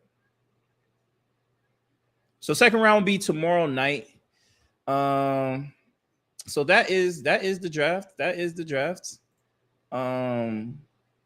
Let's kind of recap a little bit. Let me close that. So we'll recap it. Let's see. So obviously we saw AJ DeBansa. He ended up going first to the Washington Wizards. Obviously, I think it's a great pickup with the Washington Wizards. I think AJ, with the pairing of Trae Young, Anthony Davis, if they decide to keep Anthony Davis, I think he'll pair up well with Anthony Davis. I think they could compete for a playoff spot. I really do. Whether it's in the play-in or potential maybe the 6th seed, I can't see them any higher than that. But just because of Anthony Davis's health, but if Anthony Davis is healthy, I could see them maybe getting as high as maybe 5th or something like that. Just because I think they're ultra talented. They do got some youth, but with Trae Young and Anthony Davis and the potential of AJ, I do like that. Darren Peterson with Utah, I love that fit as well. I think personally, you pair him up. Obviously, they gotta figure out what they want to do with Keontae George and Darren Peterson, how that's gonna work. Whether who's gonna be point guard, who's gonna be the 2.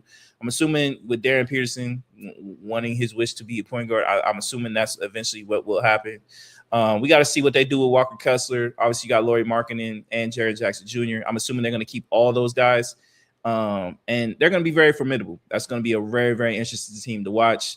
That will definitely be a league pass watch. So with the Wizards, the Memphis Grizzlies with Cameron Boozer, I like a pickup. He's definitely one of the most NBA ready guys in this whole entire draft, especially with the knowledge of his father, the pedigree of his father, and his family. I think he'll be ready. Obviously, I think the Grizzlies are in a transitional period. We got to see what they're going to do with Ja Morant and all that. So that will be very interesting to see.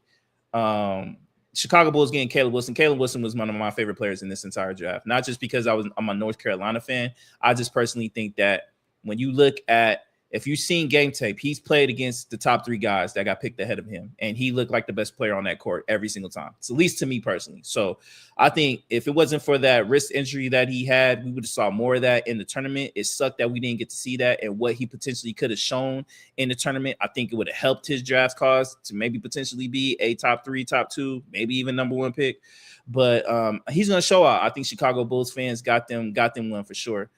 King Wagler to the Los Angeles Clippers. Again, shout out to my guy Ty Lue. I do like that. Great wing player. Can stretch the floor.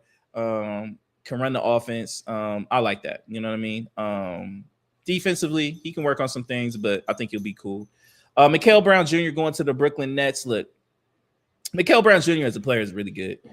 I just personally think that I personally would have picked Darius Acuff Jr. because he ended up going to the Sacramento Kings. And, rumors were that that's where Darius Acuff wanted to go. And then that's where Sacramento, they wanted him as well. But I think with the Brooklyn Nets, everything that's going on with the New York Knicks and that situation in New York, where they're just literally the most forgotten team out of anybody in the NBA, I think it's a situation where you put Darius Acuff in there, you have him become the star, and that's it. Now, with Darius Acuff Jr. going to the Kings, look, it's the Kings. Now, I don't know what the fuck the Kings are doing. I don't know what direction they want to do. They got old veterans. I've heard rumors that they want to kind of get rid of DeMar DeRozan, and they figuring out Zach LaVine, but I'm assuming Zach LaVine opts into that player option because I just don't think he's going to get that money anywhere else. I just don't know. You know what I mean? I think it could be a situation where Darius Acuff plays there for 4 years and then he ends up leaving. You know what I mean? Or he can end up staying. Now, again, I think the Sacramento Kings fans deserve a whole lot better. And this is coming from the Lakers fans and all the rivalries that we've had. I think that's a great, great fan base. They show they're a great, great fan base. But my God, that organization is just ran like dog shit. It really is.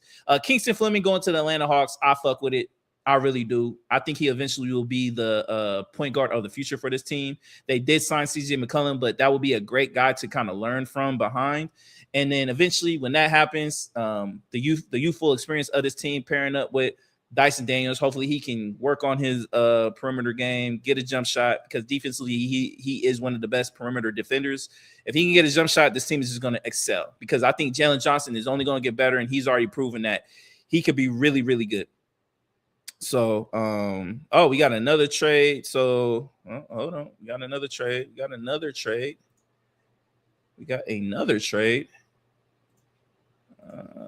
What's Sean's trade? So we got another trade. So sources say the New York Knicks traded the number 25 pick to Serge Delara to the Dallas Mavericks for the number 30th pick, KOP, and 2 second-round picks. And then the Knicks traded Pete to the Phoenix Suns for three, I'm assuming second rounders and cash. So the Knicks move out of the first round and pick up 3 seconds and cash.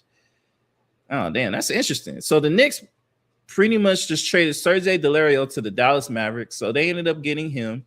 We all know they like their international guards. Then for KOP for 2 second-round picks. And then they ended up trading KOP to the Phoenix Suns for another first-round pick and some cash. So the Knicks move out of the first round and pick up 3 seconds and cash. All right, that's interesting. So Knicks making moves.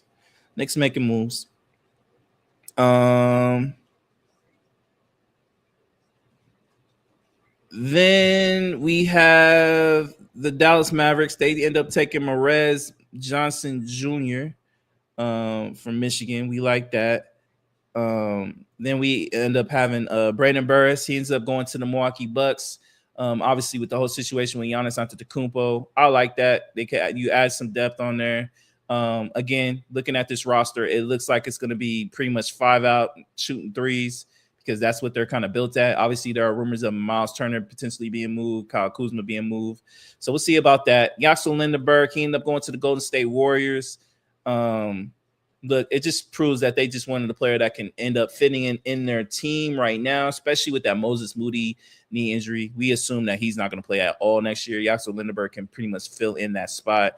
And he's an experienced player, one of the older guys in this draft, 23 years old. He has a lot of experience. He went through championship caliber team, one of the main cogs of that team winning the championship. I think that helps the Warriors. So Steve Kerr is just going to have to learn to play the young guys. So Ada Mara going to the Thunder. It's just the rich keep getting richer, man. It's just annoying at this point. Nate Ament going to the Milwaukee Bucks, part of the trade.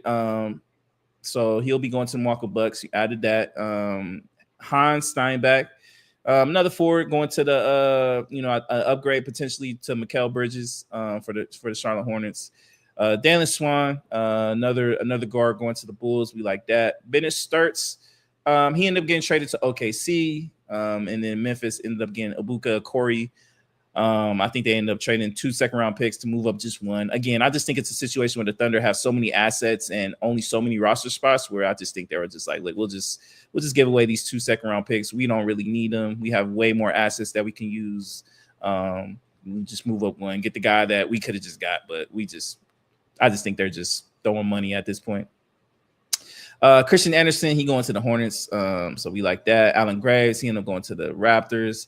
Jaden Quantance, athletic defender from UConn. Obviously, he's had some injury problems, but him going to the Spurs just added more depth. If you can stay healthy, that just helps. Defensively, that's just going to be a nightmare, especially if you can develop. Kareem Lopez going to Detroit Pistons. not a bad move. Labarion Philon Jr. That one was interesting to me because I just think guard play, you already have a lot of that already with the 76ers. So it's kind of interesting already with Tyrese Maxey and VJ Edgecombe. Kind of interesting. You got Zuby Ejiofor going to the Atlanta Hawks. Cameron Carr got traded to the Los Angeles Lakers. Again, I wasn't familiar with his game, but after watching his highlight tapes, I'm super excited about him. Very, very athletic guard. Has great size, great arm length, can shoot the ball from deep, can look like he can run the offense. It looked like with his size, he should be able to play some defense on the perimeter side. So that will be interesting. I'm definitely going to be highly, highly intrigued to watch him in Summer League for sure. We talked about that. Sergio De La Rey, he ended up getting traded to the Dallas Mavericks and, doing that whole trade that Shams just reported. Terrence Reed Jr., he ended up getting traded to the San Antonio Spurs. Another big man being added to the San Antonio Spurs. So you added Jaden, and then you added Terrence Reed Jr., probably two of the best defending centers that you do have in this draft. Interesting. Very, very just rich getting richer. Chris Sinning Jr. going to the Celtics. Joshua Jefferson going to the Minnesota Timberwolves. I do like that. Alex Caravan going to the Cavs, and KOP ended up getting traded to the Phoenix Suns. He did originally get drafted to them. So that was the drafts. Congratulations to everybody who did get drafted. I am shocked that Isaiah Evans did not get drafted, but he will be one of the first players to get drafted heading into tomorrow night. So still a lot of great players. Again, you got Isaiah Evans, you got Henry Vassar, center from North Carolina, 7-foot center. You still got Richie Saunders. You still got the Purdue legend Braden Smith. You still got the defensive guard Jaden Bradley. You still got Bruce Thornton. You still got Malik Brown. Who else you got? You still got a lot of interesting players, man. A lot of these guys will end up getting picked up on summer league teams, and then we just don't know who would surprise us after that. So, shout out to everybody who got drafted so far. We do got some news. We'll talk a little bit about it. So the Trailblazers, they ended up hiring Wolves assistant Micah Nori as the head coach of the Portland Trailblazers. And usually that wouldn't be too big of news, but the biggest part of this is that we all know the situation with the new Portland Trailblazers ownership, where it seems like they're very, very cheap in how they are operating things. We already had some stories about, hotel rooms not being booked and saving money on that, and, eliminating positions and all that type of stuff. So he's been kind of holding money tight. He is also the owner of the Carolina Hurricanes, who did win the Stanley Cup. You know what I mean? So two different leagues, two different ways how things are handled. But, he does have a little bit of leeway on that. But the interesting thing about this hire is that he only hired this coach on a 1-year deal and has team options on 2 extra years. I've never seen this with a head coach, especially a first-tier head coach.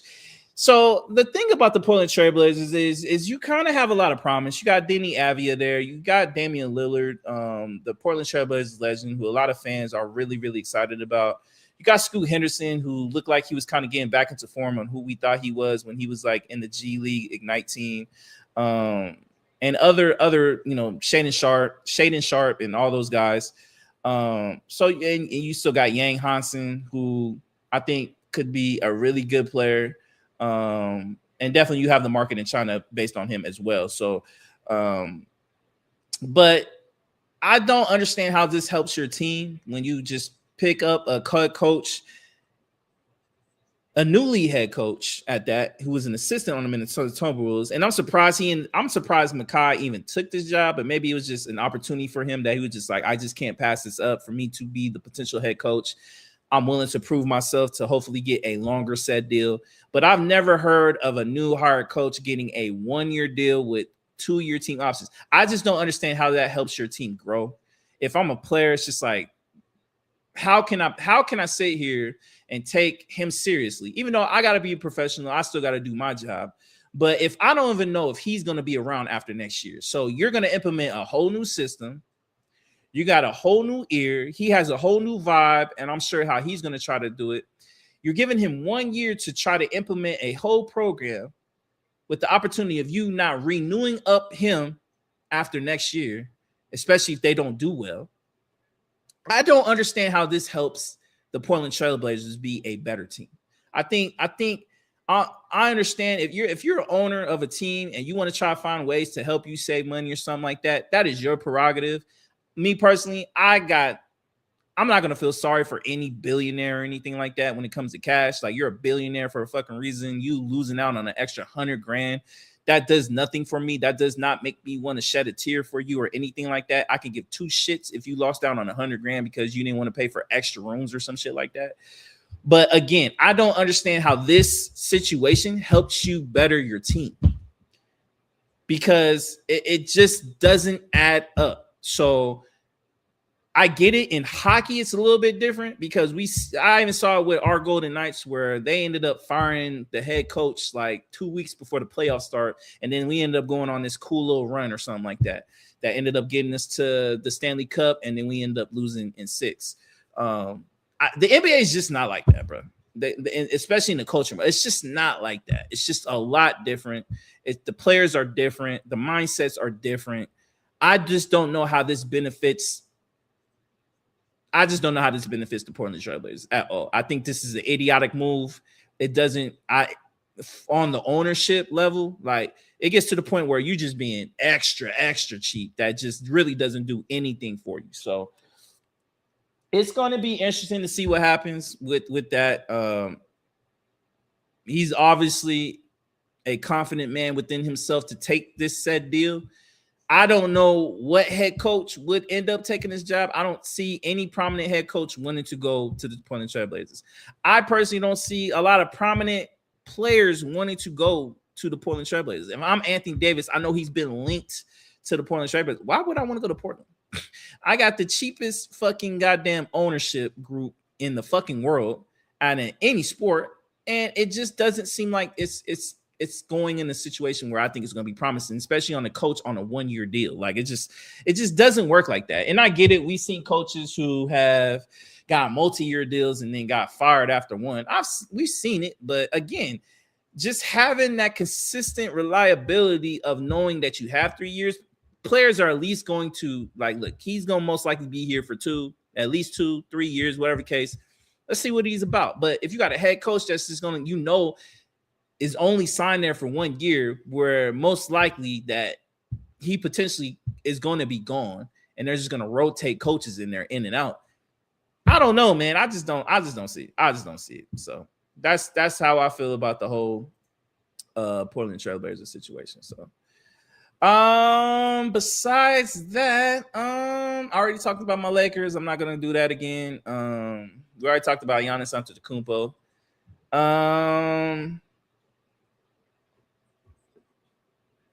Yeah, man. That's about it, man. So again, I want to appreciate everybody who took the time to watch this NBA draft special 2026 big draft with AJ DeBonson, Darius Peterson, Caleb Wilson, Cameron Boozer, and the rest of the guys. Congratulations to all the young gentlemen who did get drafted.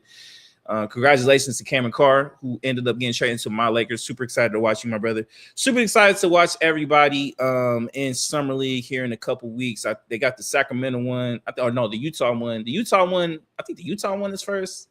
Then I think they got the Sacramento one. I think it's either Sacramento or Utah first.